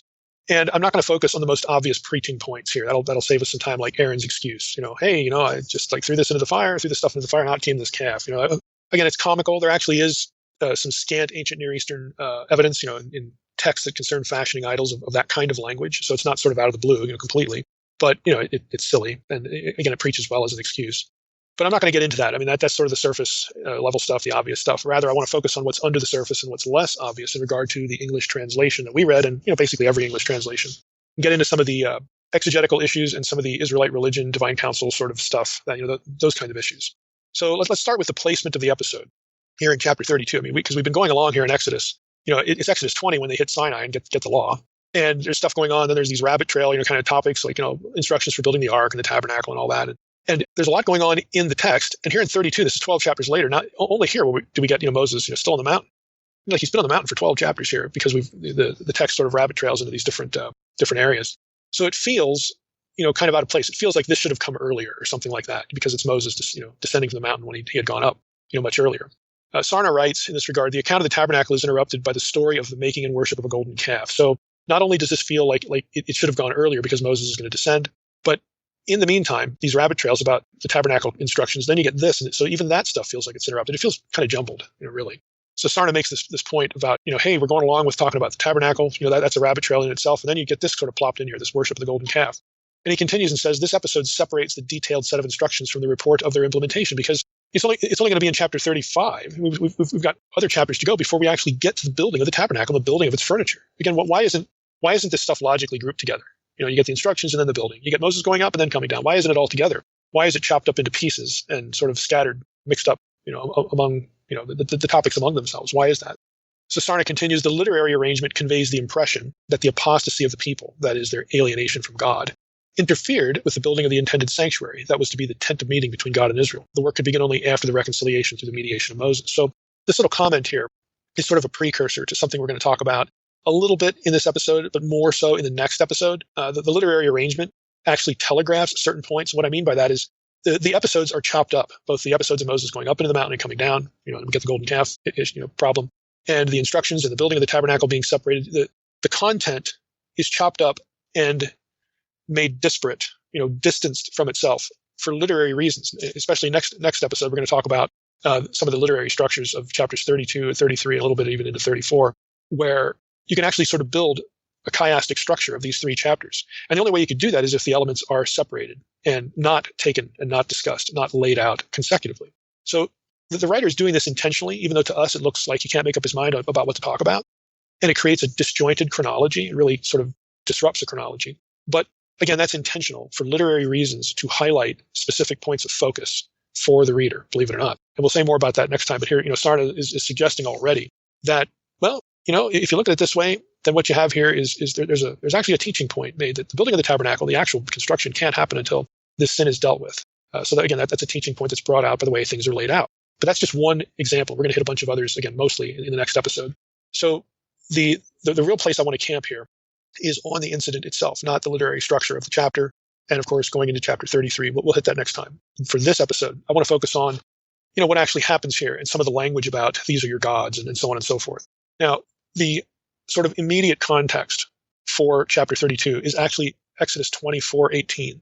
This is when Moses goes up into the mountain, into the cloud. That verse says, Moses entered the cloud and went up on the mountain, and Moses was on the mountain 40 days and 40 nights. So that's actually the touch point. Because when you get to chapter 32, what provokes this, hey, let's build the calf, is the fact that Moses hasn't come down yet. And people are kind of freaked out. Like, what happened to him? It's been 40 days. Where is he? And for that matter, God hasn't shown up either. It's just what's going on. They're used to having Moses be God's spokesperson. They're used to having, hearing the voice of God on occasion, or having some sort of visible manifestation that the presence of God is there with them, good or bad, he's still there. But they're just like, what do we do? The pattern's broken over these last 40 days. What are we going to do? Now, I'm going to draw a bit in the rest of this episode from an article by Michael Hundley. I'm actually going to draw from several sources across these two episodes that I put in the protected folder. But this is a really good article by Hundley. It's recent, 2017. Hundley has done a lot of work on divine manifestation, temples, temple presence, divine presence, that sort of thing. This article is called "What is the Golden Calf?" And it's a journal article from Catholic Biblical Quarterly, volume 79, number 4, 2017. And it's 20 pages, 559 to 579. I put it in the protected folder for those who are newsletter subscribers. You can take a look at it. Hundley writes of this episode. Again, he jumps into his topic this way. He says, Exodus 24:18, again, that's when Moses goes up into the cloud, indicates that Moses stayed on the mountain 40 days, giving no indication that the people expected so long a stay, and explaining their seemingly panicked reaction. Chapter 32 continues the non-priestly narrative with Moses still on the mountain. The Israelites are alone in the wilderness with nothing to do and no idea where to go, with both God and guide nowhere to be seen. Apparently in a state of panic, they construct a golden calf either to concretely manifest Yahweh's presence or to replace Yahweh as God and to replace Moses as guide and go-between, or to simply to render his role redundant. So that little selection there from Hundley kind of tells you, it puts you in the mindset of the people. They have neither God nor guide. And they got nothing to do. Where do we go? It's not a good situation. So when you get to verse 1, the people gathered themselves together to Aaron. It's a little more hostile than that. The word in the ESV, gathered to, the word to there is the Hebrew al, can very easily be translated against. They gathered themselves against Aaron. So you could really read this, and I think you probably should, that they're ganging up on Aaron. I mean, he's the one that's there. He's the one that's been the co-leader, with Moses. Moses, who knows what happened to that guy? And, we're going to go and rattle Aaron's cage because we don't know what to do. And so they make it this demand, make us gods who shall go before us, they say. Again, this is still verse 1. Now, gods there, you probably guessed, is the word Elohim. So you could also translate it God, singular. Recall Elohim is in terms of its form, its morphology is plural. But in terms of its meaning, the semantics, it could be either singular or plural. Most often it's singular, overwhelmingly so in the Hebrew Bible. It's usually semantically singular, and that can be the case even when accompanied, when the noun is accompanied, as it is in this chapter, by plural verb forms. You can still have, semantically, Elohim still points to a singular deity. Now, Hundley argues that the noun Elohim used throughout the episode is intentionally ambiguous. And he has a point to arguing that we'll get to momentarily. And he says this ambiguity contributes to the questions of which god or gods is or are represented by the calf. And this is an old issue in biblical scholarship. When they make the golden calf, are they thinking, or should we read it as though that the people are saying, hey, this is Yahweh now, this calf. We're still worshiping Yahweh, and but he's this calf. Or are they displacing Yahweh? Are they turning, the first one is idolatrous because they're not supposed to do this. They've already heard, thou shalt not make any graven image. On Sinai, they should know better than this. So it's still idolatry. But the second option, that they're just displacing Yahweh, is sort of even more idolatrous. So, but which one is it? It's an old question, of interpretation when it comes to this chapter. And Hundley argues that the use of the term Elohim is, sort of keeps it in the dark, and you have to, discern which one of those answers, which one of those options is correct by other means. So Hundley writes this. Let me just summarize it by what he writes. He says, to understand the people's intentions in constructing the calf, we will focus on two categories: which God is intended and what kind of image is intended. While the people's actions are relatively straightforward, their motives for and understanding of what they are doing remains relatively obscure, most notably regarding the identity of the deity whose presence they seek to manifest with the calf, and their use of Elohim seemingly as a plural. These are your gods. Whether purposeful or not, this very opacity serves the storyteller's purposes, as it allows God and the storyteller to condemn their actions regardless of their motivation. We'll get back to the term Elohim in a little bit. There's more to say about the singular plural possibilities that the term represents. We'll return to that in a little bit. For now, we've got this ambiguity because we have in verse 1 up, make us Elohim who shall go before us. And so in verse 2, Aaron says, okay, take off the rings of gold in your ears, and the ears of your wives, your sons, your daughters, and bring them to me. Now, this is interesting. The gold rings, as Sarna points out, he says, these may have been among the items the Israelites received from neighbors when they left Egypt. As we read back in Exodus 11, 2 and 3, they take the spoils from Egypt, and the Egyptians give them things, to basically get them out of there. So Exodus 11, 2 and 3, Exodus 12, 35 and 36. But Sarna adds from the story in Genesis 35, specifically verse 4, which I'll just read that to you. So they gave to Jacob all the foreign gods that they had and the rings that were in their ears. Jacob hid them, the gods and the rings, okay, under the terebinth tree that was near Shechem. So Sarna says, when you look at that story, where earrings are coupled with these alien gods and are ritually buried with them, it is clear that they were not mere adornments, that these rings of gold had some cultic significance. This conclusion is reinforced by the narrative about Gideon in Judges 8, 24 through 27.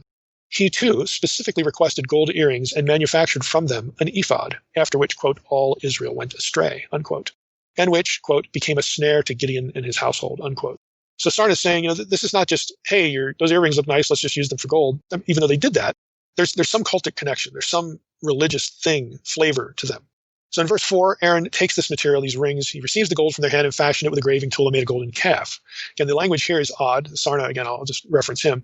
The verb vayatzar, and he fashioned, can denote he fashioned or he tied up. The noun karet, this tool, can signify a stylus or an engraving tool. The phrase may therefore mean that Aaron fashioned the gold with a tool.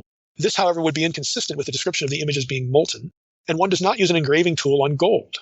It is possible that karet is a variant form of karit, a bag, which appears with the same verb as here in a similar context in 2 Kings 5:23. He wrapped, vayatzar, the 2 talents of silver in 2 bags, karitim. In Exodus, then, Aaron tied up the gold earrings in a bag. Again, this is Sarna's view. It is noteworthy that when Gideon made his image, he spread out a cloth, and everyone threw onto it the earring. Finally, the Hebrew phrase may well have originated in the technical vocabulary of ancient metallurgy and then become a metaphor simply expressing the imparting of shape to metal, regardless of the technique employed. So what Sarna is discussing here is that the language seems kind of odd. There's engraving language, there's molten language. How do we know what Aaron actually did with the gold? Because there's engraving and molten language going. We don't really know. So he's trying to link it to other passages where maybe it just means Aaron put it in a bag and then they used it later and melted it. So he did both.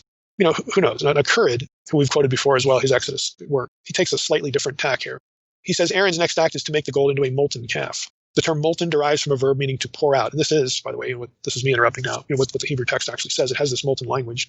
Back to Currid. Currid says the idea is that the gold is melted down and poured into a cast or on top of a mold. Obviously, there's a problem here with the sequence of events. Why would Aaron work on the gold with a tool and then melt it and cast it?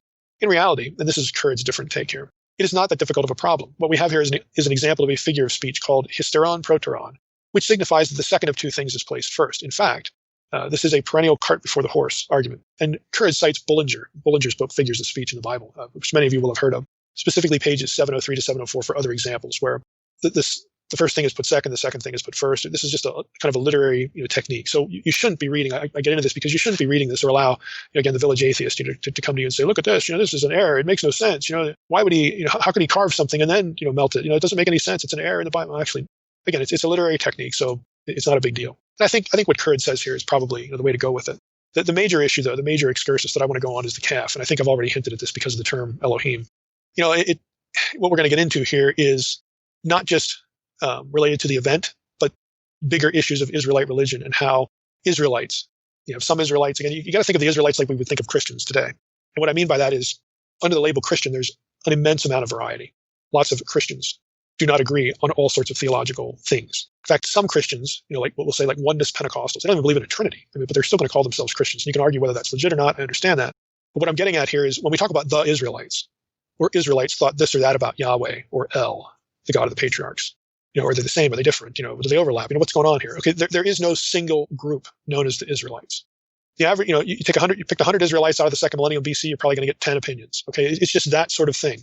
One of those groups would be the biblical writers. So the biblical writers are not synonymous with the Israelites. And the Israelites, there is no monolithic group that's just, one mindset on anything, any aspect of their religion. For goodness sake, they don't even have an inscripturated record, this thing we call the Bible. It's not like they, have weekly or even monthly instruction. They've got a very small subset of theological knowledge, a lot of which has been passed on orally, and it's not even written down yet. They're not theologians, folks. And critics of the Bible need to own up to this, whether they're evangelical in flavor or whether they're non-confessional. Because what critics like to do in the subject matter we're going to talk about here, the identification of Yahweh or El, or either or both with a calf or a bull, what critics like to do is they like to take all of this and just lump it together into one monolithic thing and say that the biblical writers were polytheists, or the biblical writers thought, it was okay originally for Yahweh to be represented by a physical object. And then somebody later on, in the 8th century, when idolatry was a big deal because of Jeroboam, then all of a sudden the theology changes and somebody makes up this story about the golden calf and sticks it back in the Pentateuch. Moses didn't really write this, to tie the later abomination, the later punishment of idolatry to give that Mosaic roots. And so it's artificial. We all know that they were polytheists because of this, that, and the other thing. The critics talk about the Israelites and the biblical writers as though they were of one mind. That's just bunk. It's just demonstrably absurd. We don't even have that now in the church, with a couple thousand years of tradition and a Bible.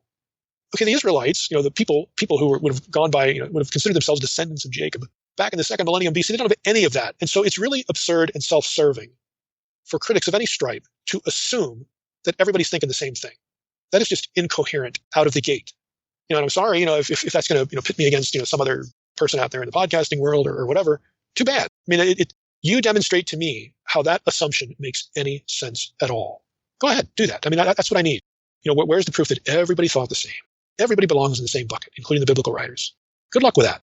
So again, with that little prelude, let's get into the calf issue itself and the Elohim language and the bull language and the calf, all this stuff. Now, Currid writes this. We'll start with him. So I'm going to give you a little bit of Currid, a little bit of Sarna, and then we're going to go into the details here and bring Hundley back into our purview because I think he thinks pretty well about a lot of the stuff going on here. Currid writes, bovines, again, calves or bulls, were commonly used to represent deity in the ancient Near East. Bovine cults flourished in ancient Egypt. Apis was the most important of the Egyptian sacred bulls. Isis, queen of the gods, bore cow's horns on her head. And Hathor had a bovine head. The calf was also a religious icon associated with the worship of the Canaanite gods El or Baal. An example of a molten calf made of silver has been uncovered at the site of Ashkelon on the Mediterranean coast. Okay, some very just general observations from Currid. Sarna gives us a little more detail. He says, calf, as far as the word calf, it's Hebrew egel, is a young ox or bull. Thus, Psalm 106, 19, and 20, in reference to this episode, to Exodus 32, alternates egel, the word for calf found in Exodus 32, with another Hebrew word, shor, ox. It has them in parallel. It alternates between both. Throughout the Near East, the bull was a symbol of lordship, leadership, strength, vital energy, and fertility. As such, it was either deified and worshipped, or employed in representation of divinity. Often the bull or some other animal served as the pedestal on which the god stood, elevated above the human level.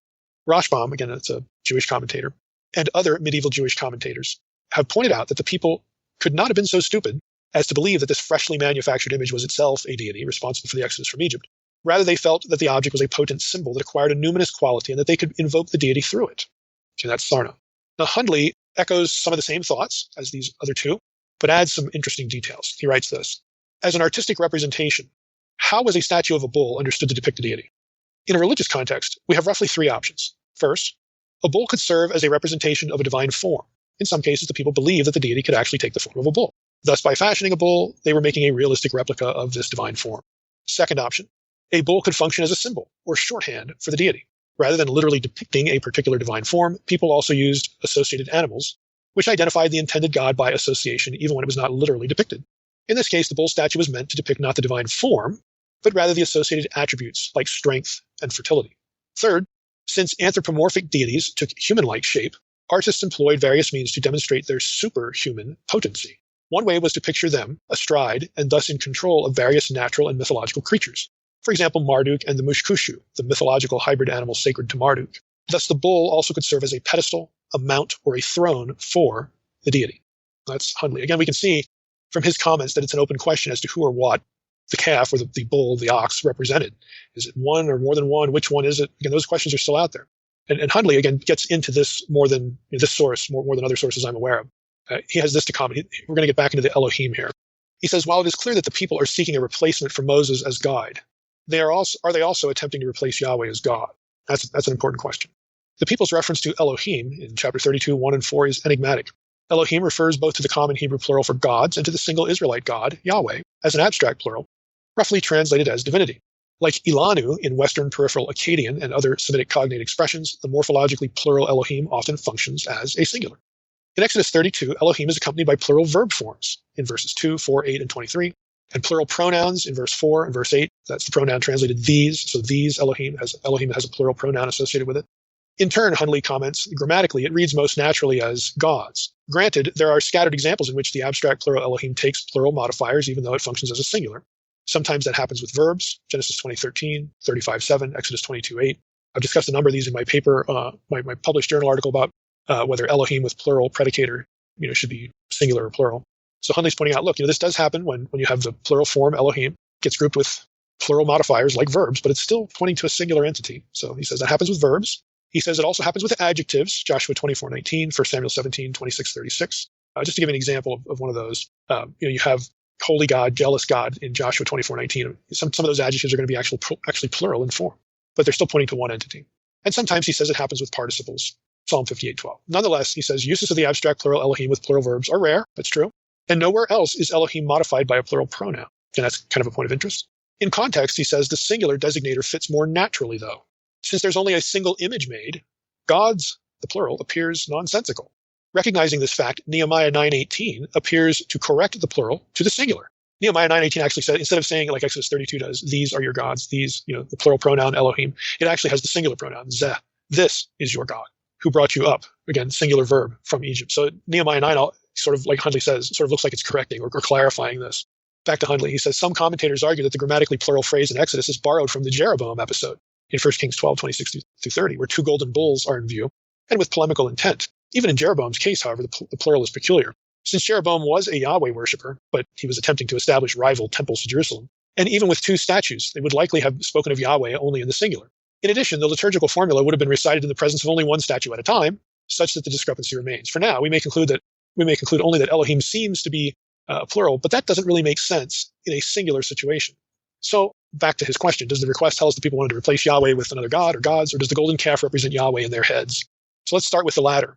And this certainly has scholarly proponents. Some scholars not only believe the Israelites in Exodus 32 identify the golden calf as their god, as Yahweh or El, the god of the patriarchs.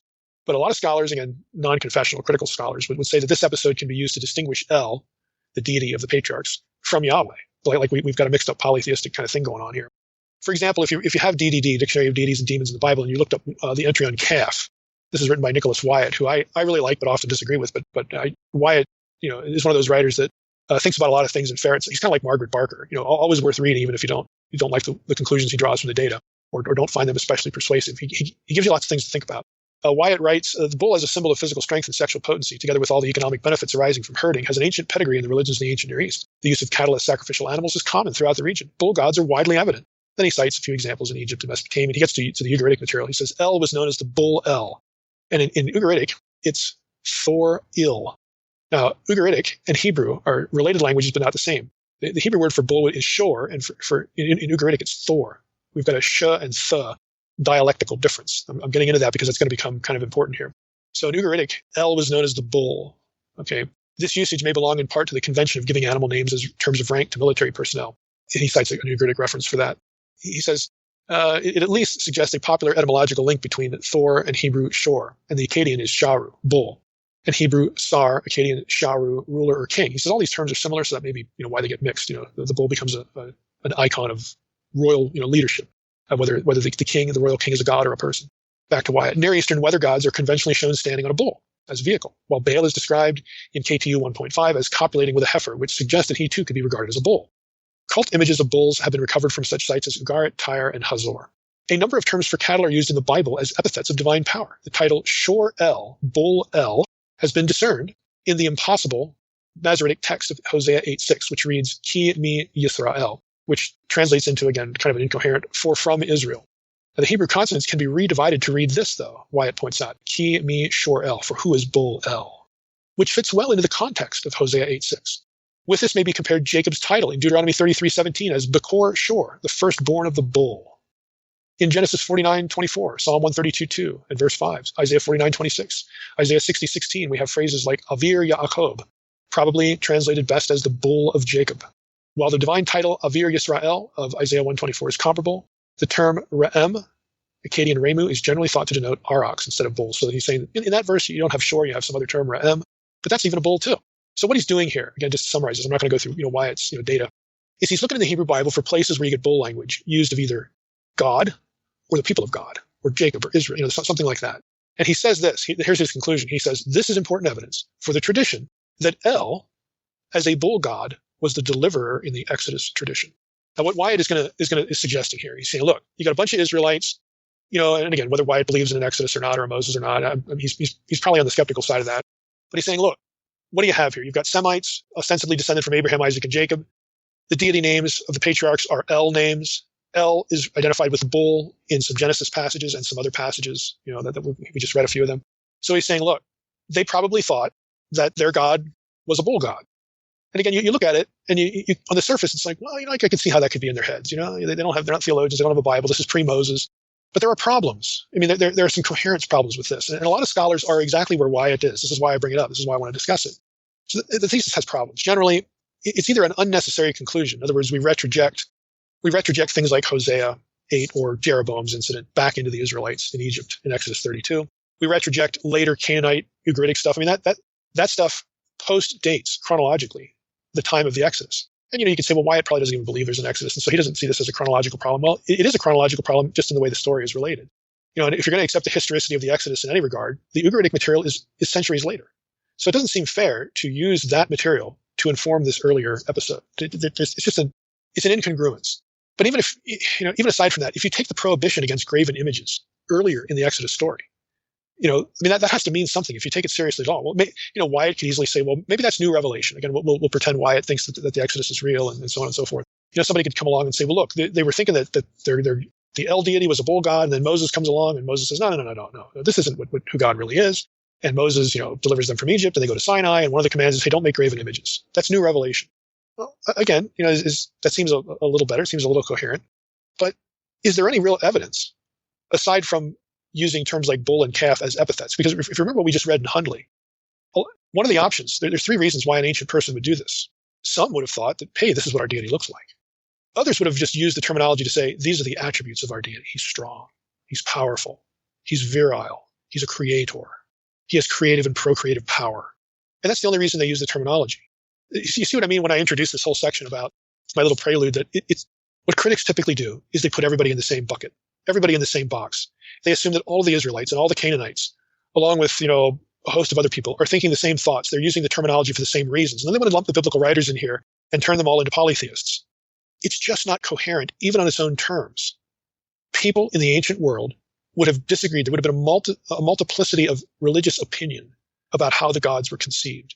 Even among the people, the priestly class, or the artisans here who are making these objects, they wouldn't have even agreed as to why specifically they were important or why they were making them. Some would have thought this is what the deity looks like. Others would have thought, no, it's just about the attributes. There would have been a difference of opinion. So it's really not fair to take the terminology and conclude, as why it does, that the Israelites at the time of the Exodus, the time of this episode, thought that their God was a bull. It was a bull deity. That just not only overstates the data, but it sidesteps the reality that, religiously speaking, just like it is today, especially without inscripturated revelation or a holy book, without that, there's just no way that you can coherently say that we're all thinking the same thing. There's no way you can conclude coherently that they're all on this page, the page that you want them to be. And so there are just problems with this. There are other ways to think about the data that don't require presuming these sorts of things. Now, you could say that this is new revelation because they've been in Egypt for 400 years. Who knows what they're thinking?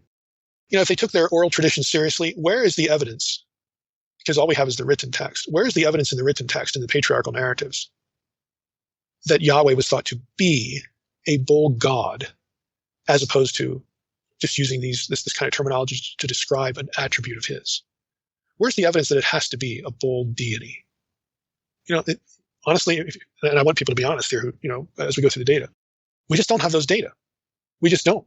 Ultimately, in the Hebrew Bible as we have it, there's no endorsement of that idea that they thought this is Yahweh. This is like Yahweh's form. Okay.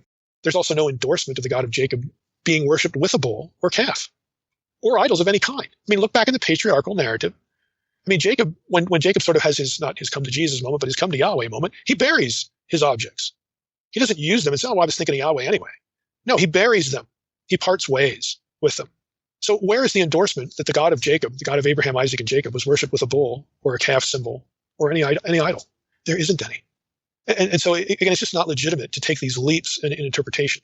These ideas are speculation drawn from an epithet, like bull, bull of Jacob or something like that. So people take this terminology under the influence of a presumed religious evolution, and they just say stuff that sort of sounds like it could work, but when you really probe it and you really ask them, well, how do you know? Maybe you had an Israelite that thought exactly what you think he thought. Did everybody? Did the biblical writers? On what grounds do you lump everyone together? Tell me. Again, if you got to be honest, there are no grounds for doing that. There just aren't. So, this is the situation. I elaborate on this because you're going to run into this on the internet. You're going to run into this in podcasts, other podcasts and discussions and whatnot, where again, the village atheist is going to come out and try to make this an episode of quote unquote legitimate idolatry. That this is really, the Israelites really thought this way. The biblical writers really thought this way. And it's only like other parts of the Bible that contradict this polytheism here. And then, the Bible's just hopelessly contradictory, blah, blah, blah, blah, blah, blah. The drill. You know the drill by now. And what I'm getting at is probe the idea. If it's true, then other things should be true. If it's true, then it should be coherent. You should be able to say certain things about the proposition that derive from the proposition, but in this case, you can't. And in fact, it lacks coherence. So again, we'll move on here. But in Hundley's article again, and you can reference it. He goes through this option. He goes to the option that we've got the Israelites thinking of their own God, El or Yahweh, with a golden calf, or they're thinking of other gods and so on and so forth. Hundley writes this. I think this section's worth reading to you. He says, to this point in Exodus, Yahweh has demonstrated his power by leading the people out of Egypt, and Yahweh, Elohim, has been the only God directly referenced. Indeed, nothing in the text at this point indicates that any deity other than Yahweh is in view. Thus, like Jeroboam in 1 Kings 12:28, the people most likely seek to elicit Yahweh's presence by means of the golden calf. This is where Hundley lands. He's thinking, they're probably not thinking of other deities. They're probably building this calf and they're thinking of Yahweh. Because Aaron, let's think about it. Aaron actually says, hey, like when he makes the calf and he says, in verse 4, Aaron received the gold from their hand, fashioned it, and he says, these are your gods, O Israel.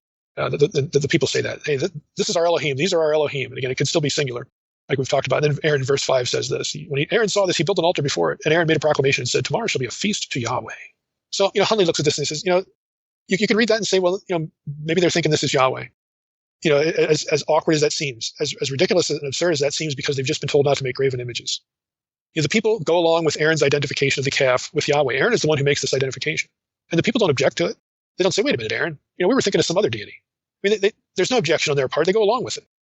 And Hundley adds this, by contrast, in Exodus 32:26, the people do not respond to Moses' call, who is on Yahweh's side. That's like, it's showdown language, because, when Moses says that, and Moses is obviously opposed to the golden calf, they know they're kind of in trouble because if they are on Yahweh's side as Moses defines it, then they shouldn't have been doing this. So it gets a little dicey, with the language here. Again, another little thing from Hundley. He says, in short, it is clear, the text is clear, that people seek a tangible divine presence. Again, it remains unclear, however, if the presence they seek is Yahweh or another god. Aaron, again, certainly thinks he makes the identification. There's every reason to think they hope to concretize Yahweh's presence, yet the text, again, it still has these ambiguities in it. Now, with the benefit of hindsight, it's easy to dismiss the people's actions as blatant disobedience. From their perspective, however, the situation is critical. They try to do the best they can with what they see, yet their vision is limited, as they are not privy to the events occurring on the mountain above. Moses, the guide and go-between, is ostensibly gone. Yahweh is inaccessible. With no one to protect them, to lead them, no way forward, nowhere to return, they likely fear for their survival. In their presumed desperation, with no other obvious solution available, they use whatever means and agency they have to forge a way forward. Like their neighbors, they make an image to serve as a focal point of presence, protection, guidance, and hope. Faced with a lack of a tangible, visible deity, they make a deity tangible and visible on their own terms. And again, there's a lot that we could say about this. I mean, it's obviously portrayed negatively. People rise up to play. Again, it's a term. If you look up the term, it's tzakak in Hebrew, Genesis 26:8, Genesis 39:14. It has a sexual context there. It probably refers to, it's probably better translated something like dallied with, maybe seduced, because the Exodus 39 reference is the reference to Pharaoh's wife accusing Joseph of tzakak, again, dallying with her, actually accusing him of doing the things she's doing. So it's a negative portrayal. Again, you get the sexual element, spiritual adultery, used with idolatry elsewhere in the Old Testament. You get the flavor that even if they think that they're worshiping Yahweh, even if they're desperate, and even if we can understand as human beings their fear and what's going on, again, their desperation in the situation, because Moses is gone, they have no direction, no leader, they can't go forward, they can't go back. All that being the case, it's still viewed as sinister and evil in the text because it violates the earlier command. And you see this as you go through the chapter. In verse 7, I'll just read you verse 7. The Lord said to Moses, "Go down, for your people, whom you brought up out of the land, have corrupted themselves." I mean, before, God had been referring to Israel as my people. Not here. Now it's your people. God is distancing himself from the Israelites. He says in verse 8, they have turned aside quickly out of the way that I commanded them. Again, even there, the text doesn't say, as Sarna points out, the text doesn't say they've turned aside from me. They've turned aside out of the way I commanded them. So basically they've adopted, pagan modes of worship, using them in the worship of the God of Israel. So Sarna and others, take that phrasing as indicating, again, they're thinking they're worshiping Yahweh, but they're really not. So in one sense, they haven't turned from worshiping Yahweh, like they're not worshiping some other deity. But God says, look, they have departed from what I command them to do. They might think they're still on my side. They might think that they're still worshiping me, but they have gone astray. Yahweh certainly doesn't think he's being worshipped in the text. The language shows God distancing himself, from the whole episode. And Hundley comments on that too. He says, since divine approval is necessary for divine presence, Yahweh will not deign to associate with the image, even if it was crafted for him. From Yahweh's perspective, whatever it is, it's not him. Rather than elucidating whether they are worshiping him the wrong way or another deity, Yahweh condemns the whole enterprise out of hand. Having seen the people's behavior and their character, he is prepared to destroy them and start again with Moses. That's verses 9 and 10. Now you could end it right there. It's a good preaching point. God doesn't care if your motives are pure, if you worship him as you would worship a foreign god. That's the bottom line of the passage. Even if you think you're worshiping the true God, if you're doing your worship in a way that you'd worship some foreign god, God's not going to accept it. But I want to wrap up a little bit. I'll just say a couple more things about the Elohim. Again, you have why again the ambiguity in the first place. And just to cut to the chase, I'm in agreement with Hundley here. And again, if you're interested, you can go look up the article. He writes this. He points out that the Bible uses plural forms for a singular deity in the context of heterodox worship in other places. And for him, this is the key, that they think they are worshiping Yahweh. And they might be. In their hearts and in their heads, that might be what they're thinking. But God says, it's wrong. I don't accept it. And some of the examples he has are kind of interesting. In 1 Samuel 4, 7 and 8, when the Philistines notice the presence of the ark in battle, they at first proclaim, Elohim has come. And the has come there is a singular verb form. Elohim has come into the camp. But in the next breath, they resort to the plural. Woe to us, who will save us from the hand of these mighty Elohim? These, plural, are the Elohim who struck, plural verb, the Egyptians with every kind of plague in the wilderness. So what Hundley uses that to point out is that, look, you're going to have passages where there's this back and forth between singular and plural use of Elohim, and often it is associated with pagans misunderstanding who Yahweh is and how Yahweh should be worshipped. And so in Hundley's view, this is why Exodus 32 makes the term Elohim ambiguous in the text. Is it these or one? Is it plural or one? It's as though Hundley would say that the writer of Exodus 32 and the writer in that case of 1 Samuel 4 are trying to telegraph heterodox worship, apostate worship, even of the true God. I mean, the Philistines, they know who the Israelites worship. They worship this deity called Yahweh. But it's like they can't decide if it's one or many. And so when you do the same thing in Exodus 32, or rather when you see the same thing in Exodus 32, Hundley's argument is that, a reader of the Hebrew Bible would know that when you get this kind of weird, is it or isn't it, singular, plural, Yahweh or foreign God, that's deliberate. It's telegraphing to the reader that what's going on in this chapter is worship that is illegitimate, that Yahweh refuses to accept. Even though the people are in crisis, their crisis is understandable. What they're trying to do is bring Yahweh back to their midst so that they have guidance and they can feel some security or whatever. As good as the motive might be, this is illegitimate pagan worship, and God doesn't accept it. So again, I think it's kind of interesting in the chapter. Again, like I said at the beginning, I wanted to focus on something that's sort of operating beneath the text that you're not going to get from your English Bible. Although you could look at the narrative and notice that Aaron makes one calf, but then it's referred to as these are your gods.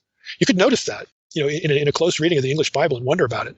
And again, to me, I think it's interesting because it takes us into this, what in the world's going through the mind of the Israelite when it comes to thinking about God in an era before they have a Bible. And they've been in Egypt for 400 years, and nobody really knows what's going on.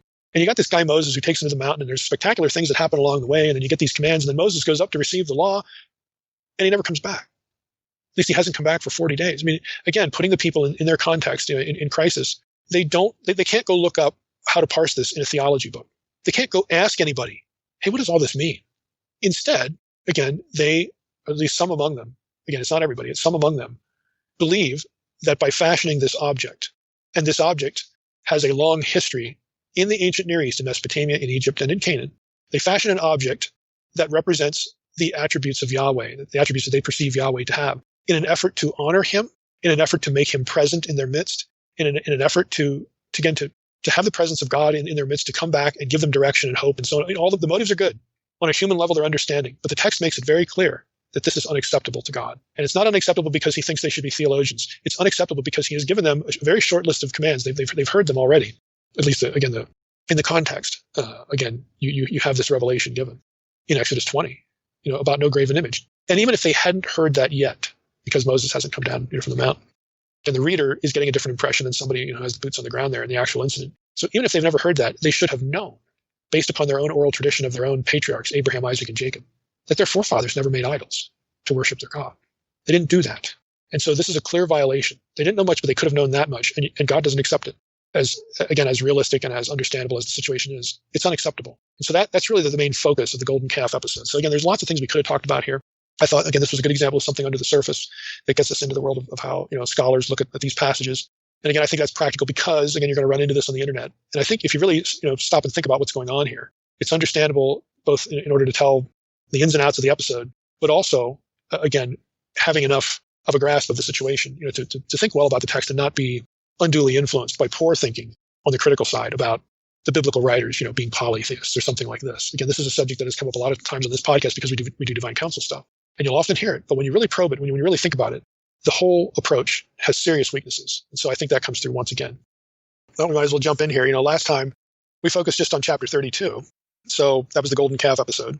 This time I'll revisit a few things from Exodus 32 and then loop in Exodus 33. These two chapters, and again, just a little bit of chapter 34, but 34 we're going to keep for next time. The very famous episode of Moses being hid in the cleft of the rock, and Yahweh passes in front of him and all that. So I want to reserve that for its own episode. But these two chapters work hand in hand. Some parts of that are obvious, some parts of that are less obvious. So I want to get into the content of 33 today, but to do that, we got to reference some things in 32. And toward the end, I'm again going to give listeners a chance to get a hold of some articles that really deal with literary structure of the passages, because depending on how you perceive what the writer is doing with the arrangement of the material, you can actually sort of analyze both of these chapters 32 and 33, in different ways so that it highlights very specific teaching points. And again, this is Exodus. We've said this before about Exodus. We've said it before about biblical narrative, historical narrative, like in the Torah and elsewhere. But since we're in Exodus, we'll just say the Torah. Back when we started, the whole book, the whole question of historicity. Ask yourself, well, what's history? This is not the way we would write history. But just because Exodus isn't written in a neat, linear, chronological fashion that appears to our eye comprehensive and consistent, doesn't mean it's not history. The writers do this sort of thing.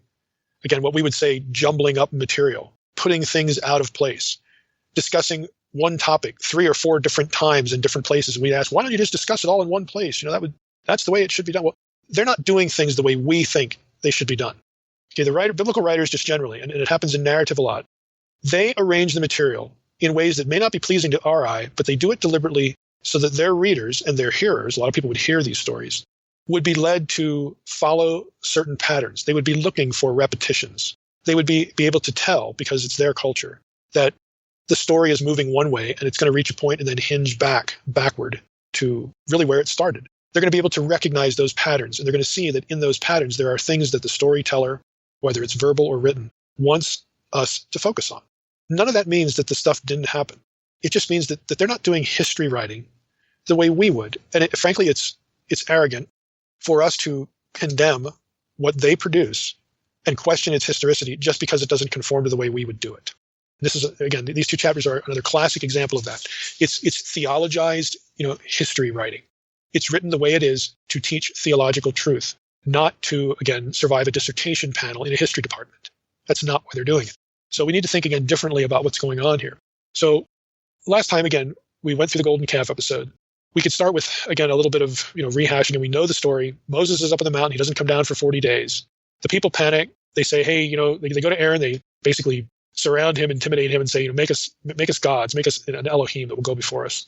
And Aaron does that, and we get the golden calf. And as we talked about last time, it's very likely that they thought what they're trying to do is bring Yahweh's presence back into the camp because they are directionless and leaderless. They can't go back. They can't go forward. They're in a bad place, but it's unacceptable. And again, if we read 11 through 14 in chapter 32, we get sort of the flavor of this outcome. God is angry, and he's threatening to destroy the people. And verse 11 says, "But Moses implored the Lord his God and said, O Lord, why does your wrath burn hot against your people, whom you have brought out of the land of Egypt with great power, with a mighty hand? Why should the Egyptians say, with evil intent did he bring them out to kill them in the mountains and to consume them from the face of the earth? Turn from your burning anger and relent from this disaster against your people. Remember Abraham, Isaac, and Israel, your servants, to whom you swore by your own self and said to them, I will multiply your offspring as the stars of heaven, and all this land that I have promised I will give to your offspring, and they shall inherit it forever." Then verse 14 says, "And the Lord relented from the disaster that he had spoken of, bringing on his people." So you get this episode here in 32, where God is angry. Moses essentially talks them out of annihilating the Israelites. But what happens is later in chapter 32, and this is going to affect some things in chapter 33, Moses gets angry. He gets as angry, really, he gets as angry as God was at the Israelites. So it's like the tables turn. And it's not that God isn't angry, because God still seems angry at the end of chapter 32, because he punishes the Israelites with a plague when the chapter ends. Let me read you how the chapter ends. So again, think about this. Verses 11 through 14, Moses talks God out of destroying Israel. God relents. And then you go on with the rest of the episode, and you hit verse 25. "When Moses saw that the people had broken loose, for Aaron had let them break loose to the derision of their enemies, then Moses stood at the gate of the camp and said, Who is on the Lord's side? Come to me." So basically what's happened, let me just interrupt, is you have things just degenerating in the Israelite camp. They're out of control. Moses comes down from the mountain, sees what's going on. The people are just out of control. And Aaron's not doing anything to help the situation. So again, even if they might have had good motives, they are now maybe they're thinking they're worshiping Yahweh, but it's just a free-for-all. There's immorality, there's debauchery, the whole bit. Okay, and so Moses sees this. He stands in the gate of the camp and said, "Who is on the Lord's side? Who's on Yahweh's side?" Okay, we're gonna take care of this episode. So now the text of Exodus 32 doesn't have Moses pleading for them that God would be merciful. God told him what's going on there. He's saying, your people have forsaken me. They've forsaken what I commanded them. And Moses is like, oh, don't destroy them. But when Moses actually shows up and sees what's going on, now Moses has had it. And he says, "Who's on the Lord's side?" And all the sons of Levi gathered around him. In verse 27. "And he said to them, Thus says the Lord God of Israel, Put your sword on your side, each of you, and go to and fro from gate to gate throughout the camp, and each of you kill his brother and his companion and his neighbor." And the sons of Levi did according to the word of Moses. And that day about 3,000 men of the people fell. And Moses said, "Today you have been ordained for the service of the Lord, each one at the cost of his son and of his brother, so that he might bestow a blessing upon you this day." So Moses launches a campaign of capital punishment against the people. And we're going to talk a little bit about this, like who exactly was involved here, who's the target. Moses essentially, he says, "Thus says the Lord God," but again, God had, we think, or we presume, had relented earlier. So how does God's answer to Moses earlier, "Okay, I won't destroy them," how does that jive with Moses going down there and saying, "Hey, you Levites, go kill the people responsible for this"? And even then, it's not over. Again, it feels like it just doesn't fit. It feels contradictory. Like if God was okay, we're not going to kill them. Why would Moses think that it was appropriate for him to do this, to announce this? Or why would God change his mind and tell Moses to do this? And it just has this weird feel to it. Verse 30, the next day, so the day after the 3,000 of these men are killed, the next day Moses said to the people, "You have sinned a great sin. And now I will go up to the Lord. Perhaps I can make atonement for your sin." Well, what's that? I thought those responsible had just been dealt with. I thought God had already noticed that the text never actually said this, but the impression you get is, I thought God had forgiven them way back in verses 11 through 14. No, it just said that God relented. He didn't destroy them. It doesn't actually say that he forgave them or anything like that. But it is very easy, for us to look at this and wonder, well, what's going on here? I mean, shouldn't at least the prior verses 25 through 29, when these 3,000 guys are killed for whatever they did, in relation to the golden calf, why didn't that take care of the problem? Now it's like everybody's in trouble. In verse 30, you have sinned a great sin. I will go up to the Lord. Perhaps I can make atonement for your sin. Verse 31, you're just wondering, how does this all go together? So Moses returned to the Lord and said, alas, this people has sinned a great sin. They have made for themselves gods of gold. Of course, God already knows that. Verse 32, but now, if you will forgive their sin, but if not, please blot me out of your book that you have written. So Moses wants God to forgive them. And again, you could ask, well, didn't God already do that? And again, how does one section of the chapter fit with the other section of the chapter? Verse 33, the Lord said to Moses, God's answer is pretty categorical. Whoever has sinned against me, I will blot out of my book. But now go, you Moses, go. Lead the people to the place about which I have spoken to you. Behold, my angel shall go before you. Nevertheless, in the day when I will visit their sin upon them. Then the Lord sent a plague on the people, because they made the calf, the one that Aaron made. And that's the end of chapter 32. It just seems like people get punished more than once.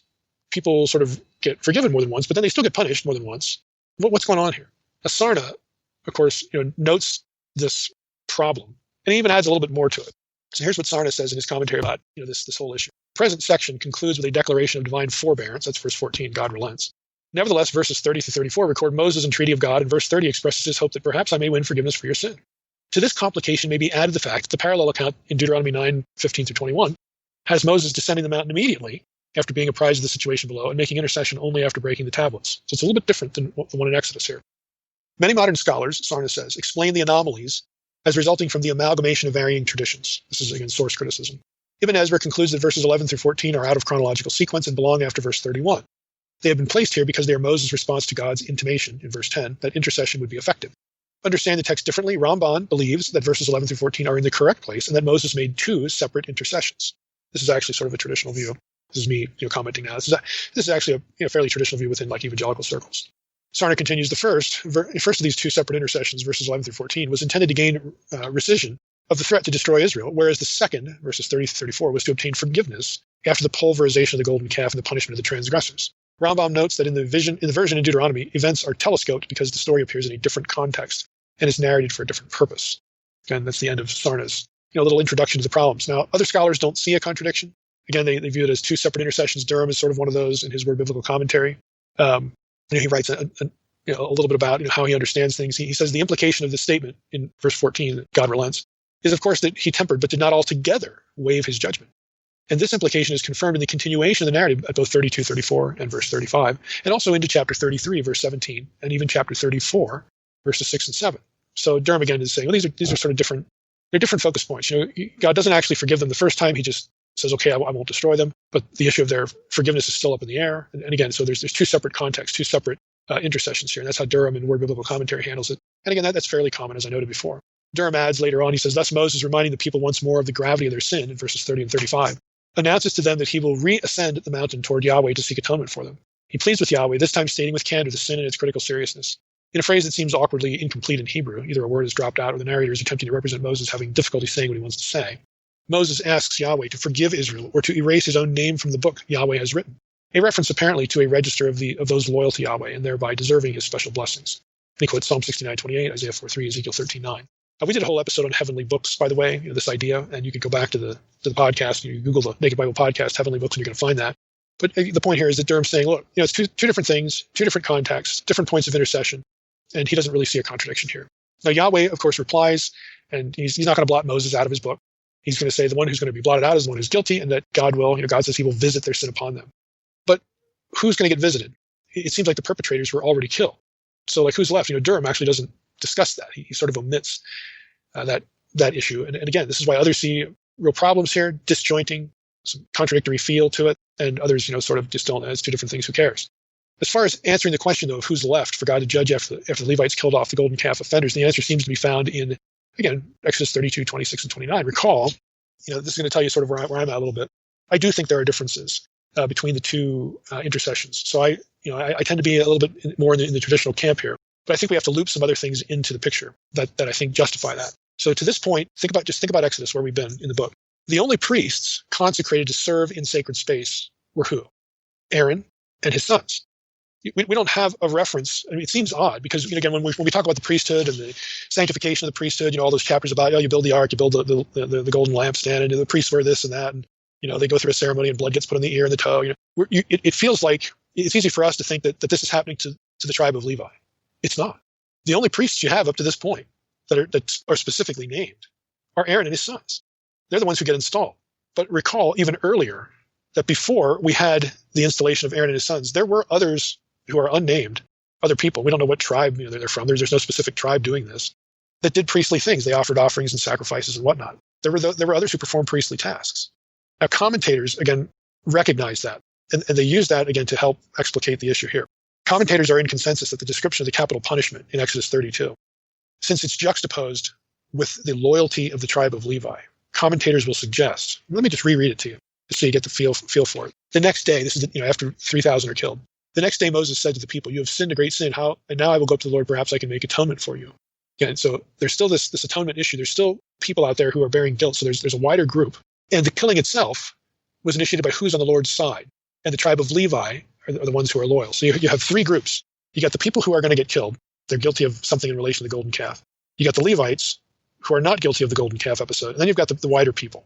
So if you keep those three groups in mind, what commentators will actually do with this is they'll say, we think that those who were killed by the Levites were these other people who were doing priestly tasks prior to the creation of the actual priesthood.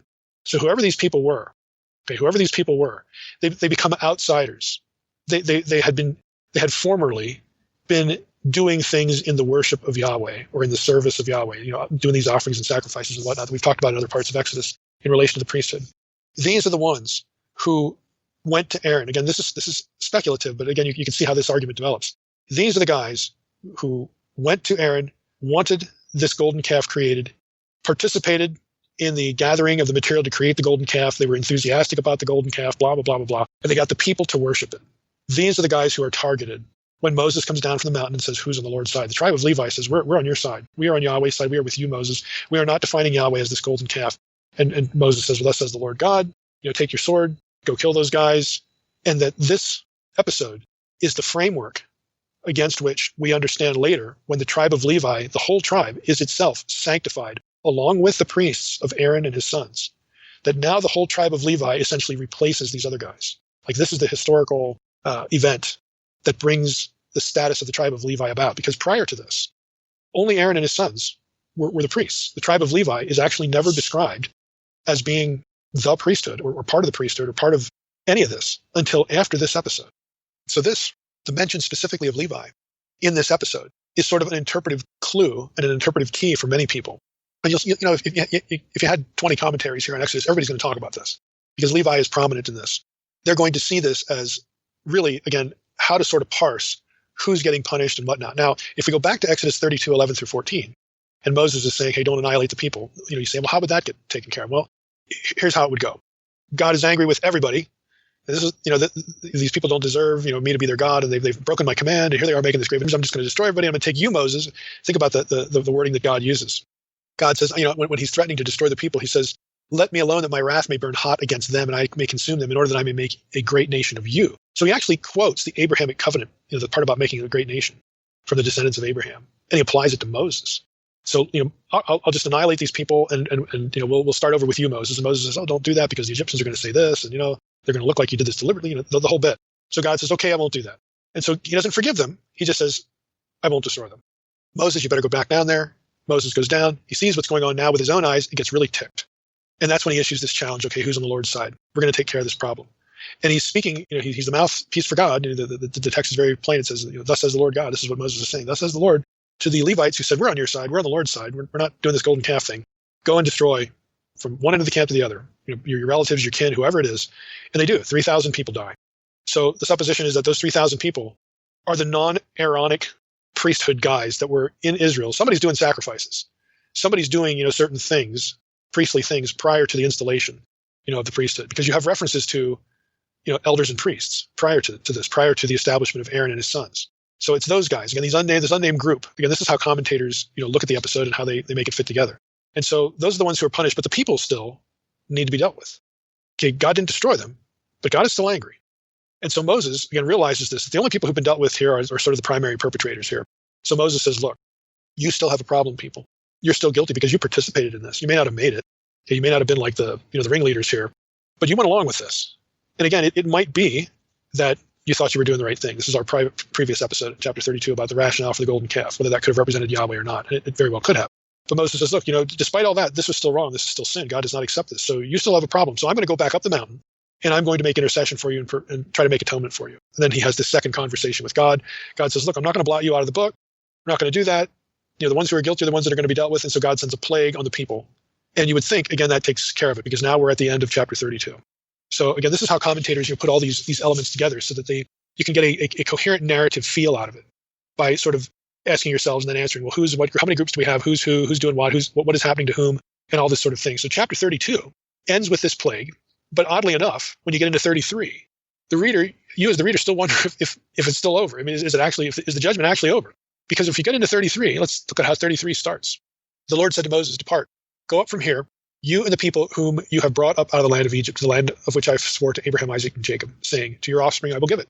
I will send an angel before you, and I will drive out the Canaanites, the Amorites, the Hittites, the Perizzites, the Hivites, the Jebusites. Go up to a land flowing with milk and honey. Now here's the key phrase. But I will not go up among you, lest I consume you on the way, for you are a stiff-necked people. And when the people heard this disastrous word, they mourned, and no one put on his ornaments. Oddly enough, there's another reference to ornaments. Again, it has a religious feel to it.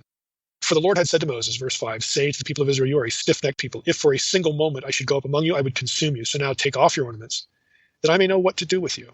Therefore the people of Israel stripped themselves of their ornaments from Mount Horeb onward. Now, if these ornaments, whatever they were, have, again, like the rings of gold, if they have some religious significance, did they put these things on again? Are they talismans? Is this something God is upset with? Or is God saying, look, you wear that stuff, you're not on my side. You take it off, you are on my side. So let's go. Let's see what side you're on here. Again, it's tough to know exactly what's going on because we don't know the nature of these ornaments. But at the very least, again, verse 3, I will not go up among you. Now you would think after the plague that ended chapter 32 that the matter is settled. God's satisfied. Everybody who's deserving of punishment gets punished. And we're okay. We're okay. But it doesn't seem that they are, because God says, I'm not going to go with you. So we're left, again, the reader is left with wondering, well, what's going on now? Is the golden calf problem, has it now leaked into chapter 33? What's going on here? What do we make of this?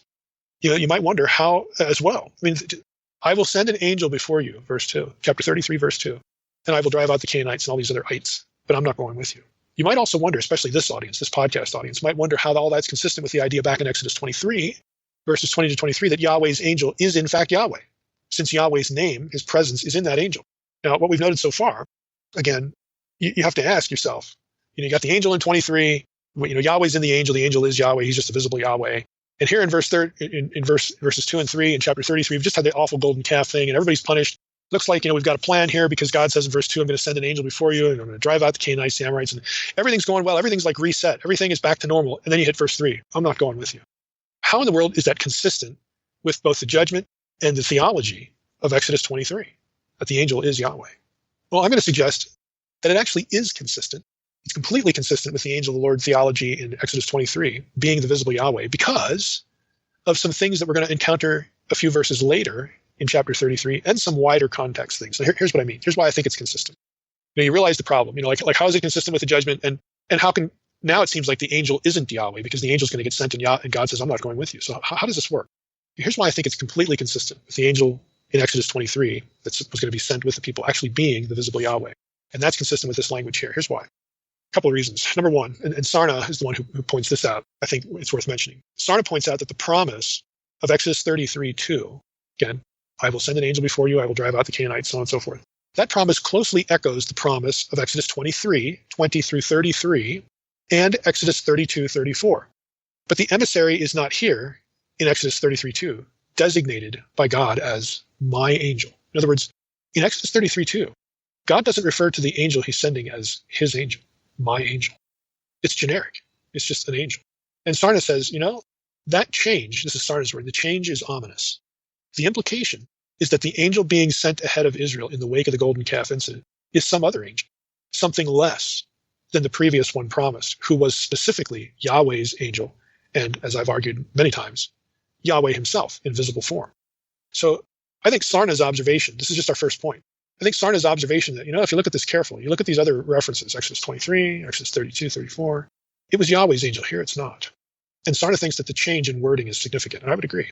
Secondly, the threat of Exodus 33:3, and again, that's where God says, go up to a land flowing with milk and honey, but I will not go up among you, lest I consume you on the way.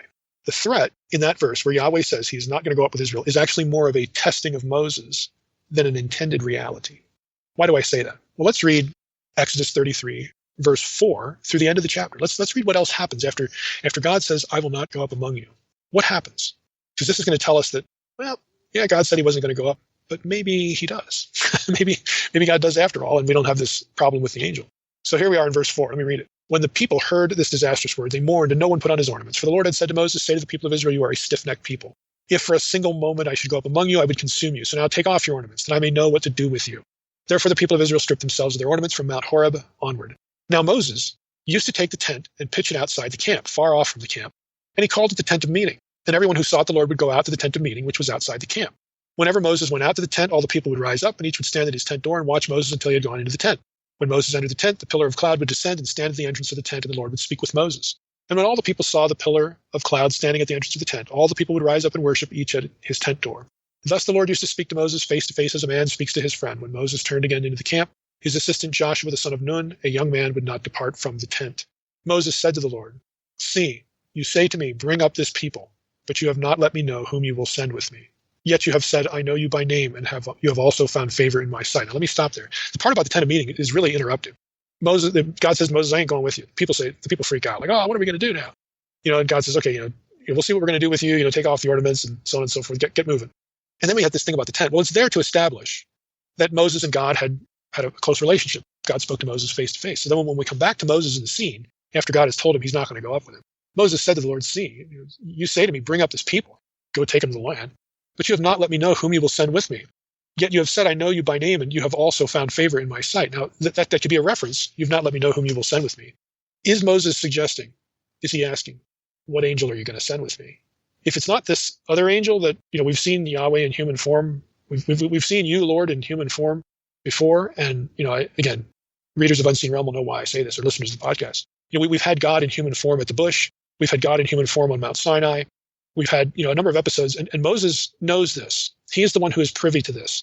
So now Moses is like, well, just who are you going to send with me? If you're not going to go, with us, who's this angel? Who is this? Because it's not you. It's actually an implied evidence that Moses knows that the earlier, Yahweh in human form is the angel that had originally been promised. But now he's uncertain. Like, okay, if it's not you, then who is it? Like, what's going on? Who are you going to send with me?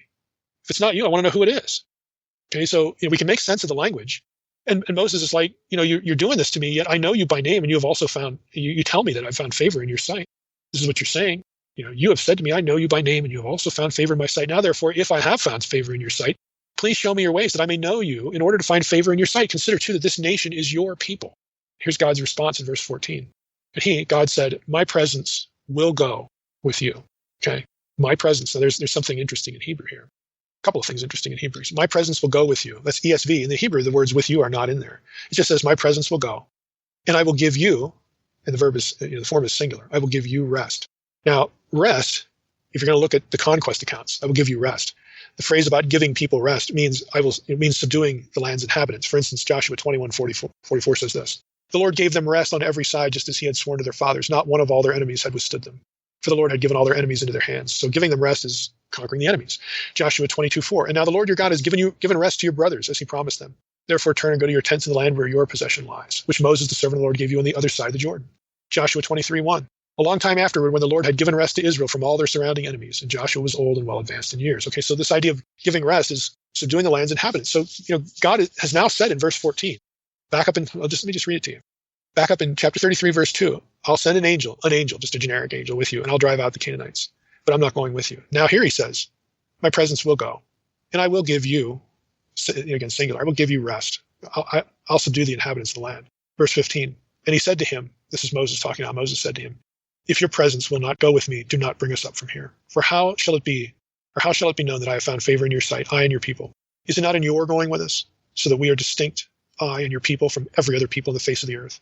And the Lord said to Moses, this very thing that you have spoken I will do, for you have found favor in my sight, and I know you by name. Moses said, this is verse 18, please show me your glory. Well, let's stop there. Look at the conversation. God is reassuring him, look, I will go. And we can't say that he's saying this just for Moses' sake, like to give Moses peace. I'll give you, singular, you Moses, I'll give you rest, just you. No, because the singular about the singular pronoun you is also singular back in verse 3. Go up to a land flowing with milk and honey, but I will not go up among you. That's singular as well. So it actually refers to the whole people. It actually refers to them collectively, to Israel collectively. And he's speaking to Moses because Moses is the representative leader. So this is a promise. God says, okay, I know I said I would just send a generic angel. Not my angel. I'll send an angel. We're hearkening back to Sarna's observation here. But I'm not going with you. Here in verses 14 through 17, God changes his mind. Or again, back in verses 2 and 3, God was saying that to test Moses, to see how he would respond. And we can see in verses 12 and following, we can see how Moses responds. He pleads with God. You say, bring up this people, but you've not let me know who you're going to send with me. Like, what am I supposed to do now? If it's not you, I don't want to go. If it's not you, don't send us up. Again, this dialogue again tells you that Moses understood that the original promised angel back in 23, that's referred to by Yahweh as my angel. Okay, Moses understood who that was. Moses understood that this is Yahweh present as a man, in visible form, just like at the burning bush. Moses gets it. And when it seems like it's withdrawn, like it's like God says, I'm not going with you. Oh, yeah, I'll send an angel, but I'm not going with you. Like it has to be some other angel. Now Moses says, I don't know who you're going to send now. And he's troubled. Obviously, he's troubled. And then God says, look, I will go with you. My presence, verse 14, my panim, my presence will go. And I will also do your enemies. I'll do what I originally promised. And then when Moses hears that, God reassures, this thing I've spoken to you, I will do. What's Moses' response? Show me your glory. Moses wants to see. He wants to see what he saw in the burning bush. He wants the full blast here. He wants, he's either taking advantage of the opportunity now, that he's having this conversation with God to see more than he's gotten to see. He's trying to, how do I want to say it? He's going to get everything out of this conversation that he can get. Or it's something a little pared back, a little simpler that, okay, I want to see what I saw in the bush there. I want to see, the angel, your angel. I want to see you in visible form. Show me your glory. You could also read it and say, well, okay, I know who that is. And yes, I've seen the bush and we know who this angel is. And Moses could also be asking for more. He wants to see God's presence directly, not mediated by the angel. You could read it that way too. And when we get to chapter 34 next episode, I tend to think that Moses could be going down that trajectory. But so what God replies in verse 19 is, God says, I will make all my goodness pass before you and will proclaim before you my name, the Lord. Isn't that interesting? Yes, Moses, I will proclaim my name. And it's the name that's in the angel. And what Moses is actually going to see in chapter 34 is Yahweh as a man, but just the back parts. Okay, if you remember chapter 34, which we'll get into next time. So this language is tied back into the angel in whom is the name of chapter 23. And so Moses knows, again, that angel is different. That angel is Yahweh. That angel is the presence of Yahweh in visible human form. And since he knows that, that's why he's troubled when you get to verses 2 and 3 here in chapter 33 when God says, I'll send an angel, but I'm not going with you. Moses knows that's not the same. That's not the same. So I think Sarna's observation is really on target here. I think it really plays well into the interpretation of what's happening here and shows that it is consistent. All of this is consistent with this one angel being Yahweh again in visible form, visible human form. So, get back to verse 19. I will make all my goodness pass before you, will proclaim before you my name, Yahweh, the Lord. And I will be gracious to whom I will be gracious, and will show mercy on whom I will show mercy. But he said, you cannot see my face, my panim. You can't see my presence. But God had just said in verse 14, my presence will go with you. Well, sure he will, as a man, as the angel. But he's saying to Moses, look, you can't see my presence, just my presence, unveiled, not in human form. You can't see that. For man shall not see me and live. And the Lord said, behold, there's a place by me where you shall stand on the rock. And while my glory passes by, I will put you in a cleft of the rock, and I will cover you with my hand. By the way, God has to be embodied as a human to have a hand. I will cover you with my hand until I have passed by. Then I will take away my hand, you shall see my back. But my face, my panim, again, I take that as the unveiled presence.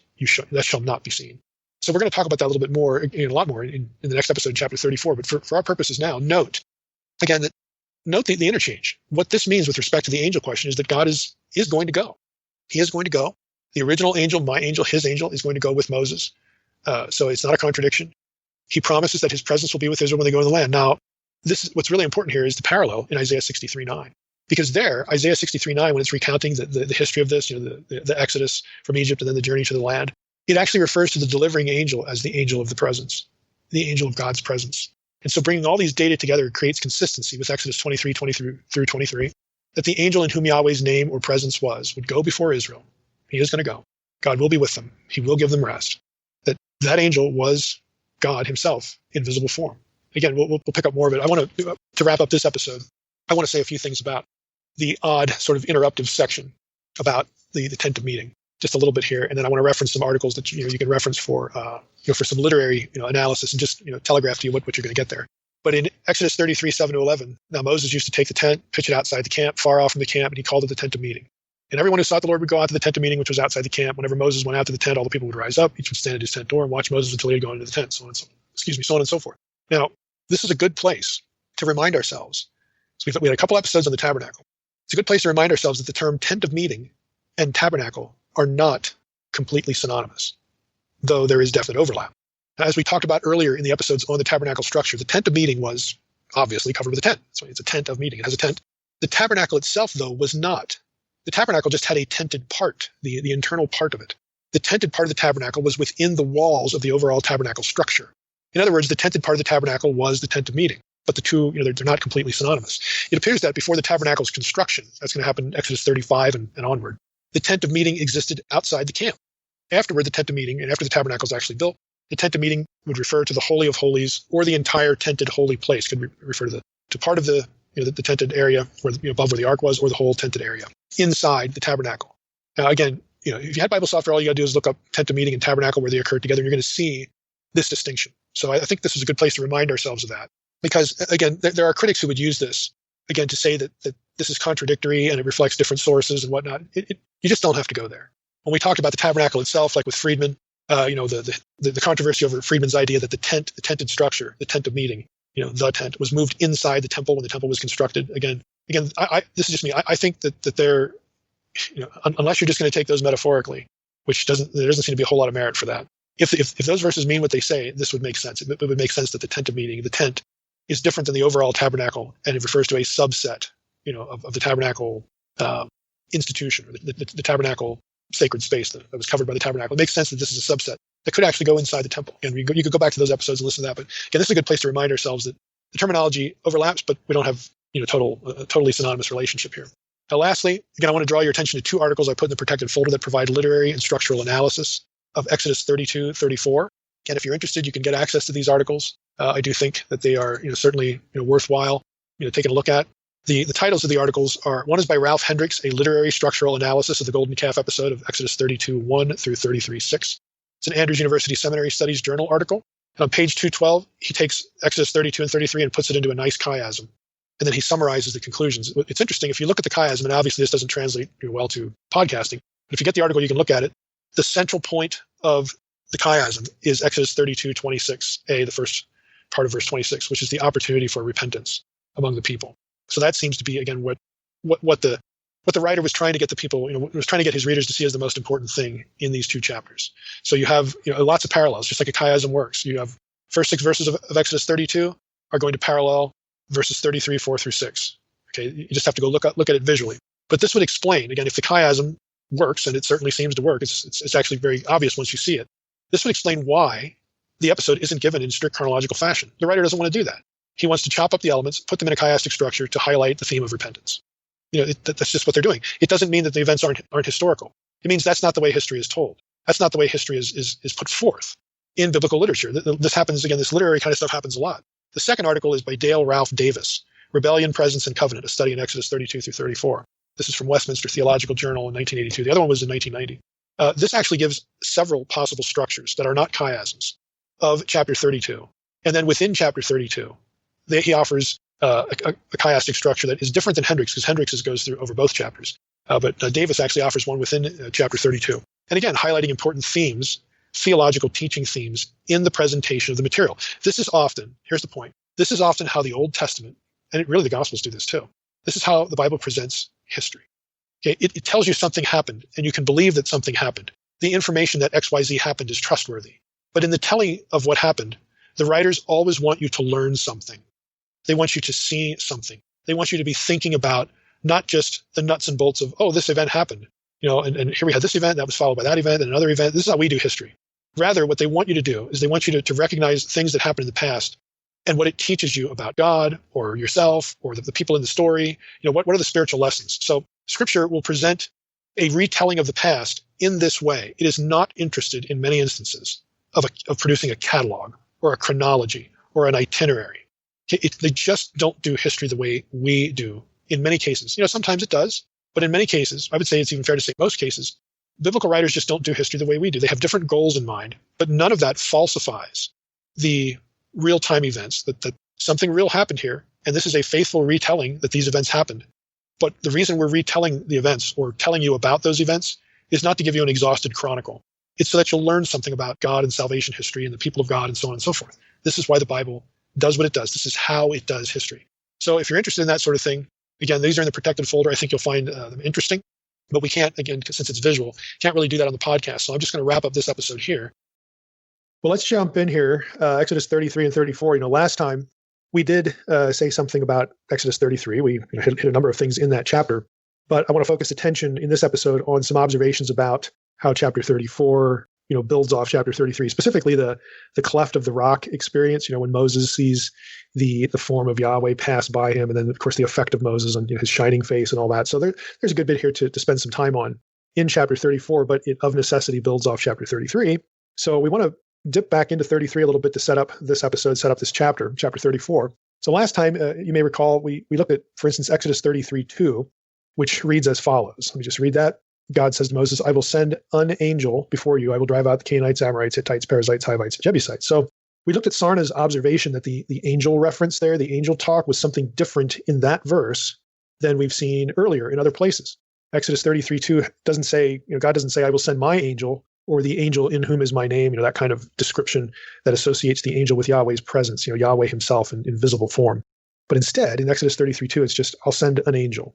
And that's accompanied, right after he says that, we get the comment, from God, go up now. I'm going to send this nondescript angel with you. Go up to a land flowing with milk and honey, but I will not go up among you, lest I consume you on the way, for you are a stiff-necked people. That's verse 3. So right after verse 2 references, again, this nondescript angel, God says, I'm not going along.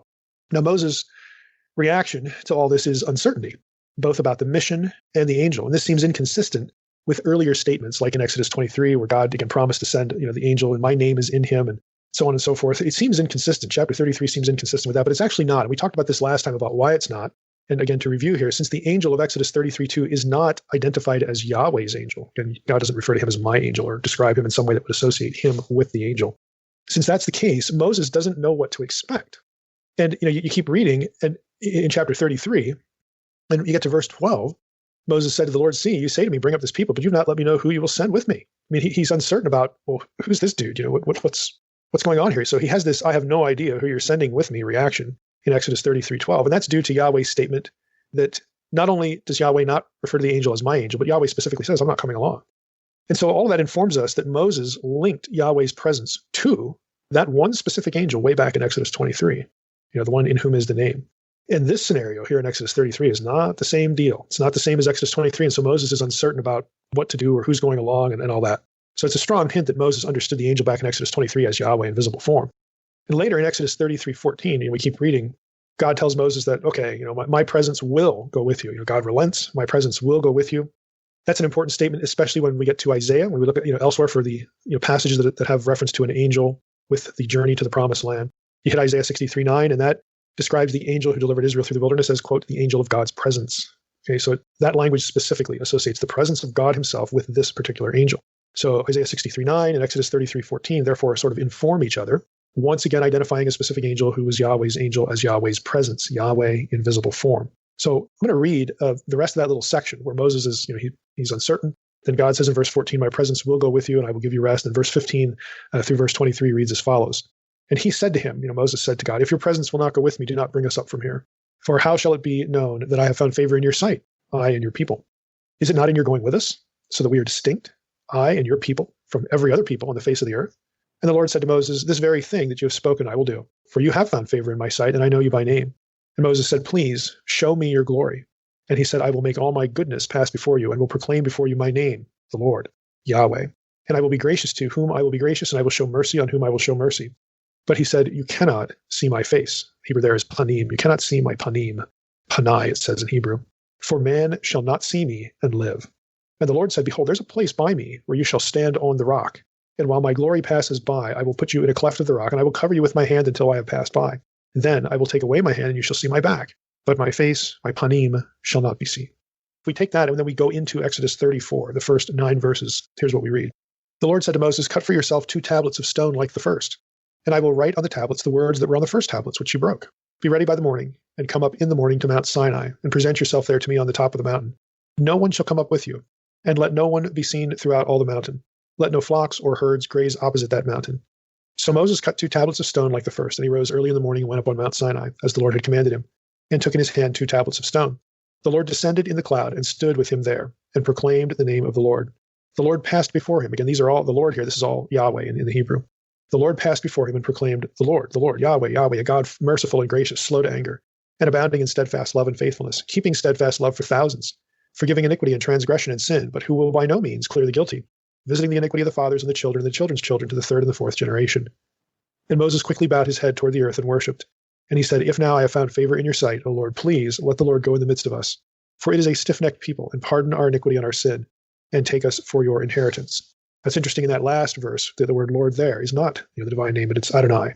So again, Moses, I think that the point there is Moses is, we're supposed to, as readers of the Hebrew text, see a humility there, maybe a fear. Moses afraid to use the divine name there, again, because of what's happening to him. God is right there in his midst, so on and so forth. But there is a change there. But at any rate, again, the description that we're going to focus on today is Yahweh. It's the divine name. Now notice in all of that, so we transition from chapter 33 into chapter 34. Notice what is said. God has said that my presence, in the Hebrew is panai. It's the word panim with a suffixed ending, first common singular suffixed ending. My presence, panai. I will go before Moses and Israel. So this is how God, this is what he says. My presence is going to go before Moses and Israel. Moses, in response to that, when God relents and says, okay, I am going to go along after all, my presence is going to go with you. Moses' response is that he wants to see God's glory. Okay, the word there is kavod. So we need to take note of what God said is going to happen. My presence will go with you. And then we want to note what Moses asks for. Please show me your kavod. Show me your glory. God never actually affirms in what follows that is what Moses is going to see. You never read in the rest of the passage that Moses saw the kavod of the Lord. He doesn't. He sees something else, and he sees Yahweh in this human form. And he experiences the presence that way, but he never sees the glory. He never sees the kavod. So God never affirms that that's what Moses is going to get. He's not going to get what he asked for. He'll get something, but he won't get what he asked for. But he does promise Moses that his goodness will pass before him. We know God is referring to passing before Moses in visible form, even when he says, my goodness is going to pass before you. We know that God is telegraphing the fact that it's going to be a visible presence, a visible form, because he tells Moses that he will cover or shield Moses with his hand so that Moses can only see his back parts. So, again, let's just think about what we're seeing here. God says, my presence is going to go with you.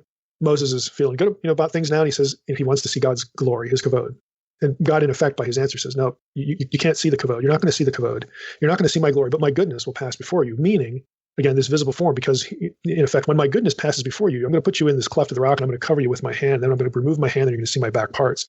Again, so there's an equation there of the presence, which Moses is allowed to experience, and he's going to experience on the trip to the promised land anyway, and he's already experienced it, before. With this, again, anthropomorphic, this human visible form of Yahweh, there's a difference between those things that are allowable and what is not allowable. Okay, what is not allowable is seeing the kavod, the glory. And so there's 2 ways to experience God's presence in this passage. When God's essence, when his glory, okay, when the presence, when God himself is filtered or covered or concealed or obscured by virtue of showing up as a man, and when it's not. Okay, the one is accessible and allowable and permissible and won't result in Moses dying. Okay, the other one would. So the other one is not going to happen. And this is important because, when God says when he describes how Moses is going to experience him, he describes what's going to happen. You're going to see me, in this visible human form. Then he says, but my presence cannot be seen. That's Exodus 33, 20 and 23. The English translations will read, my face you cannot see. And so it creates this impression that God, God doesn't want Moses to see a human face. God is appearing as a man, and you're allowed to see the back parts and the hand. You're allowed to see anything but the face. Okay, that works in a lot of passages where biblical scholars like to refer to the divine man, Yahweh as the divine man. Like in Ezekiel 1, where he's seated on a throne, you see his, from the waist down, you see his legs and his feet. Exodus 24 was another example. You see the feet, of the Lord, but you never see the face, the panim. The difficulty with looking at things that way, though, is you have to imagine that when Yahweh showed up as a man with Abraham, with the 2 angels, the 3 quote unquote men, and they have a meal, that somehow Abraham never looked at that one man's face. The text never says that. You have to imagine that to be the case, and you have to come up with some mental scenario as to how you can have a meal with three guys and never see the one's face. It's kind of difficult. It's also difficult, when Abraham and God have that conversation about Sodom. Really, like they never looked at each other, in the face. And you say, well, what about the phrase, that God and Moses conversed face to face? What's the problem here? Well, again, the word face in translated in English is panim. It can mean face, like a human, you have the featured thing on top of your shoulders there, between your ears, or it can just mean presence. Panim to panim, it was an idiom to basically say two people were present with each other having a conversation. And the assumption is when that happens, when people have conversations, they're looking at each other. And I would say that's normal, that's correct. And so I think that Abraham could have had a face-to-face conversation with Yahweh in human form. And the same for Moses, and the same, for Abraham in Genesis 19 as well as Genesis 18. I don't think that's really what's being forbidden here, because I think you can come up with other passages where it makes sense that God showed up as a man. Joshua chapter 5, the captain of the Lord's host, it's the same thing. It really defies logic that they could have a conversation and the human person in the episode never sees the face of the other one. I don't think that's a contradiction here to God saying my face cannot be seen, my panim cannot be seen, and the reference to you're going to have to look at the back parts.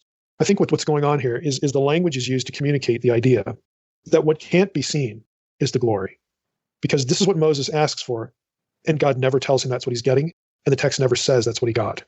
In fact, God deflects it. He doesn't say in response, oh, okay, or no, you can't see that. He's going to say, here's what's going to happen, Moses. My goodness is going to pass before you. And we know in Exodus 34 what happens. Okay, that we have Yahweh in human form. He shields Moses with his hand until he passes by, and then Moses can see the rest of him. I think that whole episode is designed to communicate what cannot be seen, and what cannot be seen is the glory. I don't think it's a contradiction or that it creates a contradiction in some of these other passages where God does show up as a man and people do have conversations. We can't basically take the divine man passages like Exodus 24 where you only see the feet, or Exodus or Ezekiel 1, you only see the loins and the feet. We can't retroject those onto these and come up with these weird scenarios about Abraham and Joshua and Moses having conversations with God where somehow they never look at his face. I mean, people do that, but again, the reason they do that is this passage right here, Exodus 34, where God says, my face. They're reading it. First of all, people are reading the passage in English, but he says, my face cannot be seen, lest you die. I think what we have here is a way of communicating the idea that people can and did experience the presence, the panim, when God showed up as a man. But what they can't see, what God forbids for their own good, is the unfiltered presence. That is the glory. Okay, that is what they are not allowed. Moses is not allowed to encounter that in this immediate, pardon the language here, face-to-face way. That is something God will not allow to happen, because Moses would die. And frankly, if God isn't filtered in some way, if he is not made accessible to the human senses, you're not going to know what you're looking at anyway. What, a bright light? Like, what's that? Well, it's a bright light. Yeah, I know, but what? I want to see God. Well, there you go. What I mean? You can't really process a person, a personal entity, as being light. And so what God has to do is come to humans. This is the consistent pattern of Scripture, in forms that they understand what they're looking at. And most often, not always, but most often, this is coming to them in human form. And that they are allowed to experience. And biblical characters do have face-to-face discussions, with God in that way. So the way, that we sort of sort all this out to make sense of it is there's what Moses is allowed to see. And the way that it transpires here with the whole back parts thing, you cannot see my panim and live, but I'm going to let you see my back parts. That's designed to communicate to the reader, the notion that there's a way to experience God's presence when he's in human form, but you cannot experience the presence without that. Okay? You cannot just experience the glory because you would die. Again, I think we get to that understanding by seeing how God doesn't answer Moses' request. There's a way he does answer it, and there's a way he doesn't answer it. He deflects it. Okay, you can't see the glory. You can see me in a certain way, but you can't see the glory. So I've been asked this question a lot, in Q&A, and this episode actually gives us a little bit of a chance to sort of park on it. But this is how I think, Exodus 34 needs to be understood in relation to Exodus 33, and not only Exodus 23, not only seeing this particular angel in other passages. People do see the angel. Okay, Joshua does see the captain of the Lord's host. Abraham did see Yahweh in human form. I mean, the way to create consistency, the way to see consistency in all these passages is to do something like I just did, and say that what God deflects Moses away from, he is not allowed to experience, the way he is not allowed to experience the panim, the presence, is direct contact with the glory. That's just not going to happen, because you'll die. Not only will you not know what you're looking at, but you're going to die. So this is how, again, I'm not unique here, but I think this is, again, the way that we need to put all these things together. So this leads me, and again, it's not just me, there are other scholars here who would say the same thing. It leads me to believe that while Moses did see the angel in the bush, and presumably both he and the other Israelites saw the angel of Yahweh, like protecting them, blocking the Egyptians, and the whole, Exodus, the Red Sea crossing, And if the angel is out there leading them to the land, other people are going to see him. So while Moses and Israel do see the angel of Yahweh, they see Yahweh in human form, no mortal ever saw or could see the pure, unfiltered glory of God. So we don't need to speculate, again, that Moses and Israelites, always saw the angel of the Lord from some oblique angle, or he had a hood on, or, a face mask, or, we don't have to speculate on these things. It's not necessary. If we realize that panim is the Hebrew word behind face, and panim is the same Hebrew word behind presence, and that sometimes the presence of God can be apprehended, can be, seen, and other times it can't. I think the way we divide those things up coherently is to say what cannot be experienced is the glory. So no mortal could see God as he truly is, unfiltered by visual convention. Personally, I think this is why the name is presented as I am that I am. God just is. He is ultimately completely other. He has no analogy. Okay, if you were to encounter the unfiltered presence of God, you wouldn't know what to do with it. You have no way of processing it. It just is what it is, and good luck. There's no way to process who God is, what God is, all those sorts of things. And so when he reveals his name, I am. Okay. What does that mean? Well, it means I am. I'm incomparable. I can't compare myself to any other thing because I'm not like any other thing. So for people to know, both in biblical days, and again, for the sake of, later readers of the text, this is how it has to be done. God has to come to humans. He has to condescend to them and come in a form that they can process. And that's allowable. And humans are safe doing that. They're not going to die when it happens. But if it was just the unfiltered glory, that's just going to end badly and it wouldn't matter anyway, because nobody's going to figure out what that is. Now, a couple other textual notes related to Exodus 34. I just want to go through the passage and highlight a few things, and we'll sort of loop back into this experience of Yahweh here with a couple of them. In verses 6 and 7, let's go look at verses 6 and 7 again. So Exodus 34, 6 and 7. The Lord passed before him, Yahweh passed before him, and proclaimed, Yahweh, Yahweh, a God merciful and gracious, slow to anger, and abounding in steadfast love and faithfulness, keeping steadfast love for thousands, forgiving iniquity and transgression and sin, but who will by no means clear the guilty, visiting the iniquity of the fathers and the children's children, to the third and the fourth generation. Now, Sarna writes about these two verses this. I'm just going to give you a few things he says and then comment on them. He says the subject of the two verbs in verse 6, the Lord passed before him and proclaimed. Okay, who's the subject of the word proclaimed? Grammatically, it could be the Lord passing before him and the Lord proclaiming the Lord, or it could be Moses. The Lord passed before him and Moses proclaimed the Lord. Okay, you could take it grammatically either way. So the subject of the verbs here may either be Moses, or Sarna says, as verse 2 and chapter 33, verse 21 indicate, or God. And I think actually Exodus 33:19 is the key here. If we read Exodus 33:19, he said, God is speaking to Moses, I will make all my goodness pass before you, and I will proclaim before you my name, the Lord. So I think the best way to take this is that we need to let Exodus 33:19 inform our reading. Some people don't like the Lord passing before Moses and the Lord referring to himself in the third person. They just think that's weird. Or, first of all, it happens a lot in Scripture where God refers to God in the third person. So it's not, that unusual. So it's no real problem. So we don't have to come up with a way to get around the problem by saying, oh, it's Moses doing the proclaiming. Well, again, grammatically you can do that. But again, 33:19 ought to inform our reading. It's very clear there. There are two first-person verbs, and God says, I will do this, and I will proclaim. So I think that should sort of end the debate there in chapter 34. Sarna goes on to talk about the phrase, compassionate and gracious, or a God merciful and gracious is the way the ESV has. He says, now, the order of these two things is different than you get in the Decalogue, Exodus 20, verses 5 and 6. And again, it seems to Sarna, and I would agree with this, that not only do you have a bit of a difference just in terms of the way things are laid out, but you really have a difference in content. So here, God is compassionate and gracious. There, God says, I, the Lord God, am a jealous God, visiting the iniquity of the fathers and the children, so on and so forth, showing steadfast love to thousands who love me and keep my commandments. So there's compassion and grace and love shown in the Decalogue, but the description of God is different than here. I mean, here you have God being sort of magnanimous. What's highlighted is his magnanimous qualities rather than his willingness to judge in Exodus 20. And I think it's interesting and honestly appropriate that here, when God reveals himself, and you get similar language to what you find in Exodus 20, here, if you will, the positives, again, the magnanimous qualities are highlighted. I think that's especially interesting and appropriate because what has just happened? The golden calf incident. So there's really no need for God to say, I'm a jealous God and I'm willing to punish, when it's necessary and all that kind of stuff. Here, the emphasis is on mercy and grace. And that's going to become important because we're leading up to the covenant renewal. So it's a way, again, for God and again for the writer as well, obviously, to get people thinking in the right direction, get Moses assured again that the covenant's going to be remade, and get the reader again to know that God has forgiven. He's still going to be in a covenant relationship with the Israelites after the golden calf, and so God is merciful and gracious, slow to anger, abounding in steadfast love and faithfulness, so on and so forth. And then you get the the language from Exodus 20.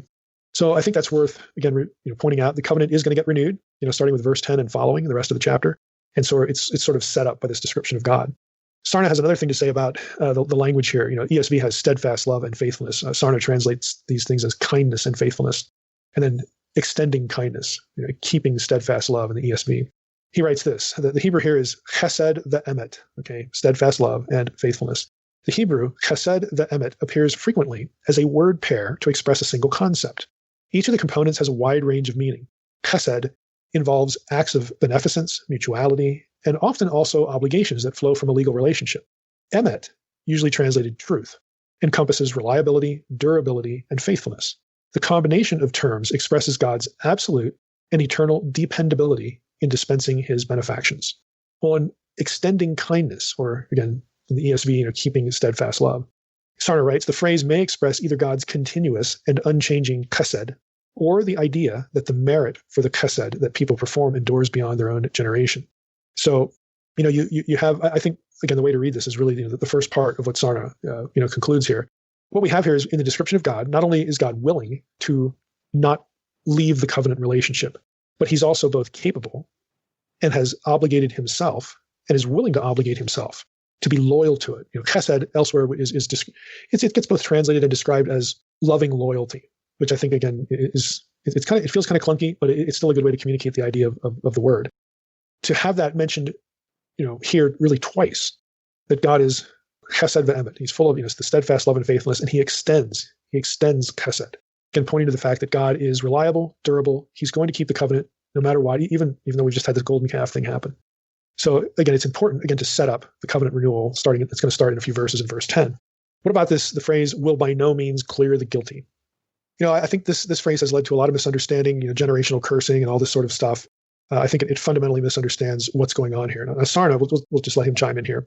If you go to the passage and we look at the language, okay, yes, the Lord, forgives iniquity and transgression and sin, but he will by no means clear the guilty, visiting the iniquity of the fathers on the children and the children's children of the third and fourth generation.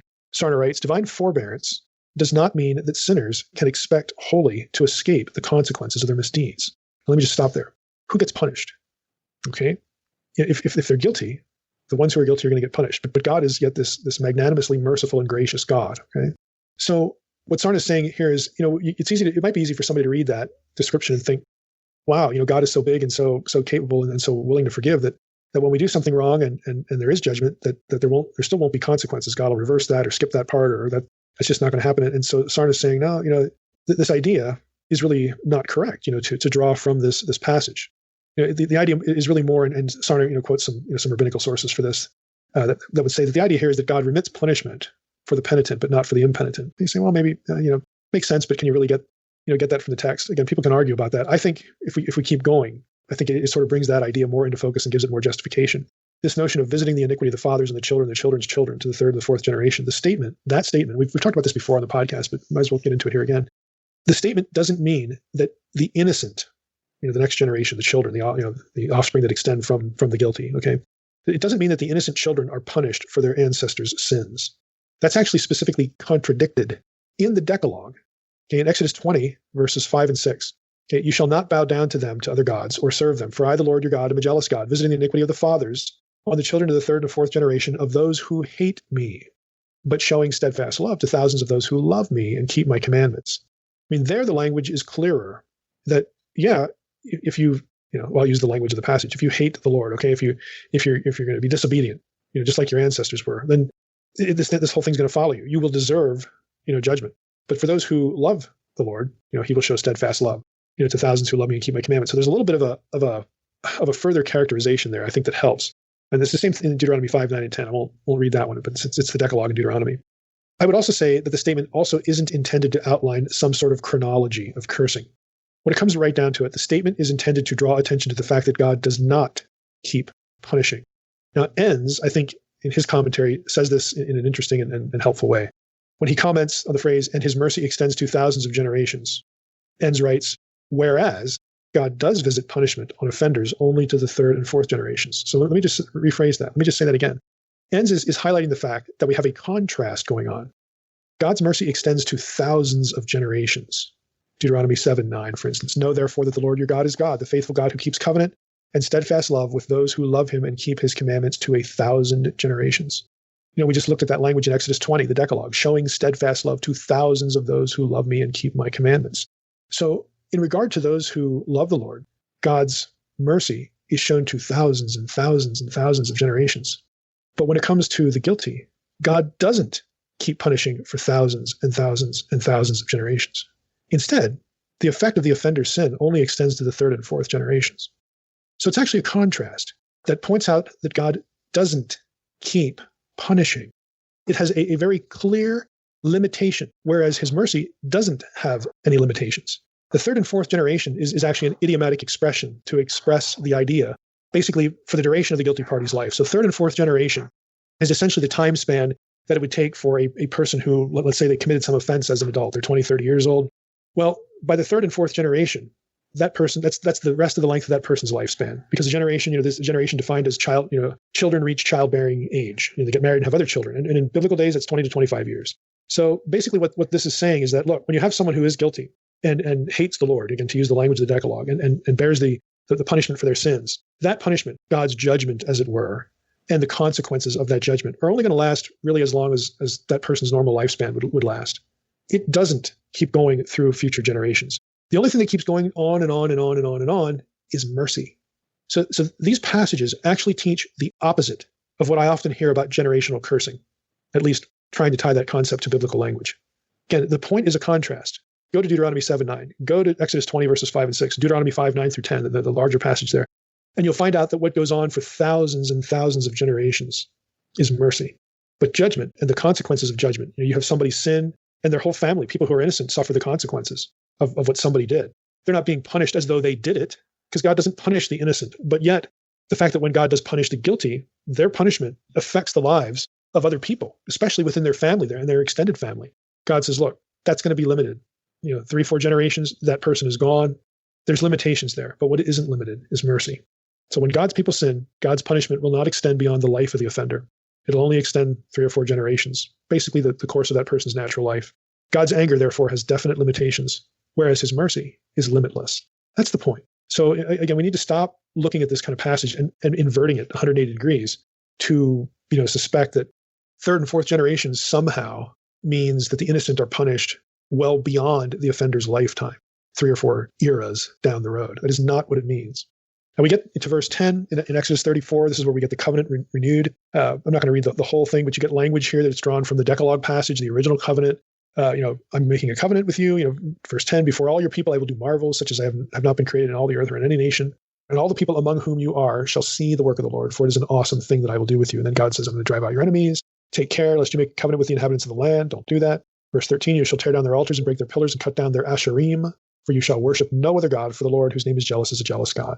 And again, things you don't do. Don't make covenants with the inhabitants of the land when you get in there. Don't eat of their sacrifices. Don't sacrifice to their gods. Don't take of their daughters for your sons, and their daughters whore after their other gods, and make your sons whore after those gods. Don't do that. Then in verse 17, you shall not make for yourself any gods of cast metal. It's exactly the same term as used in Exodus 33:4 and verse 8 for the golden calf. And the point is clear. We talked about this in the golden calf episodes. Yahweh will not be worshipped in the manner that other gods are worshipped. Don't do that. Sarna chimes in here and says, mindful of the people's sin, the renewed covenant contains stricter admonitions than those given before. There are things added, especially the little reference there to the golden calf. There are stricter admonitions than those before regarding the incursions of foreign cults into the religion of Israel. Pacts with the indigenous peoples of Canaan are prohibited because of their deleterious consequences, religious corruption, intermarriage, and the resultant undermining of national religious integrity. If Israel is to be distinguished from every people on the face of the earth, Exodus 33:16, this is what Moses just said. The fact that you're with us is what distinguishes us. Okay, if Israel is supposed to be distinguished, Sarna writes, then it must make itself distinctive by unswerving and exclusive loyalty to its covenant relationship with God. Then he goes on to comment on sacred posts, asherim in Hebrew. These are cultic, pagan objects, often mentioned in the Bible. They derive their name from the goddess known in Babylon as Ashrat, consort of the god Amuru, which is the Amorites. She bears the titles Bride of the King of Heaven and Mistress of Sexual Vigor and Rejoicing. At Ugarit, she appears as Athirat, consort of Il or El, who is the head of its pantheon, and she is termed the progenitrix of the gods, or mother of the gods, and Lady Athirat of the sea. She was a fertility goddess, and in 2 Kings 23:7, she is associated with sacred prostitution. The text testifies to the assimilation to Canaanite culture on the part of a segment of the Israelite population, a reality demonstrated by an inscription from Kuntelet Ajrud in northwestern Sinai that mentions Yahweh and his Asherah. I want to do a little brief rabbit trail here because I sometimes get questions in email about, hey, Mike, don't you realize that, Yahweh, of the God of Israel, had a wife or a consort? There's this inscription, from Untitled Chapter that mentions Yahweh and his Asherah. So well, duh, we had to translate those in grad school. Yes, I'm completely aware of them. But I think you're not aware of a few things. Again, the people who think this is something. I want to do a little bit of a rabbit trail here on this inscription, the Untitled Chapter inscription, and there are several of these from that place. And then there are other inscriptions that have the same wording. Kirbet El Hom, comes to mind. There's one there as well. I'm going to quote, again, an authority here, somebody who's done a lot of work on this, and that's Rick Hess. We've had him on the podcast before. We interviewed him as part of the SBL interviews 2 years ago. Rick, this is sort of in his wheelhouse. He does inscriptions and archaeology as an Old Testament scholar. And I'm going to quote from his book, Israelite Religions, Subtitle, An Archaeological and Biblical Survey. This is a 2007 book, and this comes from page 284. So I want to just read, and we'll see what the issues are here. In the eyes of some scholars, this is the most significant set of texts, Untitled Chapter, yet discovered for understanding Israelite religion. These important inscriptions mention Yahweh and Asherah as deities invoked in the pronouncement of blessings on various people. El and Baal are also mentioned in a single poem. However, the interpretation of these texts bristles with problems. Elsewhere, I have argued that the mention of Asherah in conjunction with Yahweh is not a cult symbol, nor is, quote, his Asherah, unquote, the best translation. Instead, it is preferable to render the goddess's name as Asherah-Ta, in accordance with the spelling and reading of her name everywhere outside the Bible for more than 1,000 years. The tradition of reading and pronouncing this name as Asherah is one that derives directly from the Bible. In the translations below, for the sake of accuracy, I will render the goddess's name as Asherah-Ta. However, I will continue to use Asherah in the text of this study, since it is the most commonly accepted way of spelling the name of the goddess. Now, that's the end of the quote. What he's talking about here is, if you actually look at the inscription, you have again, this doesn't really translate well visually, but essentially you have the Aleph, the Shin, the Resh, okay, and then you've got the H, and then you've got a T and another H. Okay, so the issue is the last consonant, that other H. It could be a suffix, third masculine singular suffix in epigraphic Hebrew, which means his, okay? So you have the Athirat or Asherah, and then his on the end, his Asherah. What Hess has just noted, though, is that the actual spelling here of this name in all sources, outside, I'll quote him, everywhere outside the Bible for more than 1,000 years, the T and the H, okay, at the end, it's not a suffix. It's a proper name, Asherah-Ta. So what he's saying is you should be translating this Yahweh and Asherah-Ta, not Yahweh and his Asherah, like his wife. Now, that doesn't mean that whoever made this inscription wasn't thinking of them as a couple. Okay, Hess is going to say they probably were. But out of the gate, his Asherah, as Hess points out, and other scholars have as well, that's really not the right translation. So that's just point number one. Now, he goes on to elaborate on these inscriptions, and he says this: who or what is Asherah-Ta in these inscriptions? 4 options have been suggested. It's a symbol of Yahweh. Number 2, a personal name of the goddess Asherah. Number 3, a symbol of Asherah. Or 4, the personal name of the goddess Asherah, Asherah-Ta, more accurately. And then he writes that Asherah is a symbol of Yahweh is not impossible. There are some scholars, let me just jump in here. When we did these inscriptions in grad school, we had to read a bunch of articles on these things, and some think that Asherah is actually a term that is used for a place. It sounds weird, but like a cultic threshold or place of sacrifice, or a symbol, a symbol of a deity, not the deity itself, but a symbol of a deity. And Hess is saying that's not impossible. However, it is unknown in Israel for Yahweh to have a cult symbol. Kiel and Eulinger propose a cult symbol subordinated to Yahweh. In this interpretation, the Asherah symbol is no goddess. As developed by Miller, Asherah became a symbol of Yahweh who expresses his presence, a kind of hypostasis that possesses no gender but only the presence of God. With Hadley, these are all scholars who've studied Asherah. With Hadley, he sees in her an anticipation of Lady Wisdom in Proverbs and the development of the laws of personification of God. However, this view, this just generally that Asherah or Asherah-Ta is a symbol of Yahweh, suffers from several problems.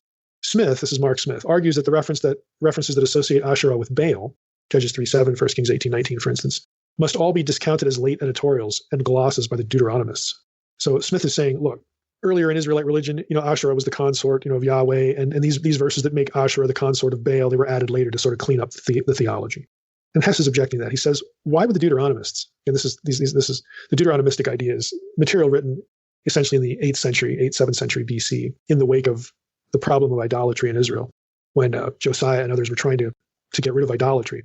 That the way certain passages in the book of Kings, for instance, were written, testifies to the fact that Israel was idolatrous and we're trying to clean it up. That sort of thing. So when we see Deuteronomists, this is what they're talking about. And it gets that name because a lot of scholars think Deuteronomy was written at this time as well. It's not Mosaic, it was written at this time as well for a variety of reasons. But anyway, we're not going to rabbit trail into that. But what Hess is saying is, look, if we assume this picture, that we've got a bunch of biblical writers, we'll call them Deuteronomists, writing, at this time, trying to deal with the idolatry. Why, he asks, would the Deuteronomists defeat their own purposes of monotheism by rehabilitating a forgotten goddess. Why would they bring her back into the picture? Nor is the text's failure to mention Asherah in Jehu's reform of 2 Kings 9 and 10 proof that this deity or hypostasis was acceptable to the Yahwist Jehu. Rather, the emphasis on Baal includes all the deities in his pantheon, such as Asherah, and only occasionally did the biblical writers feel the need to specify them and give them the quote-unquote honor of naming them. A second problem arises with the 12th century BC Babylonian text, in which the names of many gods are subsumed under one deity, Marduk, who is the chief god of Babylon. However, and everybody has to say, look, everybody knows about this text, where all the deities in Babylon at this time were subsumed into Marduk. However, Marduk's wife's name is missing. She's not named in that text. This is no oversight, Hess says, but a demonstration of the fact that the female goddess was never assimilated into the male deity, even in such a polytheistic context. This evidence argues against the view that Asherah was or became a stand-in, a hypostasis of Yahweh. He goes on, there's evidence for the continuous presence of Asherah in the West Semitic pantheon from 2000 BC on to the Persian period without any textual suggestion of her becoming again a stand-in or hypostasis of any male deity, so on and so forth. And he goes on and he critiques all these different possibilities. And he writes this. He says, my view assumes that Asherah here is the personal name of the goddess. In this scenario, the final H consonant in the inscription spelling of the name could be a second feminine ending. Sorry for the grammar talk, but for those of you who know a little bit of Hebrew grammar, you'll follow this. It could either be a second feminine ending or a vowel letter reflecting a final A vowel. In the latter case, the name is not Asherah, but Asherah. This is the preferred explanation, based as it is on comparative forms in Iron Age names of southern Palestine and on all other West Semitic occurrences of the deity's name from the second millennium and the Iron Age epigraphy of the first millennium BC. Asherah, as spelled as it is in the Bible, is never found in extra-biblical texts of the monarchy in Israel. At Kirbet el-Khom and on an ostraca from 7th century BC Tel Mechne, or Ekron, the spelling Asherah is always found. Thus, I think the deity was Asherah, identical to the Asherah of the Bible, only spelled differently. So what does this mean? What do the data actually tell us? And here's where we went, why I rabbit trail on this. As Hess noted, again, there were one or two writers, I'm going to quote Hess here again. He writes of the Kirbet, or the Kuntalat Ajrid inscription, at least one or two writers of this graffiti from Samaria had a view of their God that allowed for other deities, a perspective reflected as well in the prophets. Now, what does that mean? He's saying something I said, a week or two ago. Look, for sure, some Israelites living during the monarchy or at other times would have thought poorly about their theology, about the theology of the biblical writers. Even before we had biblical material, of course, there are going to be some Israelites that think like Canaanites do. Oh, we have a deity. His name's Yahweh, and he has a wife. All the other deities around here have wives, so why wouldn't he? They're going to think these thoughts. It's going to be normal for certain Israelites to think about Yahweh like other people think about their gods and having a divine couple and all this kind of stuff. Absolutely, somebody's going to be thinking that thought. And apparently, as Hess says, well, at least a couple writers did, because we have these inscriptions, Yahweh and his Asherah, or Yahweh and Asherah. There's a pairing, there's a divine couple here. At least two Israelites thought this way. But it's not coherent to presume that a majority of Israelites thought this way based upon these inscriptions. It's not coherent to presume a majority of Israelites thought that Yahweh had a consort, much less than to say that the biblical writers thought this way. That conclusion is a non sequitur. It is a conclusion which does not follow the data. It is an overreach of the existing data. Well, for sure, some Israelites, that was their theology, divine couple. Every other deity has a wife, so Yahweh has one too. And Asherah, okay? Or Asherah. For sure, some Israelites had that as their theology. Guess what? The Old Testament tells us that and calls it wrong. Okay? It calls it apostate. That's basically what we know. But you're going to go out on the internet and you're going to see people reference these inscriptions. And then Mike's going to get the email, like again, somebody went out on the internet and discovered something that I've never heard of in relation to Yahweh and Israelite religion. I'm sorry, but you're not going to do that. This is what grad school is for. Okay? So yes, we know about these inscriptions, but for you to take one inscription and to presume that, well, the writer thought this, so everybody did. Or the writer thought this, so the biblical writers really thought this. And then they tried to erase it and obscure it. And this conspiratorial hermeneutic. Look, I got news for you, friend. You can't, Christians, we have an entire Bible and we've had it for 2,000 years. Christians disagree on all sorts of theological subjects from the same Bible. People do not all think the same way, even when they want to identify with the same thing or the same belief system. That's just life. So your view, your assumption that we have an inscription out here that says Yahweh and Asherah, a divine couple, that must really be what the biblical writers thought, is just nonsense. It is a non sequitur, a conclusion that does not follow from the data and in fact overreaches the data. Nothing else in life works that way. Okay, especially in a field like religious belief systems. People don't all think the same thoughts. It is so obvious as to be self-evident. For those of you out there who are thinking like that, it's like, look, You can't even find the people living under the same roof as you to agree on everything. They're just not going to do that. That is not the way people are. It's not the way life is. And we have no reason to suspect, based upon a couple of inscriptions, that this divine couple, the idea of a divine couple, was official Israelite religion of the biblical writers. We have no reason at all to think that. That is just poor thinking. Sorry, but that's what it is. So lastly, as we wrap up this episode, the one episode here in the last few verses, Exodus 34, 29 through 35, this is the shining face of Moses. We'll do this and we'll end. When Moses came down from Mount Sinai with the 2 tablets of the testimony in his hand as he came down from the mountain, Moses did not know that the skin of his face shone because he had been talking with God. Aaron and all the people of Israel saw Moses, and behold, the skin of his face shone, and they were afraid to come near him. But Moses called to them, and Aaron and all the leaders of the congregation returned to him, and Moses talked with them. Afterward, all the people of Israel came near, and he commanded them all that the Lord had spoken with him in Mount Sinai. When Moses had finished speaking with them, he put a veil over his face. Whenever Moses went in before the Lord to speak with him, he would remove the veil until he came out, so on and so forth. So we have this episode of Moses, shining face. And Sarna writes this. The first half of this verse is the scriptural way of describing Moses' withdrawal into solitude at the onset of his mystical spiritual experience on the mountain. In the presence of the ultimate source of holiness and in communication with him, Moses realizes a transformation of his self. He achieves a state that is beyond the ordinary range of human experience. Go down a little bit. Having succeeded in his mission as an intercessor, Moses descends the mountain carrying the 2 inscribed tablets that testify to the reality of the renewed covenant between God and Israel. The idea of radiance. Sarna writes, this was a unique phenomenon conveyed by a unique Hebrew term, karan, that's K-A-R-A-N. The traditional meaning given here is favored by the context and by Habakkuk 3:4, in which karnaim, rays of light, appears in parallelism with a brilliant light. This reference relates to God, and numerous biblical passages bear witness to a widespread poetic notion of God being enveloped in light. Moses' radiance is a reflection of the divine radiance. Similar imagery was in use in ancient Mesopotamia, where an encompassing, awe-inspiring luminosity, known as melamu, was taken to be a characteristic attribute of divinity. This supernatural radiance was thought to be shared by royalty and was a sign of the king's legitimacy. The present narrative about Moses shows that this notion was not considered to be incompatible with Israelite monotheism, although it appears in the Bible only in connection with Moses. The peculiar threefold use of karan, K-A-R-A-N, rather than the regular verb aleph, vav, resh, that's or, to shine.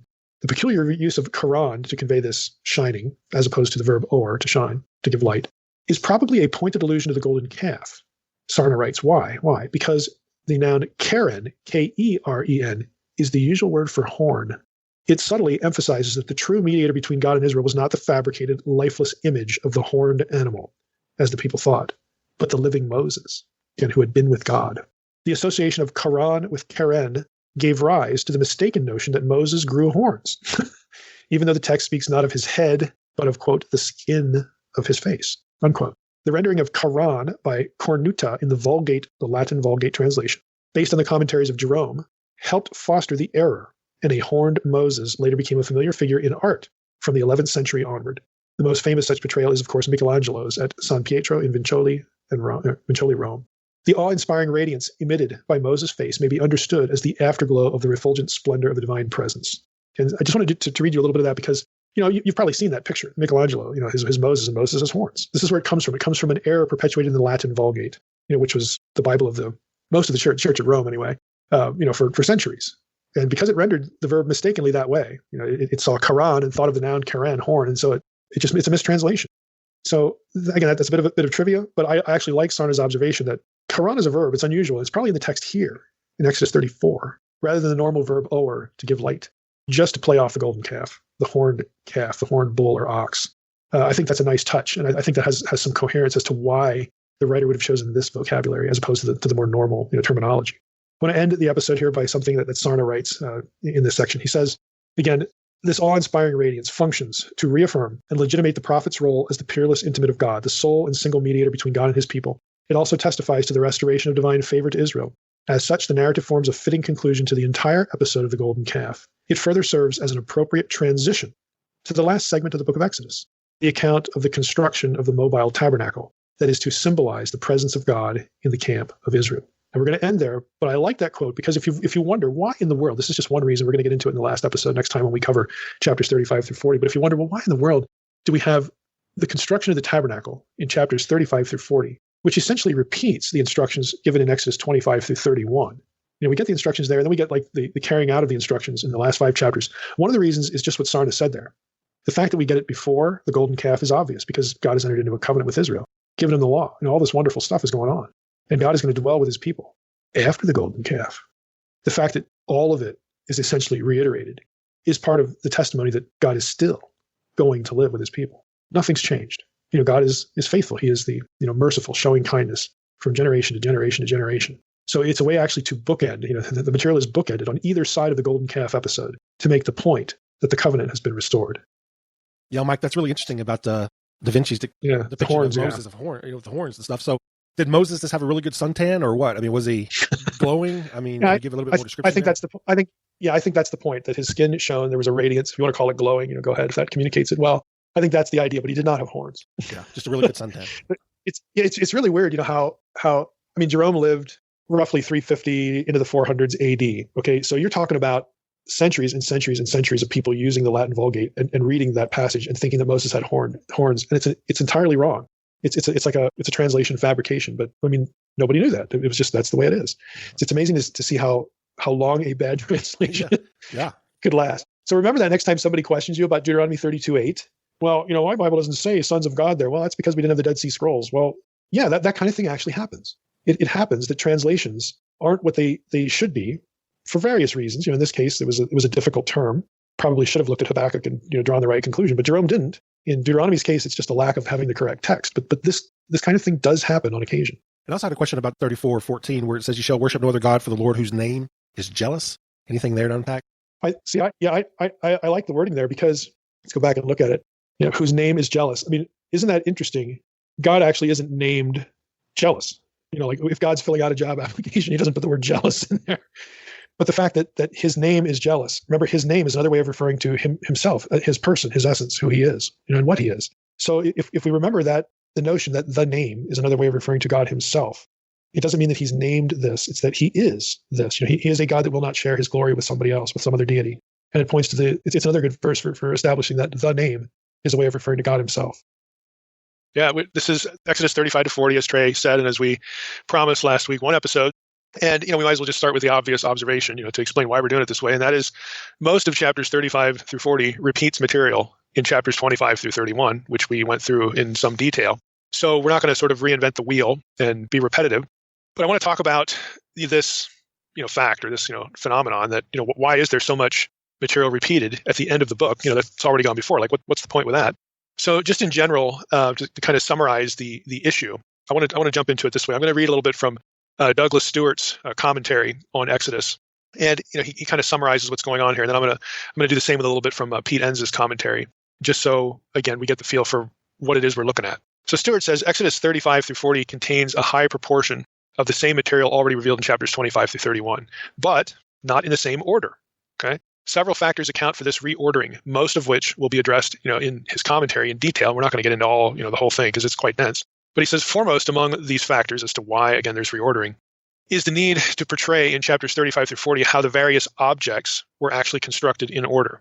In chapters 25-31, the call for Israelites to bring as donations materials out of which the tabernacle and its furnishings can be made is followed by a description of the objects themselves in the order of their importance and holiness. That is, moving from the most sacred, the Ark, which was a direct representation of Yahweh and the place of his contact with his people, to the least sacred, which was the courtyard perimeter. So that's the order you actually get in chapters 25-31. Stewart says, in chapters 35-40, by contrast, the objects are described in the order they were actually constructed, an order dictated by common sense and necessity. A modern analogy might be found in the difference between how a church might be described before being built and the order in which it would actually be built. If a church building committee were describing what they wanted their new church to be like, they might well start by describing the sanctuary, then perhaps certain other interior rooms, then perhaps the general external appearance, what sort of steeple or not might be desired, then the furnishings, the lighting, and other decor. But a builder could not build the church in that order. He would start with clearing the site, then pouring the footings, then a foundation, then sills, then the framing. The building committee's ordering of its desires would be completely appropriate, but so would the builder's ordering of the building process. The two orders are not the same, and no one who really understands the building process from conception to construction would expect them to be. The vision comes in one order, the implementation in another. So I think that's very reasonable, and again, for Stewart to point out, and probably helpful. I mean, there is a certain pragmatic difference between chapters 35-40 and what you read in Exodus 25-31. But it's more than just pragmatic construction issues as well. We're going to see that in this episode, but I want to throw in a little selection from Pete Enz's commentary here, again, to highlight the same issue, just putting things in a different way with a different angle. So Enz writes, chapters 25-40 manifest a basic structure. Chapters 25-31 record the instructions for building the tabernacle. Chapters 35-40, its actual building. Sandwiched between those two sections is, among other things, the story of the golden calf, a story of rebellion and eventual forgiveness. This is not just a story of any sort of rebellion, but of the Israelites attempting to set up an alternate cultic system to the one given in chapters 25 through 40. Note also another clear organizational element in these chapters. The rebellion section of chapters 32 through 34 is framed by passages on the importance of keeping the Sabbath. That's Exodus 31, 12 through 18, and 35, 1 through 3. So on the exact, either side, you have these references to Sabbath. Now, Enns continues, this is hardly an accident. Precisely what this structure means to communicate to the reader, however, is not spelled out in the narrative itself. The references to the Sabbath are intended to connect the building of the tabernacle to creation. Let me just jump in again. I mean, we saw a lot of that earlier when we had episodes in chapters 25 through 31, that there was this connection between Sabbath and creation and tabernacle. There was a whole matrix of ideas that sort of played off one another. We're going to return to that in this episode a bit as well. So back to Enns, he says, that the references here connect the building of the tabernacle to creation. Building the tabernacle, in other words, is an act of recreation, culminating in the Sabbath command, a new seventh day, as it were.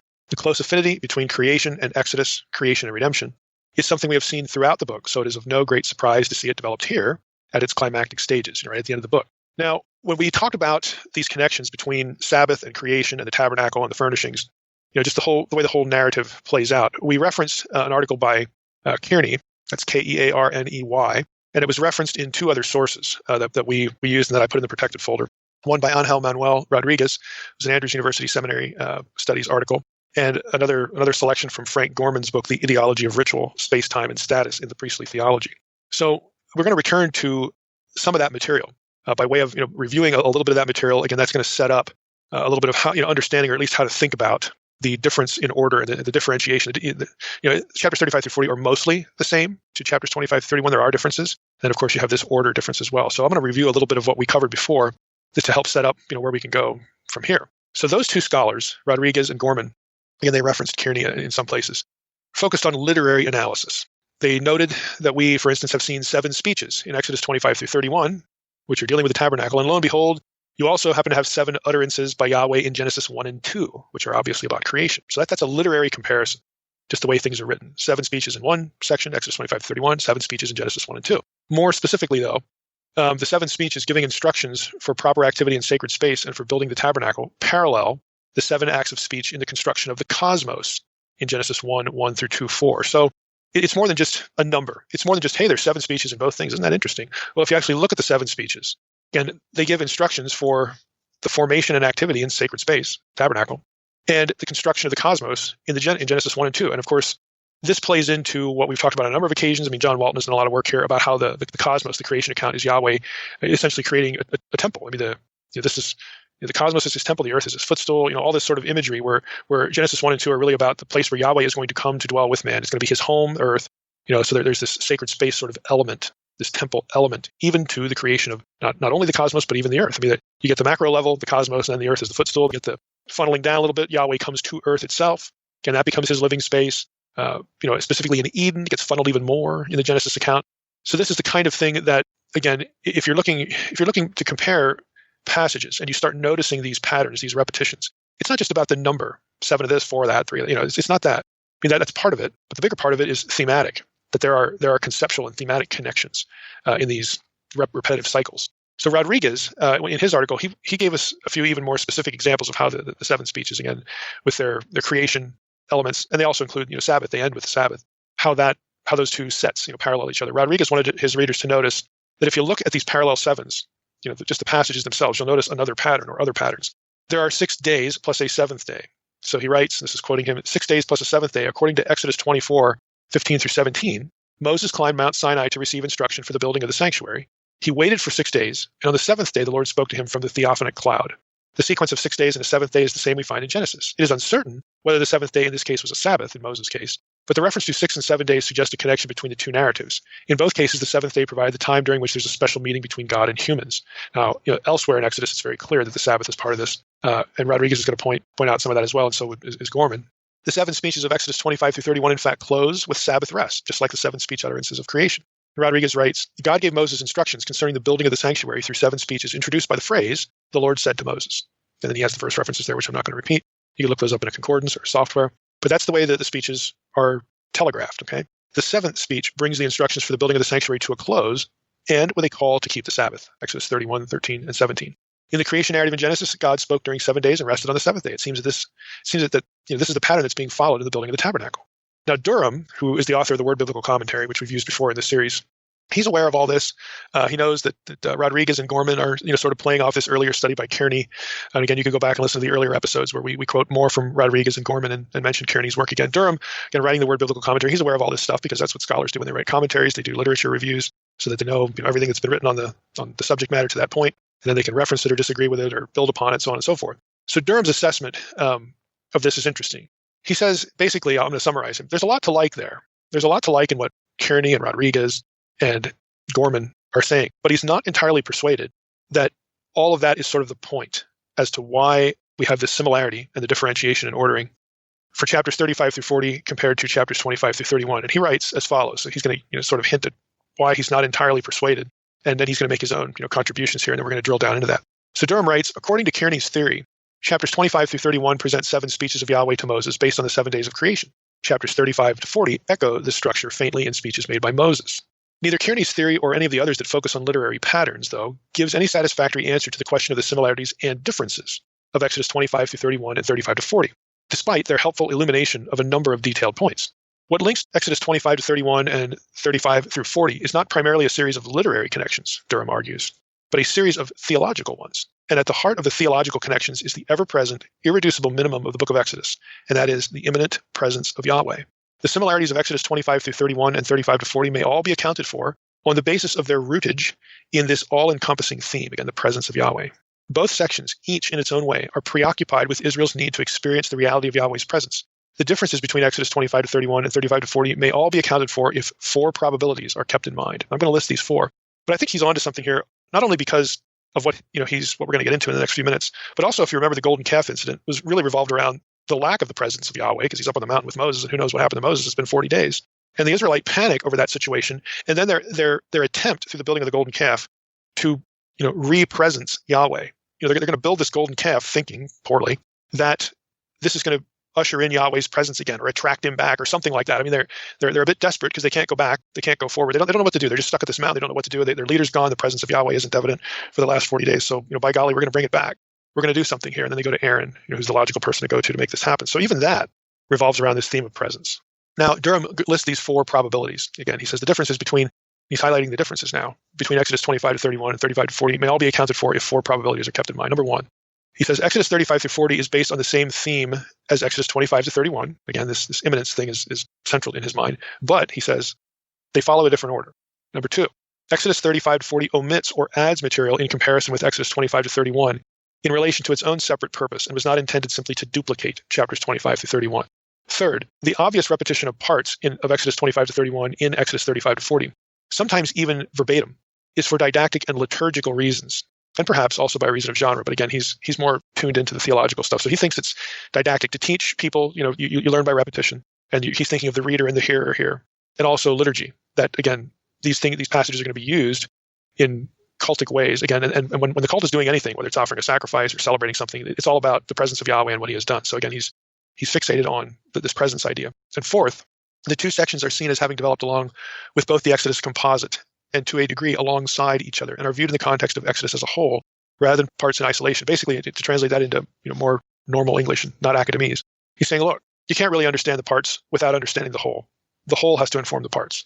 And again, his argument is that the whole of the book, all these sections, and really all the way back to the beginning, is about Yahweh dwelling among his people. It's about the imminent presence of Yahweh. So that for him is an overarching idea that he believes must be a central focus of explaining anything in these chapters, in the relationship of chapters 35 through 40 to 25 to 31. So I'm not going to drill down into everything he does, but we're going to drill down a little bit here just to give you sort of a sampling of how Durham thinks this should be approached.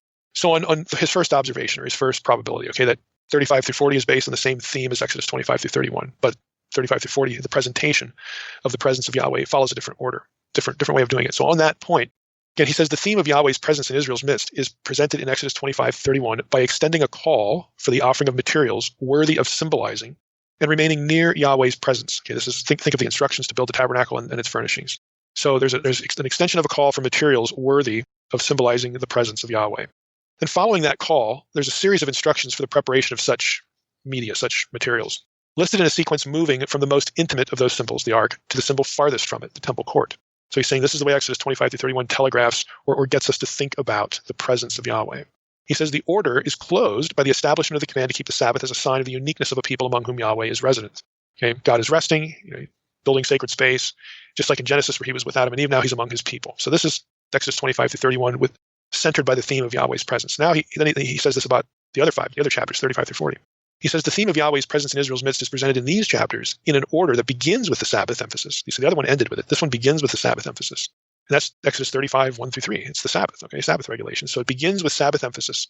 Then it moves logically to the gathering of materials and the recognition of the artisans, to the actual construction of the tabernacle and its equipment and its court, to the preparation of the sacred vestments, what they're going to wear, of those who will minister in and join the three, the circle of nearness here, on to the erection of the tabernacle and the climactic arrival onto it and in it of, guess what? Yahweh's presence. Into this sequence have been inserted two summary sections, one dealing with the precious metals used in the fulfillment of Yahweh's instructions, and one dealing with the fulfillment of all those instructions. So he's saying, let's just take those two sort of intrusive summary sections out of the picture. He basically says 35 through 40, in a significant way, inverts 25 through 31, begins with the Sabbath, and it culminates in the presence of Yahweh. Again, whereas the other one begins with the call for materials that would be associated with deity. Okay?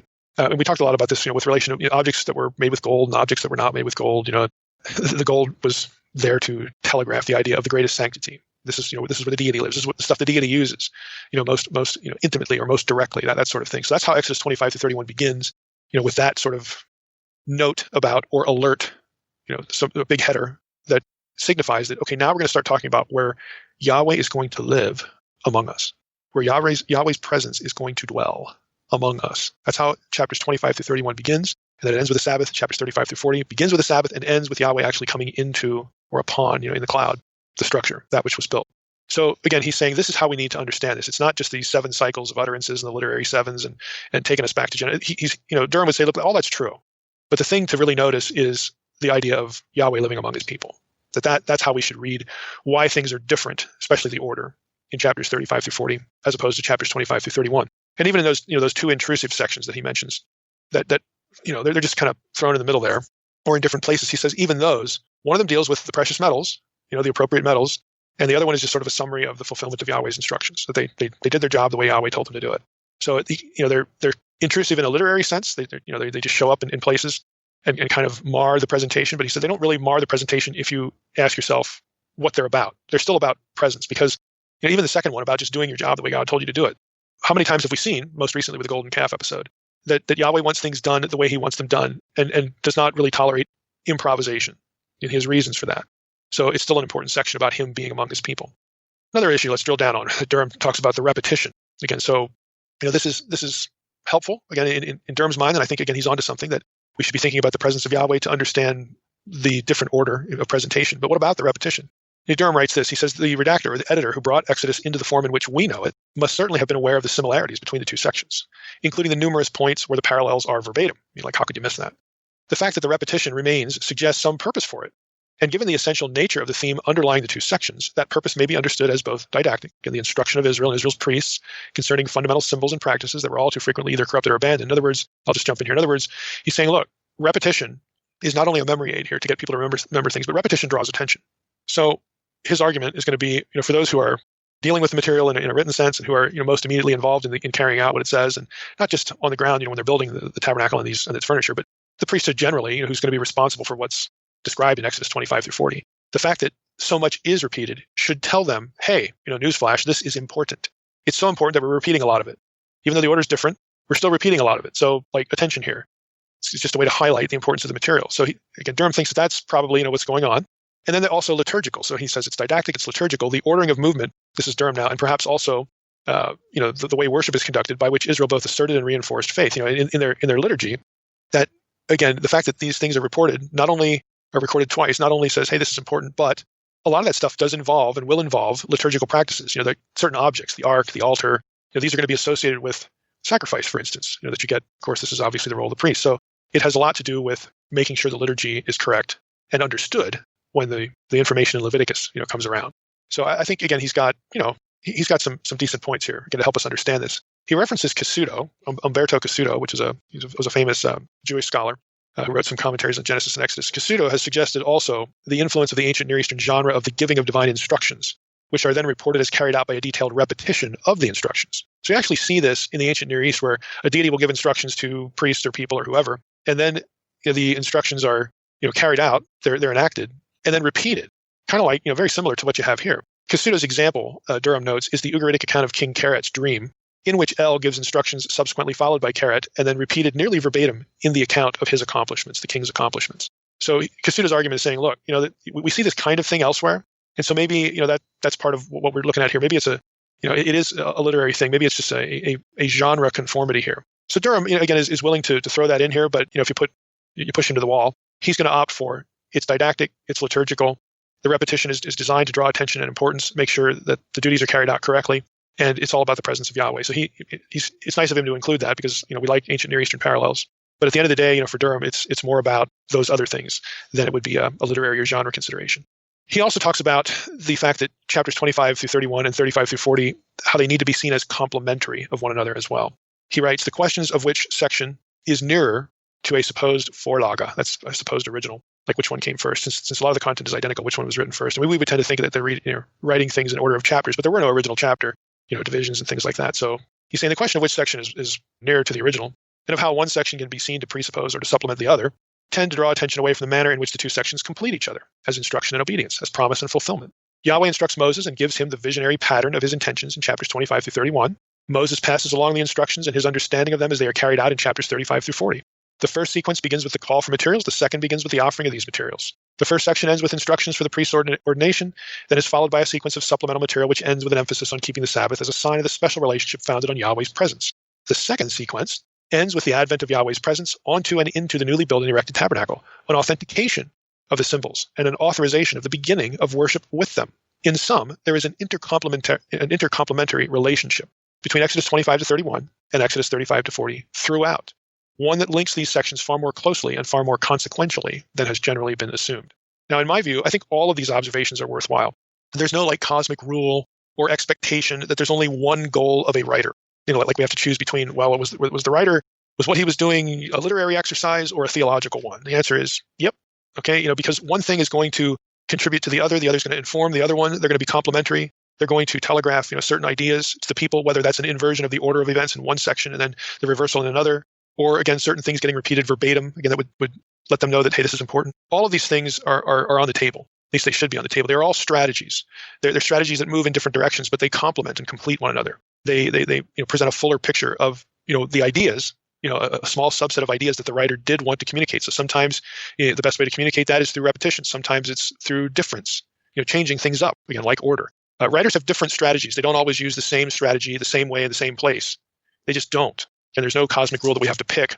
Well, is this literary or theological or something else? Okay, there's no rule that tells us what to do there. They're different strategies for communicating important, in this case, related points. Now, the takeaway for all this, in this episode, and we're going to wrap up, with this. I'm going to say, a few things here. You say, well, I don't want you to think of this as Bible trivia. I don't want you to think of this as sort of, okay, we can understand, what's going on when we read these chapters. We'll remember, okay, the order is one way in chapters 25 to 31, different Exodus 35 to 40. That's kind of a neat little scholastic exercise. Thank you, Mike, for that. There's actually a more significant application to this and to things like it that we've seen in the book.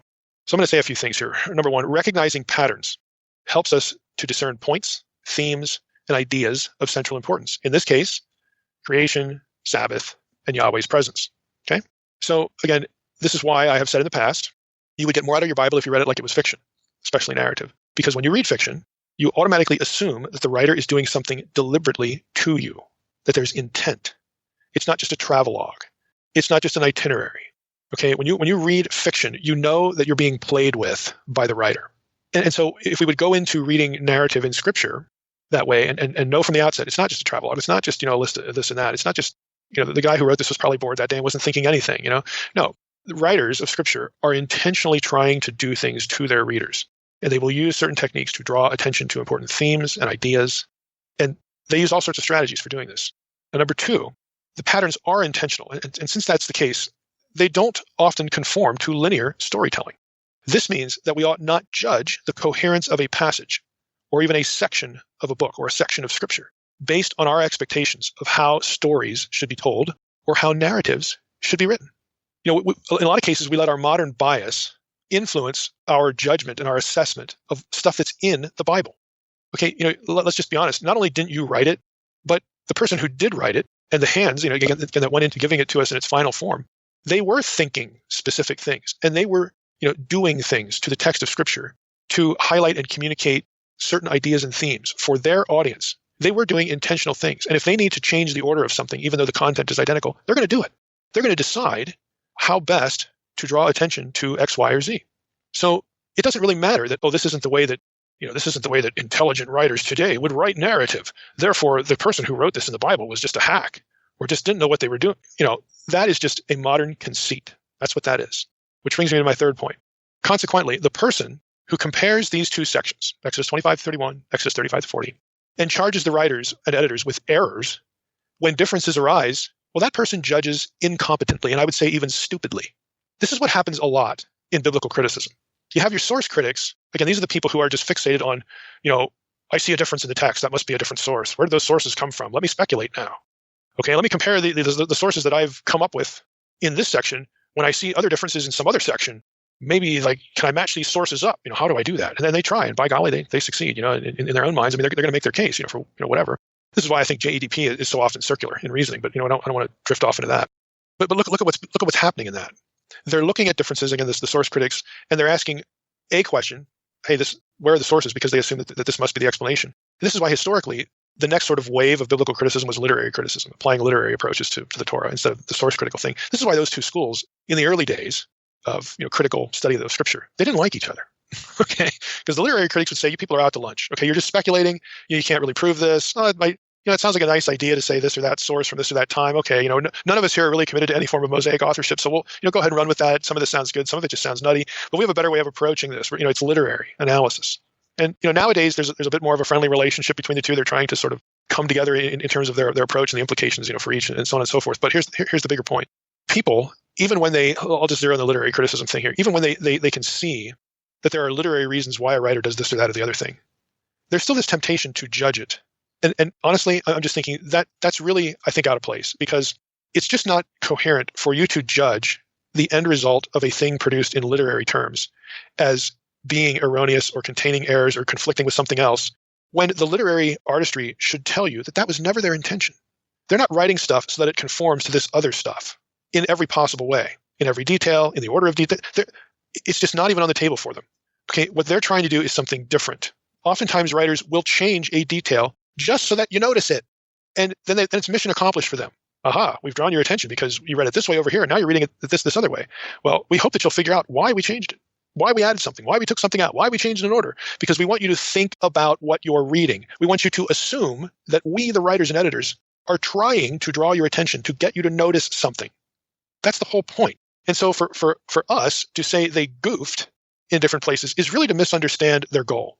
So again, it's a bit of a hobby horse with me, because I don't see why the observation of the artistry cannot and should not give us a better appreciation for the intelligence of the writer, not less appreciation for the intelligence of the writer. Or I don't see how it would build the assumption that, we can sit in judgment on the writer because we're just better. We just know better. We would do this a different way, and it would be a better way.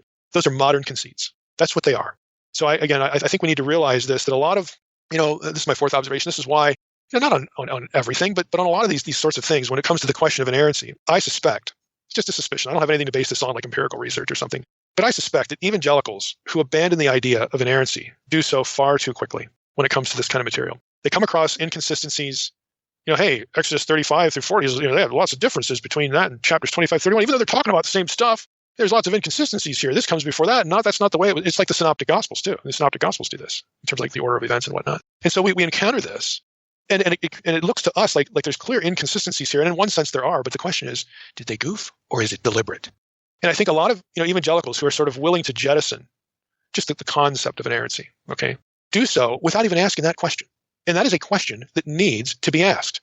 Is there some way to think about this where we can see intelligence, intentionality behind what we can, as the reader remove, 2,000 years remove, we notice an inconsistency here. Is it possible that that's there for a reason? It's intentional. And when you get into literary analysis, like we've just sort of illustrated here with these last several chapters, the answer is yeah. There are people who really invest a lot of time at a real nuts and bolts level in the text, to discern what might be the whole point here of the inconsistency. It's not a goof. It's designed specifically to draw your attention to something. So that is a question that needs to be asked. Why the inconsistency might be there. So just in the book of Exodus, we've seen a number of places, this episode and other episodes where that's really what's going on. So let's not be distracted. Well, I'll end with this. Let's not be distracted by the, I use the phrase village atheist, out there on the internet. I'm sure you're going to find websites that, compare Exodus 35 through 40 and 25 through 31. Oh, look at all these errors. It's this way here and that way. They look at these errors. Just so many errors. I can't just grasp. I can't comprehend the magnitude of the stupidity of the biblical writers. Look at they're just goofing everywhere. And those people are so underinformed that they never even ask the question, might this be intentional? And then, when you ask that question and you actually, get into scholarship and you see that, you can really build a good case that this is intentional. Then the question changes, to not how dumb was the writer, but how dumb am I, to not ever have considered this possibility. But typically out there in the internet world of Bible, hating or Bible criticizing, you often don't find that level of introspection or honesty when it comes to this. And some of that's a sourcing problem. They don't look for good source. I get it. This is the world I live in all the time. So I understand that there's an exposure problem here. But I'm hoping that this episode and some of the other stuff we've covered at least exposes you to the fact that there is an exposure problem with those who would criticize Scripture along these lines. And I'm not saying there aren't any problems, there aren't any impasses or really tough situations or those things are out there. They exist, but their number is dramatically reduced when we're at least willing to ask the question: might this be intentional? Might this be some literary thing that's going on here? Strategy? Because in a lot of cases it's like, yeah, it is. Yeah, it is. And it might take a book or a dissertation or some journal article to ferret that out for you. But there's a lot of this stuff to consider. And again, I think a lot that just helps us think better about Scripture. And to me, that has apologetic value. So I'm hoping that's what you take away from this last episode. And just like that, Mike, we're done. Congratulations. Just like that. Just like that. I won't say it was a blink of an eye. Just like that. How's it feel? Feels good. I'm ready for some Q&A now, Trey. Bring it on. Oh man, I don't know how I think about it, how I feel about it. Take me a little bit to process it. I'm so used to typing Exodus and thinking about Exodus. I'm so used to typing Exodus. Yeah, I know what you mean. I know what you mean. Wow. All right. Well, congratulations. That's a milestone. That is a milestone. So, all right. Well, we appreciate it. Yeah, sounds good. All right. Well, I've got all the questions I can handle, or Mike can handle, that is. So be looking forward to the Exodus Q&As next week. And with that, Mike, we appreciate it. And thank you. Thanks for listening to the Naked Bible Podcast. God bless. Thanks for listening to the Naked Bible Podcast. To support this podcast, visit www.nakedbiblblog.com. To learn more about Dr. Heiser's other websites and blogs, go to www.drmsh.com.